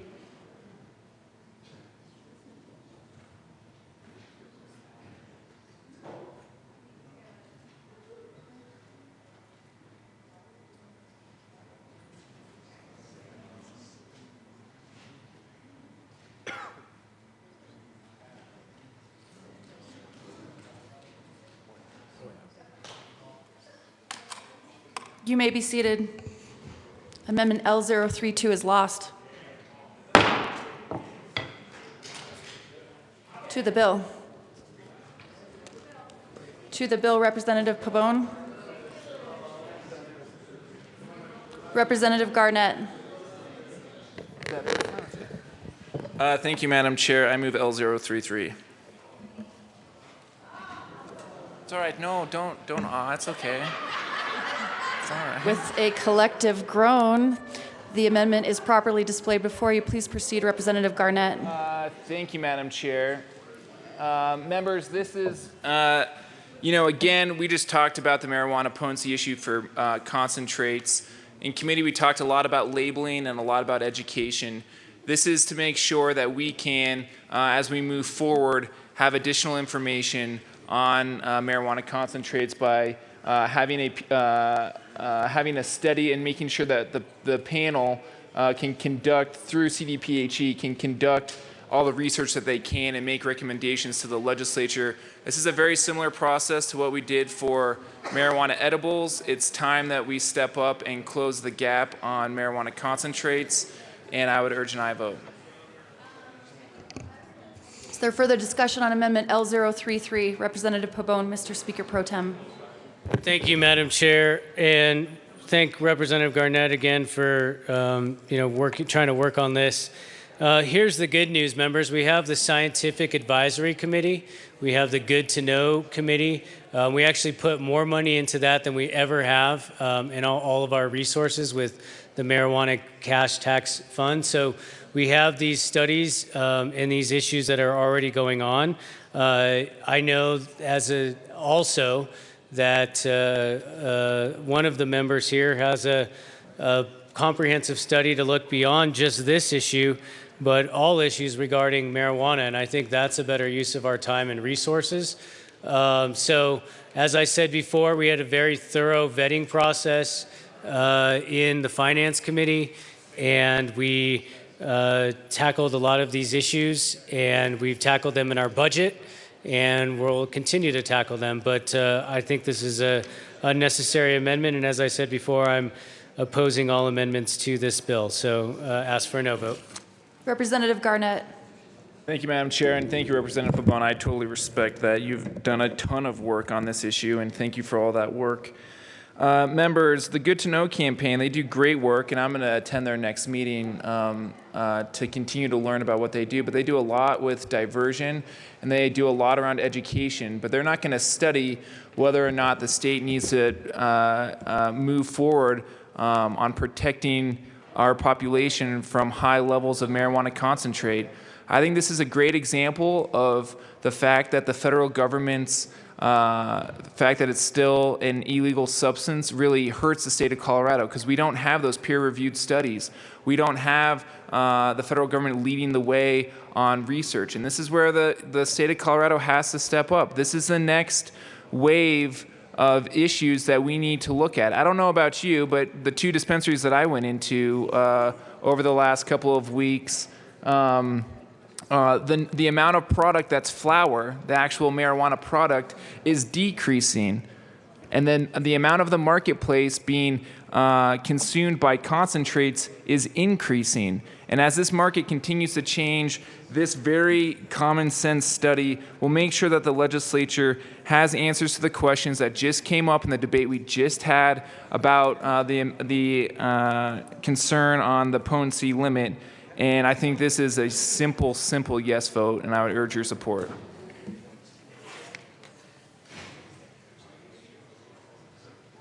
Representative Court.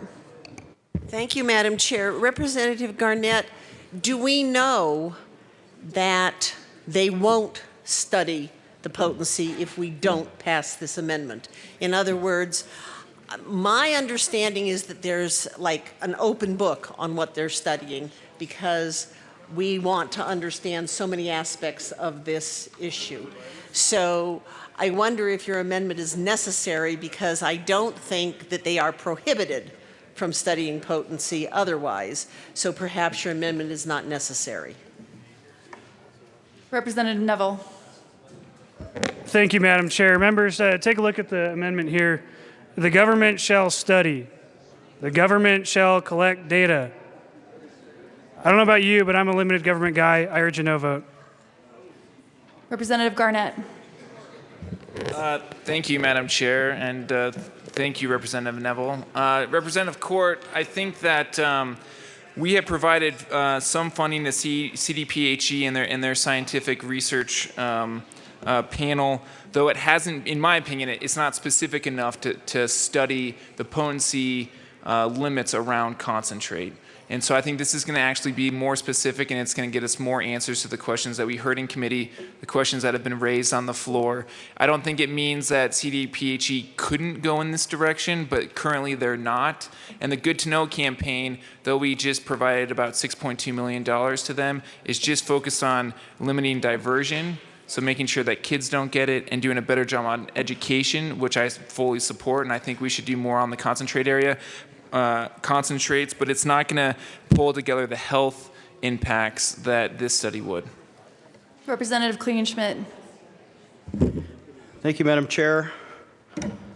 Not nearly as tall as Representative Garnett, but I support the Garnett amendment. I think this study will provide us the information that some of you didn't have on the previous amendment, right? Why did some of us, what were some of the arguments against the previous amendment? Well, we don't have enough information about THC content. Well, we haven't studied THC content. Well, we don't have enough witnesses. We should have a separate bill for THC content. This is a baby step, but at least get us the information we need to have this discussion next year. I urge a yes vote. Representative Lebsack. Thank you, Madam Chair. And I'm going to tell you the main reason why I'm a no on this amendment. The CDPHE was required last year to promulgate rules on a reference library. And this body voted unanimously to approve that reference library. Representative Klingenschmidt, you voted yes. And the reason why you voted yes was CDPHE was required to form rules, reasonable standards on testing of marijuana. Guess what? It went June, July, August, September, October, November, December of all of last year, and they couldn't fulfill their obligations statutorily. They were statutorily, the CDPHE was required to promulgate rules and create a reference library so we could have testing done the same all around the state. And they failed in that duty.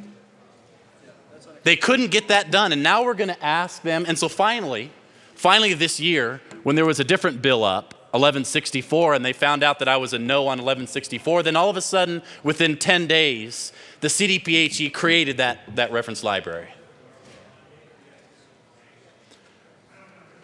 So all those months, May, June, July, August, September, October, November, December, January, when they were supposed to set up these reasonable parameters on the testing of marijuana, CDPHE couldn't do it, yet with this amendment, we're going to ask them to do something even more. Now they're going to have to be doing some studies. Members, the CDPHE can't do their job now, and we're going to ask them to do this? Representative Neville is absolutely correct. Vote no on this amendment. Representative Garnett. Thank you, Madam Chair. And Representative Lebsack, listen, I don't know what your beef is with CDPHE, but I'm just trying to protect our kids. I mean, listen, I know everyone has their own issues with certain departments in the executive branch. I'm not going to sit down here and defend big government. But what I am going to say is that as a legislature, it would be nice if we could get ahead of an issue and make sure that we were doing all the research that we needed on the health impacts before, and to make sure that we were making informed decisions, and instead of just waiting for that catastrophic focusing event to happen. Are you seriously saying that we should not have this study conducted and we should wait for those kids to dab a concentrate that's over 90%, pass out on the spot, they happen to be on a rooftop balcony, and they fall to their death? Then the legislature is going to come to the table and say, you know what, gosh, we really should make sure that we're doing everything we can to study this issue. Let's get out ahead of an issue that I know is becoming a problem, and all of you should know is becoming a problem. And this is very simple. This is going to make sure that we're not rushing to judgment and that we're making informed decisions. But to vote no on this is to say that that our kids don't matter, and that we'll just wait until that focusing event happens and to come to the table. So I'd urge an aye vote. Representative Becker. Thank you, Madam Chair. I urge an aye vote on this. On the last amendment, folks voted against it, spoke against that amendment because they said it's something that we need to study. This says for an entity that already exists, a panel that already exists, have them take the time to actually look at this issue. This is a panel of medical experts, and looking at existing studies, what there is and what there isn't. It can provide much needed information to the General Assembly to help figure out an important public health issue.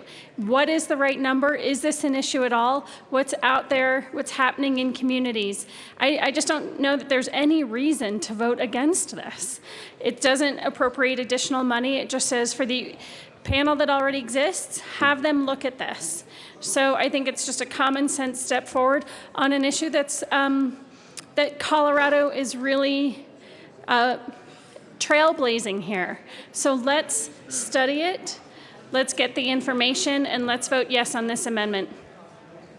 Representative Lundeen. Thank you, Madam Chair. So the last amendment, which I supported, was challenged, some would say, and some did argue, because it was arbitrary. It picked a number. Like the number, hate the number. It was absent science. It was absent exactly what, wait, there's an amendment that would actually get some of those questions answered for us. I think this is an easy yes. I think we need to understand what is happening with this experiment. Is it changing our society, and how is it changing our society? There are unintended consequences, and there are hidden costs in our society, both financial and in terms of human costs, that are not being understood. I think this amendment would help us to begin to understand those in a meaningful way. I am supportive of this amendment. Representative Wilson. Thank you, Madam Chair. Colleagues, I probably left little doubt that I supported the last amendment. That didn't go so well. This amendment is something that might be palatable, and if we keep ratcheting it down far enough, we'll get someplace to where we can all agree and we'll do nothing. The interesting thing that Representative Lundeen pointed out was, yeah, that was an arbitrary figure and we don't really have the research. Then why did we spend $45 million of that marijuana money on an educational program to say don't use it? Just asking. The reason why I'm up here this time is I commend Representative Garnett on running this amendment. He happens to be a young parent, which we know that. Some of you aren't parents, so it may not be a big enough issue to you to be concerned about the kids. Some of you may be like me and have already got your children raised, but then along comes grandkids. It's an issue for us, folks.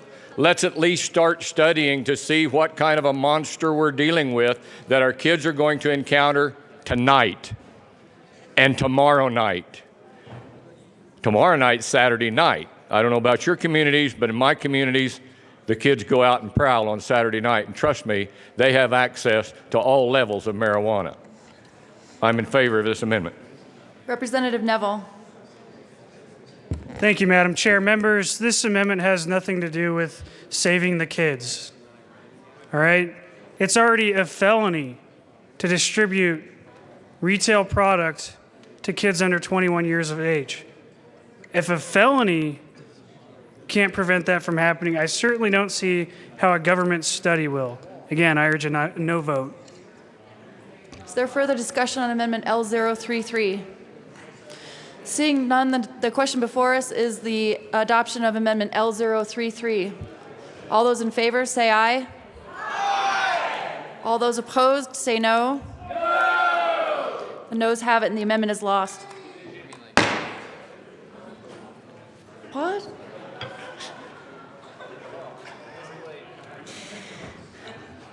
To the bill.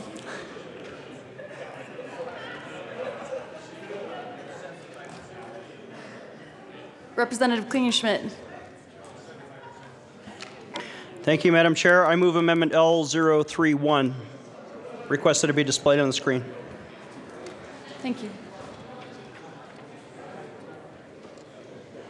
Amendment L031 has been moved and is properly displayed. Please proceed. Representative Klingenschmidt.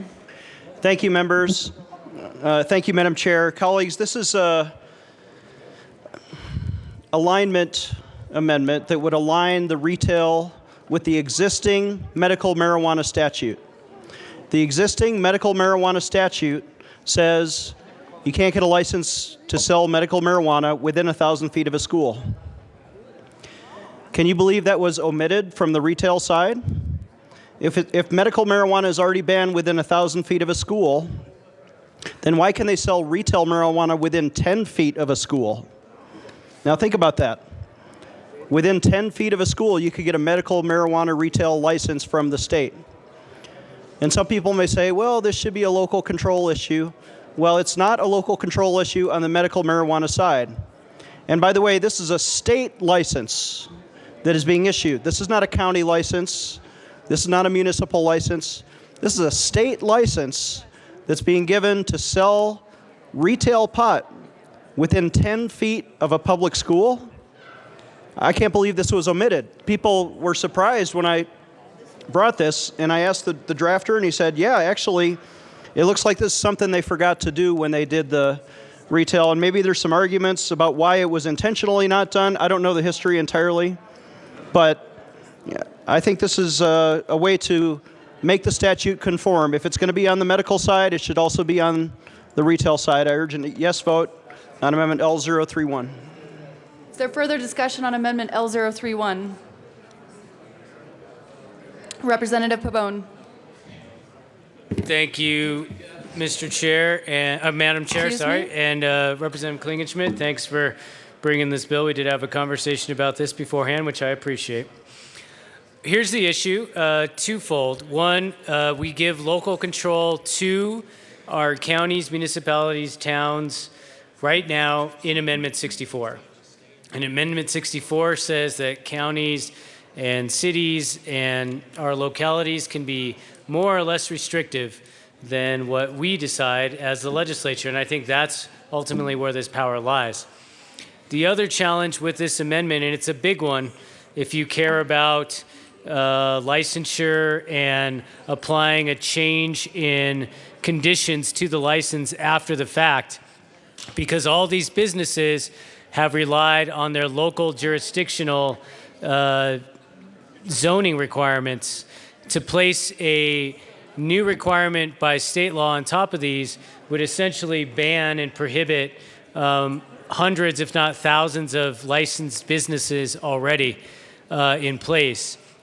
And so that's not something that we want to do, I believe, in Colorado, is to take a license holder and essentially ban them from operating based on this restriction.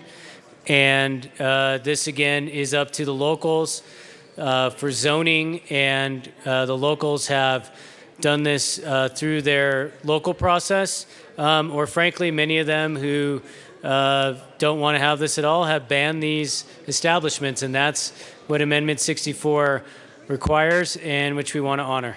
Ask for a no vote. Representative Lundin. Representative Klingenschmidt. Thank you, Madam Chair. Just a clarification on that part. This only applies to new licenses. If you read the original bill, the underlying bill, it says restrictions for applications for new licenses. So if a new state license is going to be given, then this would say you can't be within 1,000 feet of a school. But this would not impact existing licenses. If you've already got a license for a retail marijuana shop 10 feet from a school, yeah, I guess you can keep that license because you'd be grandfathered in. But my amendment only applies to new retail licenses going forward. So it's not going to hurt anybody who's already made a big investment. And this is, again, is a state license, which is being, we ought to have a state standard if you're giving out state licenses. I urge a yes vote. Representative Lundin. Thank you very much, Madam Chair. I rise in support of this amendment. There is no way to argue this amendment is not for the children. Clearly, it is. There's no way to argue that this would have some sort of backward-looking or grandfather sort of effect. It doesn't. It's forward-looking. It says new licenses. The reality is, as we as communities have begun to understand, what does this mean? What is this experiment doing in our community? People are beginning to see the data sets, see the changes in people's lives, and see the consequences of that. I think it's very important that we draw a line and we protect schools, and that's exactly what this amendment would do. It would protect the children. I support this amendment. Please join in that support. Is there further discussion on Amendment L031? Yes. Representative Lebsack.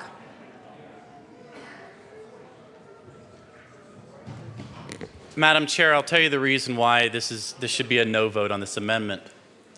And Representative Pabon was absolutely correct. Local governments have this authority. Representative Klingenschmidt, I have 3 cities within my House district, and all choose to govern marijuana in different ways. The city of Thornton does not allow medicinal or recreational marijuana at all in the entire city of Thornton. North Glen allows both. Federal Heights took a vote, and this is a local decision. These are local decisions. Let our local governments and the people who live in them make these kinds of decisions. Federal Heights has chose to allow medicinal marijuana, but they don't allow recreational marijuana. These types of decisions are best made by the local governments.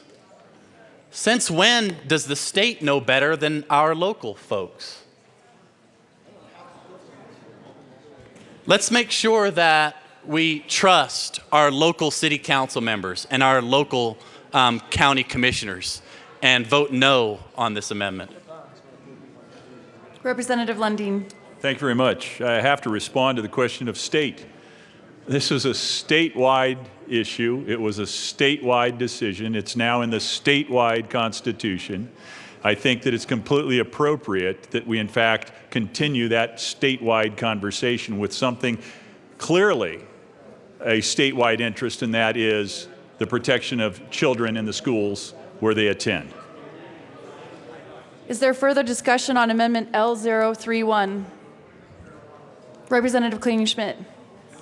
Thank you, Madam Chair. Again, this just mirrors the existing statewide statute for medical marijuana. We already regulate that it's got to be 1,000 feet from a school if you're going to sell medical marijuana. It seems like an oversight if we just say, oh, well, you can sell retail marijuana 10 feet from a school and we're not going to regulate that. And let me read from the original bill. It says, the state licensing authority shall not approve this kind of application. The state, this is not the city of Thornton licensing authority. This is not Federal Heights licensing authority. If the state is going to be issuing a license, then the state ought to have the same standards for retail that they already have for medical marijuana. This is a conforming amendment to existing state law to put it, what's already over here. Now we're going to put it over here, and it'll be consistent throughout state statute. I urge a yes vote. Is there further discussion on Amendment L031? Seeing none, the question before us is the adoption of Amendment L031. All those in favor say aye. Aye. All those opposed say no. No. The noes have it. The amendment is lost. To the bill, Representative Pabon. Seeing no further discussion, the question before us is the passage of House Bill 1261. All those in favor say aye.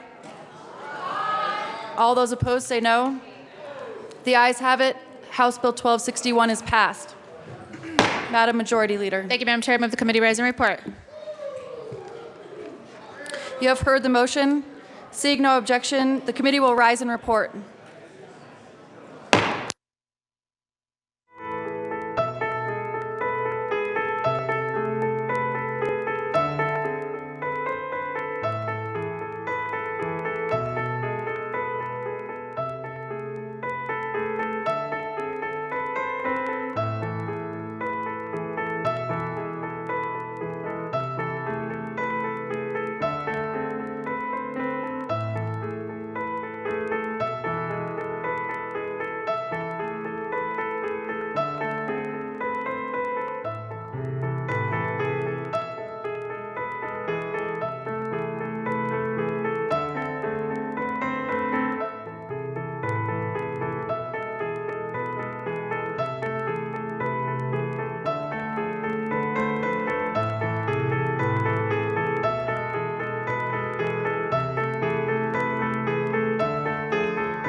The House will come back to order. Mr. Kohler, please read the report of the Committee of the Whole. Madam Speaker, your Committee of the Whole begs lead reports under consideration of the following attached bills being second reading thereof and makes the following recommendations thereon. House Bills 1050 amended, 1080 amended, 1097 amended, 1172 amended, 1186 amended, 1195 amended, 1196 amended, 1261 amended, 1273 amended, 1277 amended, 1289 amended, 1290 amended, 1291 amended, 1300 amended, 1301 amended, 1313 amended, 1321 amended, 1363, 1364 amended, 1390, 1399 amended, 1424 amended. Passed on second reading in order of gross place on the counter for third and final passage.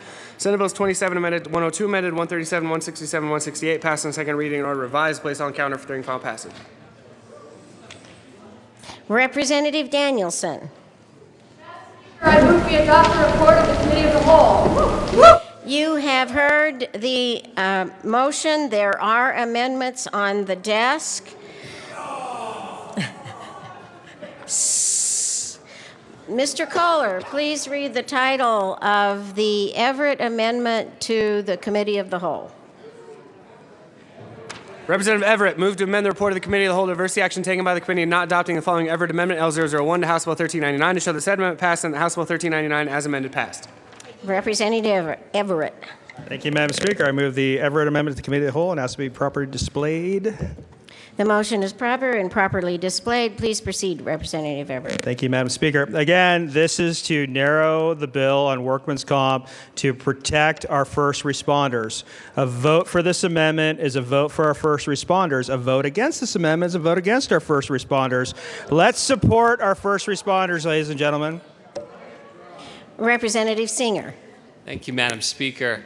Well, I think I heard some sentiments that I will repeat, and that is no. I appreciate what Representative Everett's trying to do here. Unfortunately, I don't think this amendment gets to exactly where we should be at on this bill. Even though it narrows it, I think it narrows it too far.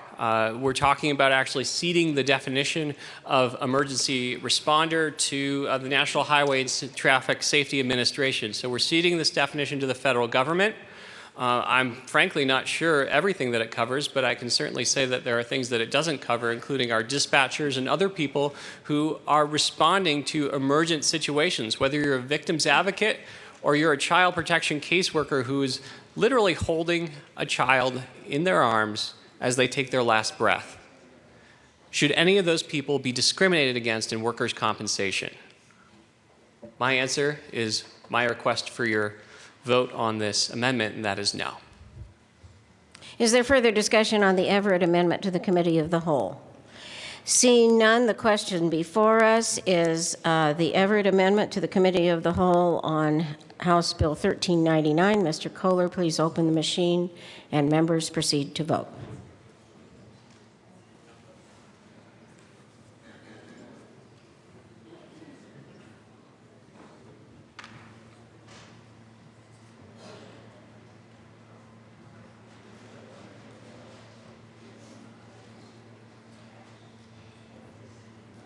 Close the machine. With 29 ayes and 34 noes, the Everett Amendment to the Committee of the Whole is lost. Mr. Kohler, please read the Klingenschmidt Amendment to the Committee of the Whole. Representative Klingenschmidt moved to amend the report of the Committee of the Whole to reverse the action taken by the committee in not adopting the following Klingenschmidt Amendment L031 to House Bill 1261 to show that said amendment passed and the House Bill 1261 as amended passed. Representative Klingenschmidt. Thank you, Madam Speaker. I move the Klingenschmidt Amendment to the Committee of the Whole. It's properly displayed and properly moved. Please proceed, Representative Klingenschmidt. Thank you, Madam Speaker. So, members, this is just a conforming amendment to put the existing rules for medical marijuana into the retail marijuana side.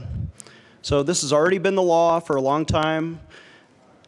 You can't get a license to sell retail pot within 1,000 feet of a school. The way it is right now, you can get a license within 10 feet of a school. And that's a little bit radical to me. I think this was an oversight. This corrects that oversight. And it doesn't apply retroactively. If you already have that license, which is, by the way, a statewide license, we're not talking about the city of Thornton giving a license, but if you're going to get a state license, then the state ought to have the same rules on the retail side that they already have on the medical side. And I urge a yes vote on the Klingenschmidt Amendment. Further discussion, Representative Pabon. Thank you, Madam Speaker. Members, this is not a conforming amendment to the medical marijuana retail code. The medical marijuana retail code specifically states, and I'm holding up 1243.3308, just so you see that I'm actually going to read from the statute so you know what the actual medical code says. It says, after the 1,000-foot rule, it says, the provisions of this section shall not affect the renewal or reissuance of a license once granted or applied to licensed premises located or to be located on land owned by a municipality, nor shall the provisions of this section apply to an existing licensed premises on land owned by the state or apply to a license in effect and actively doing business before said principal campus was constructed. In other words, there's a savings clause, a grandfather clause, to make sure that this new restriction that's brand new to this industry and to this business does not have any recourse other than to be shut out of business. And again, set aside the fact that this is marijuana, this could apply to any business in Colorado if you suddenly decide that the restrictions of distance should change overnight. And that's what we're doing to this industry. In addition, and here's a very important component in addition, the local licensing authority of a city and county by rule or regulation, the governing body of a municipality by ordinance, and the governing body of a county by resolution may vary the distance restrictions imposed by this paragraph for a license or may eliminate one or more types of schools, campuses, or facilities from the application of a distance restriction established by or pursuant to this paragraph 1. In other words, it says, locals, we want you to have local control over this decision. We want you to have the ability to say we want 1,500 feet or we want 600 feet. It's up to us to decide. If we want to exempt universities but not religious institutions, locals, per the state, we want you to have that ability. This amendment does not contain this important exception. And again, this is verbatim out of the medical code. So this is not a cleanup. Very, very clear. This is not a cleanup. This is not a conforming amendment. This is what you want. And if that is what Representative Klingenschmidt wanted to do, that's what he should have done. This is far more draconian, far worse, takes away local control and complete uncertainty from the, for the businesses as well as the cities and counties. This has to be a no vote. Representative Klingenschmidt. Thank you, Madam Chair, and thank you, Representative Pabon. Actually, I offered you that amendment and you said no. We just had that conversation. I'm running L031, but we had L034 drafted, and I showed both versions to Representative Pabon, and I said, which one do you think? He said, well, I don't like either one, but run the short one. So that's fine. We still have time to fix it in the Senate. If we can get a yes on this to start the conversation, we can add the long one. And he said, well, the other one's too long, but now he wants the long one. So I'm fine with that. The Senate can add. Representative Klingenschmidt, you're bordering on being out of order here. Please proceed with discussion to the amendment. Yes, ma'am. So I think Amendment L031, I thought we had some agreement here. I thought this would be at least comparatively more acceptable than L034, which I didn't move at the sponsor's request. And I think L031 is a good start to that conversation. Thank you. Representative Conti. Thank you, Madam Speaker. Members, recently we had a bill that came through Finance Committee. I believe it was up on second reading today. Representative Wist and Pabon brought it to us, dealing with outdoor grows and requiring that they be closed and in closed containers. And one of the questions that we asked was, why isn't this an issue for the local authorities? CML and CCI both were there testifying in favor of that statewide rule, dealing with those outdoor grows. And one of the pictures that they showed us that they objected to most vehemently was the one that was in the purview that Representative Wish showed earlier today that was on reach close by the school. And that's one of the ones that they objected to. So I cannot believe that our local authorities would object to this, because it has already been well demonstrated that they did not support having access to this marijuana so close to school grounds. I rise in support. Further discussion. Representative Leonard. Thank you, Madam Speaker. I rise in opposition to this bill. The entity that issues the license for this marijuana dispensary ought not be the same entity that restricts its real estate decision. Local communities all over the state have decided that they do not want marijuana for sale, and those towns and communities are welcome to do so. Others have welcomed it. Others put restrictions on, and as Representative Pabon said, there are already a statute to allow the local municipalities to regulate real estate decisions in and out. I agree that marijuana ought not be sold within this distance of these establishments, but this, giving that control to the state entity, is not the right way to do it. It's a local issue, and they should be able to decide that like any other zoning restriction. So I would urge a no vote on this. Further discussion on the Klingenschmidt amendment. Representative Garnett. Thank you, Madam Speaker, and members, I'll be real short. You know, the Colorado experiment, which has been the legalization of recreational marijuana, has been successful primarily due to the fact that we've treated it as a zoning issue when it comes to the dispensaries and we've provided so much local control. We've allowed communities to say, you know what, this isn't right for us. We've allowed communities to say, yeah, this is right for us, but these are the places where dispensaries are going to be and where they're not going to be. So again, we don't want to, in my opinion, you should vote no on this amendment because it really disrupts the balance that I think has made Colorado successful to this point.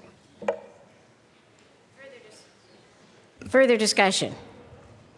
Seeing none, the question before us is the Klingenschmidt amendment to the Committee of the Whole report on House Bill 1261. Mr. Kohler, please open the machine and members proceed to vote.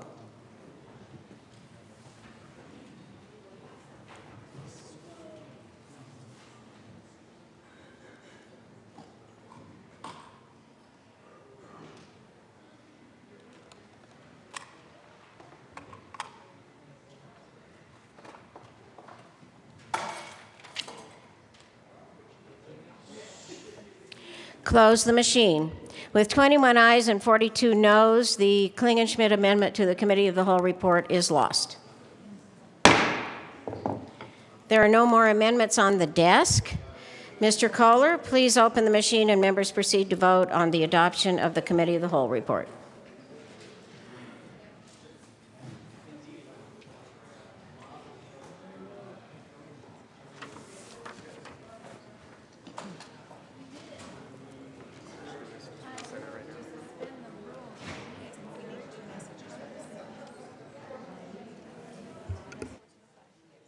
Okay.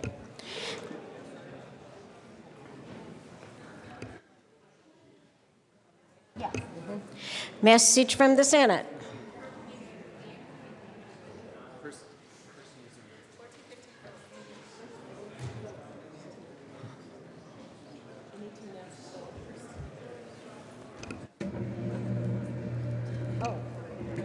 Oh my goodness, here we are at the Committee of the Whole report. Please close the machine, Mr. Kohler. With 63 ayes, no noes, and 2 excused, the report of the Committee of the Whole is adopted. Message from, oh, no. I'll get you next. Message from the Senate. Madam Speaker, the Senate has adopted the first report of the First Conference Committee on House Bill 1405 and the first report of the First Conference Committee on House Bill 1415. Conference Committee report.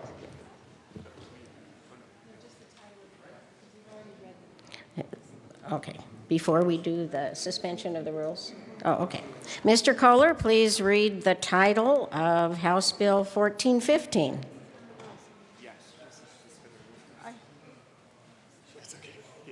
That's what I, yeah. Okay. Yes, Madam Majority Leader. Thank you, Madam Speaker. I move to suspend the rules for the immediate consideration of conference committee reports on House Bill 1415 and House Bill 1405. The motion is to suspend the rules for immediate consideration of House Bill 1415 and House Bill 1405. Seeing no objection, so ordered.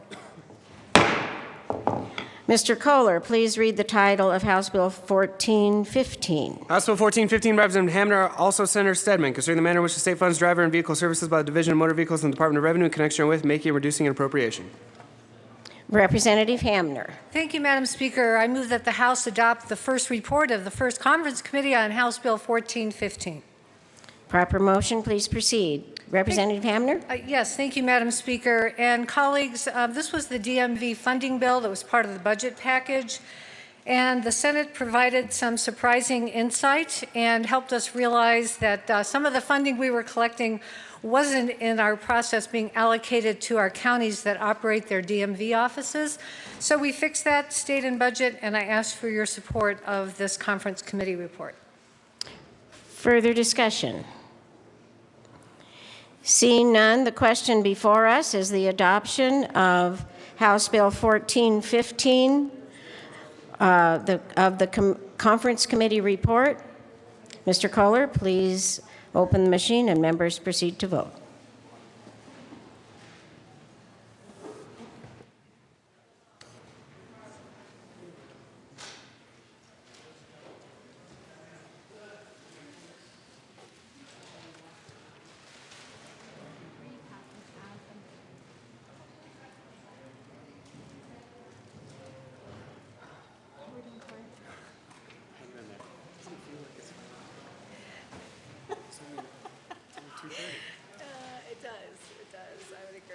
Representatives Dorr, Foote, Melton, and Pabon.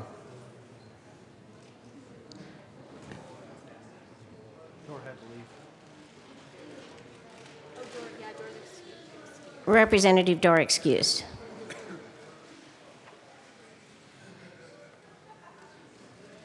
Close the machine. With 55 ayes, 7 noes, and 3 excused, the Conference Committee report for House Bill 1415 is adopted. Madam Majority Leader. Thank you, Madam Speaker. I move for the repassage of House Bill 1415 as amended. The motion is for repassage of House Bill 1415 as amended. Seeing no discussion, Mr. Kohler, please open the machine and members proceed to vote.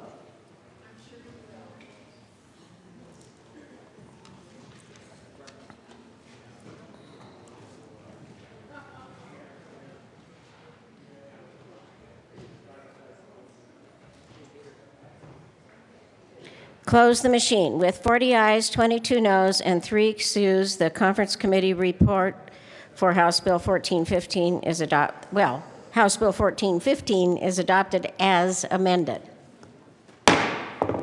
Co-sponsors.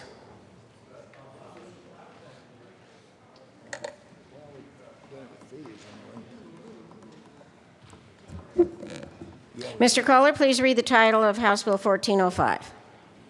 House Bill 1405, Representative Hamner, also Senator Lambert, concerning the provision for payment of the expenses of the executive, legislative, and judicial departments of the state of Colorado and of its agencies and institutions for and during the fiscal year beginning July 1st, 2016, except as otherwise noted.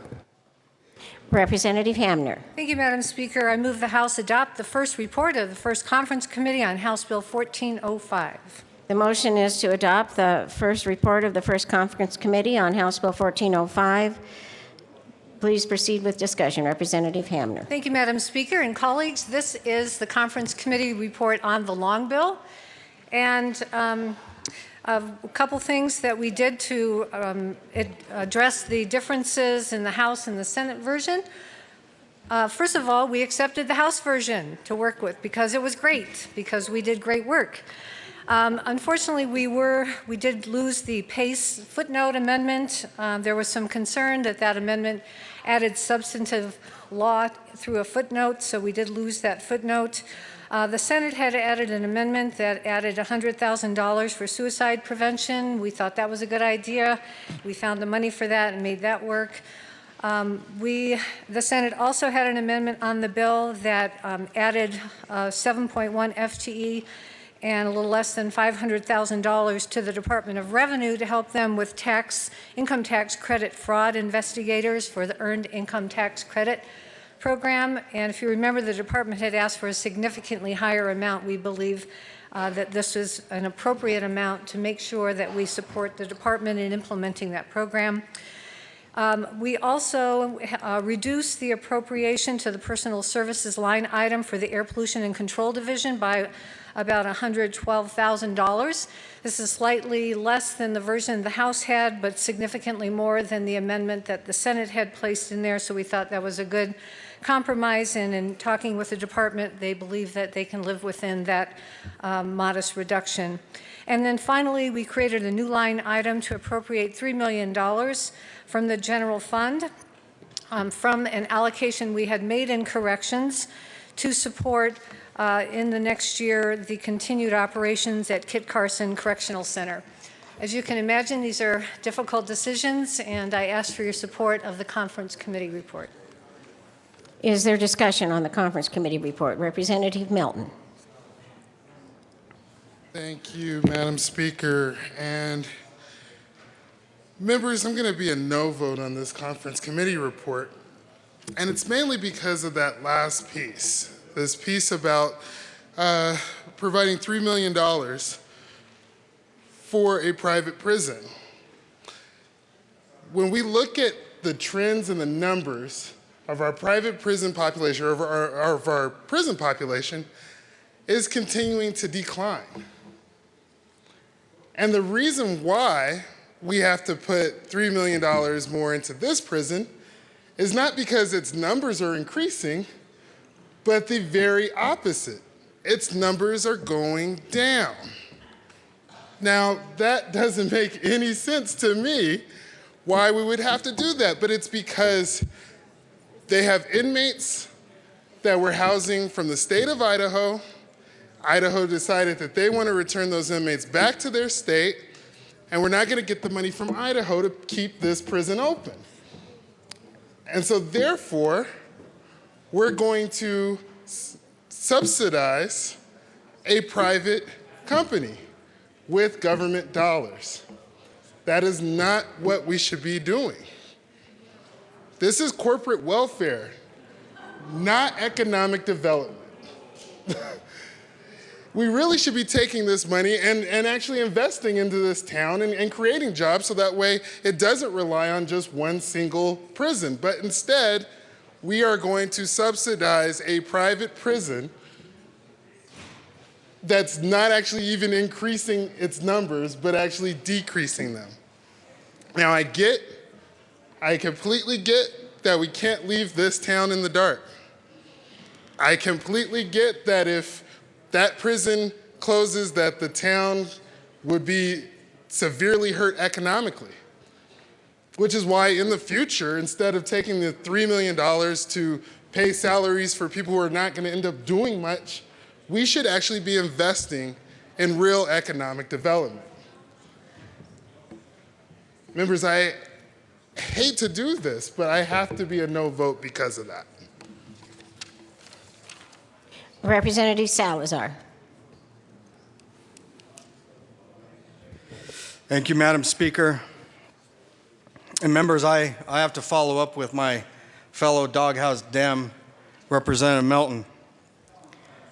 Members, it's very clear what the article said in the Denver Post, and it hasn't been refuted. $3 million to one company, Corrections Corporation of America. $3 million to them. Guess what that is? That's called special legislation, forbidden by the Colorado Constitution, because it benefits one corporation, just one. Now, when you sit there and you think about that, think about also how manipulative they are being by using the long bill to try to wrest $3 million of taxpayers' dollars for themselves. Think about that. It's for themselves only. And they are using it with a threat if you don't give us $3 million, we are going to leave. And what exactly do we get for that $3 million? Nothing. Nothing. We're just giving them $3 million. Now, I don't know what your definition of the free market is, but the free market isn't about corporate welfare. You either can make it or you can't. And what this corporation is saying is that give us $3 million and we won't shut down the town. Here's a little bit about the Court Corrections Corporations of America. As of this morning, they were trading at $31.78. They're a publicly traded company. Their revenue for 2015 was $1.79 billion. It's a billion-dollar company, folks. In 2014, $1.6 billion. They've raised their revenue by almost $200 million. Idaho dumped this company in June of 2013, and they did it, followed up with an FBI investigations into problems on how they were dealing with their correctional facility in Idaho. In 2014, it was found that the prisons were understaffed, and they were understaffed because they wanted to save money. They wanted to make a profit. The prison in Idaho was called the Gladiator School. Its employees falsified 4,800 hours of staffing records over a 7-month period. They shut down in Texas 2 prisons, 1 in Mississippi. Their executive compensation is $9.5 million in 2015. Look it up, Morningstar, type it in. Morningstar will provide you what their compensation is. A report in 2013 said, though crime has dropped by 1/3 in the past decade, an occupancy requirement covering 3 for-profit prisons has forced Colorado taxpayers to pay an additional $2 million while state facilities remain empty. And they do that through a bed guarantee provision in the contract. Here's a quote coming from the Colorado Springs Gazette. In 2012, the state began a utilization study to analyze which facilities made the most sense to close, but did not want to shut down any facility until the formal analysis was complete. In response to these preliminary discussions, CCA threatened to close down one of its private facilities. Again, using the threat of shutting down a private facility. Behind closed doors and without any public hearings, CCA and the governor's office and the Joint Budget Committee in 2012 negotiated a deal. In exchange for keeping the facility open, the state agreed to a bed guarantee, which required Colorado to keep at least 3,300 prisoners in the 3 CCA facilities at an annual rate of $20,000 per inmate for the 2013 fiscal year. Meanwhile, we had empty beds in our state facilities. You should think about that as we're looking over this conference committee report. $3 million, taxpayers' dollars, given to one corporation under the threat of them leaving. And what will they do with it? Nothing, because they will watch over no one. We should do something else with that $3 million for that community. I hurt for that community. But we should not be manipulated by a company to give them $3 million, not knowing if it's going to go back to that community. I've always said that I felt that private prisons were the great immoral dragon of our time in America. And I think that this demonstrates it. Let's not fall victim to their threat. Let's not spend $3 million for nothing. For a for-profit prison that earns nearly $2 billion a year, let's not fall under their threat that they're going to shut everything down. Let's put this $3 million into that community instead. I ask for a no vote. Representative Escar. Thank you, Madam Speaker. Members, I'm not going to repeat anything that's already been said. I do just want to make a point, especially after the resolution I ran this morning about buying American to make sure that our Americans and Coloradans have good jobs. And I just want to give some comparison out there right now. We have room in the Department of Corrections for the 425 in 2015. I couldn't find the exact number left right now, 425 beds that are filled in this facility. We have room in our Department of Corrections for those 425 people. Department of Corrections, on average, pays their guards $51,000 a year to put their life on the line every single day and deal with the people that we don't want to deal with on a daily basis in society, the people that we say need to go be put away. These private prisons, after a few years, you get paid $34,000. There's a big difference. When we're talking about people and their families that they're supporting, putting their lives on the line every day, going into these departments of corrections, going into these private prisons, dealing with the criminals that we think are too dangerous to be in society. I don't believe we need to give this corporation another $3 million to pay Coloradans something that they're not, less than what they're worth. I urge a no vote on the consideration. Is there further discussion on the conference committee report? Representative Rankin. You know, these are all actually interesting and good arguments. And I think from our perspective, looking at numbers of inmates and how those are changing year to year, and actually we do a supplemental mid-year, there's no question that there are decisions to be made. The conference committee recommendation is simply that we need to make prudent decisions. We need to look at this over the next year, perhaps, and make a decision on what we do with prisons. It would be a rash decision to just deny this issue at the moment and deny. The company asked for a lot more than the $3 million. So, it's a halfway mark to allow us to make a prudent decision. And that's really the only difference in what we're talking about up here, rashness versus prudence. Representative Hamner. Thank you, Madam Speaker. And I just wanted to thank the colleagues who spoke here today. I understand where you're coming from. I know that this is a difficult issue. Personally, I can think of a lot of other ways I'd rather spend $3 million. We've had a lot of debate about that throughout the whole discussion of the long bill. But the implications that would come with us not supporting this at this time are huge. And the impact that closing this prison so suddenly could have on the town of Burlington and the number of jobs and the number of school children who would be pulled out of their schools would just be devastating. And quite honestly, I just don't think that's the right thing to do.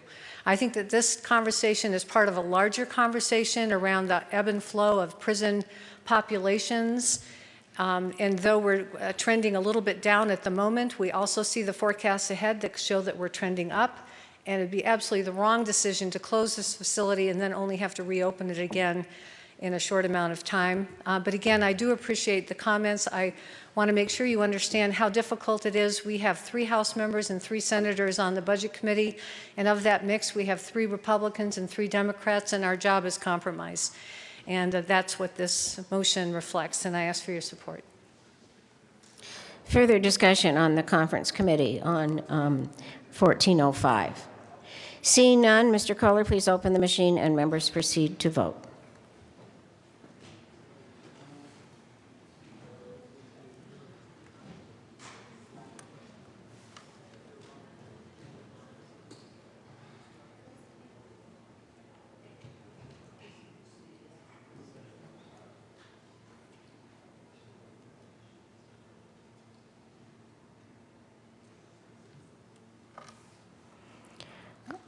Close the machine.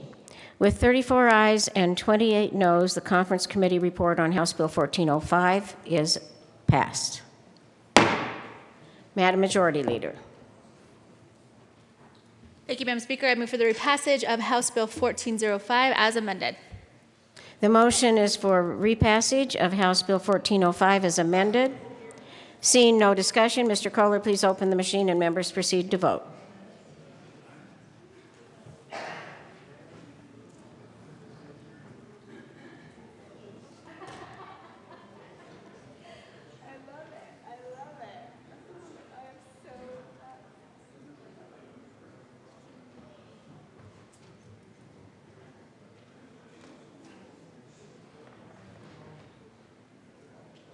Close the machine. With 43 ayes and 19 noes and 3 excused, House Bill 1405 is repassed as amended.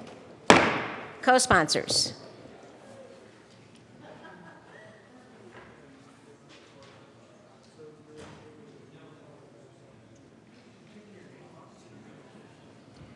Close the machine. Mr. Assistant Majority Leader. Thank you, Madam Speaker. I ask my name be removed as a co-sponsor to this bill. Your request to have your name removed as a co-sponsor is granted, Representative Moreno. Madam Majority Leader. Thank you, Madam Speaker. I move to lay over the balance of the calendar until Monday, April 18th. The motion is to lay over the balance of the calendar until Monday, April 18th. Seeing no objection, so ordered. Madam Majority Leader. Thank you, Madam Speaker. Do we want to do announcements and I introductions? think we'll read across, so if you put us in a brief recess and everybody else can go.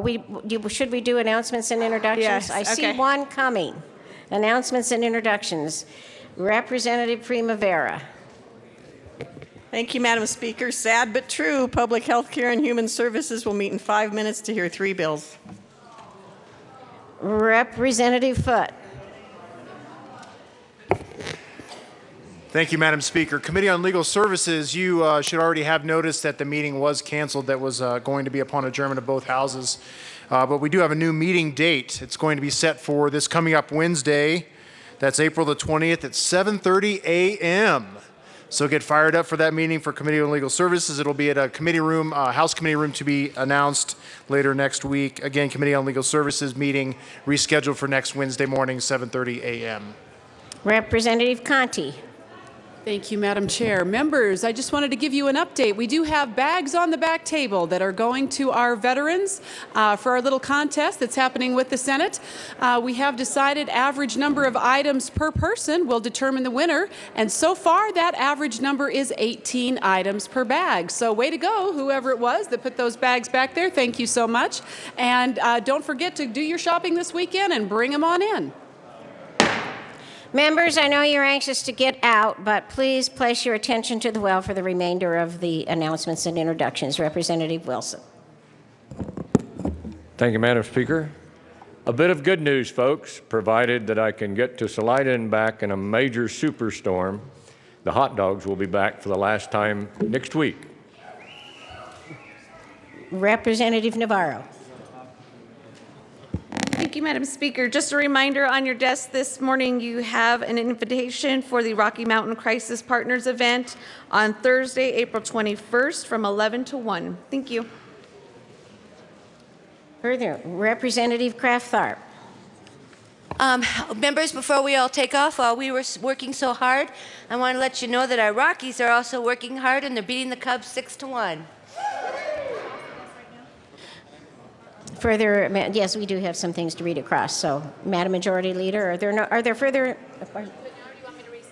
Recess, please. Madam Majority Leader. All right, thank you, Madam Speaker. I move that the House stand in recess until 3 o'clock.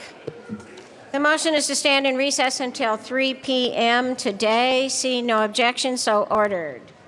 Members, you can proceed out of the chamber and on your way home, and please drive very carefully.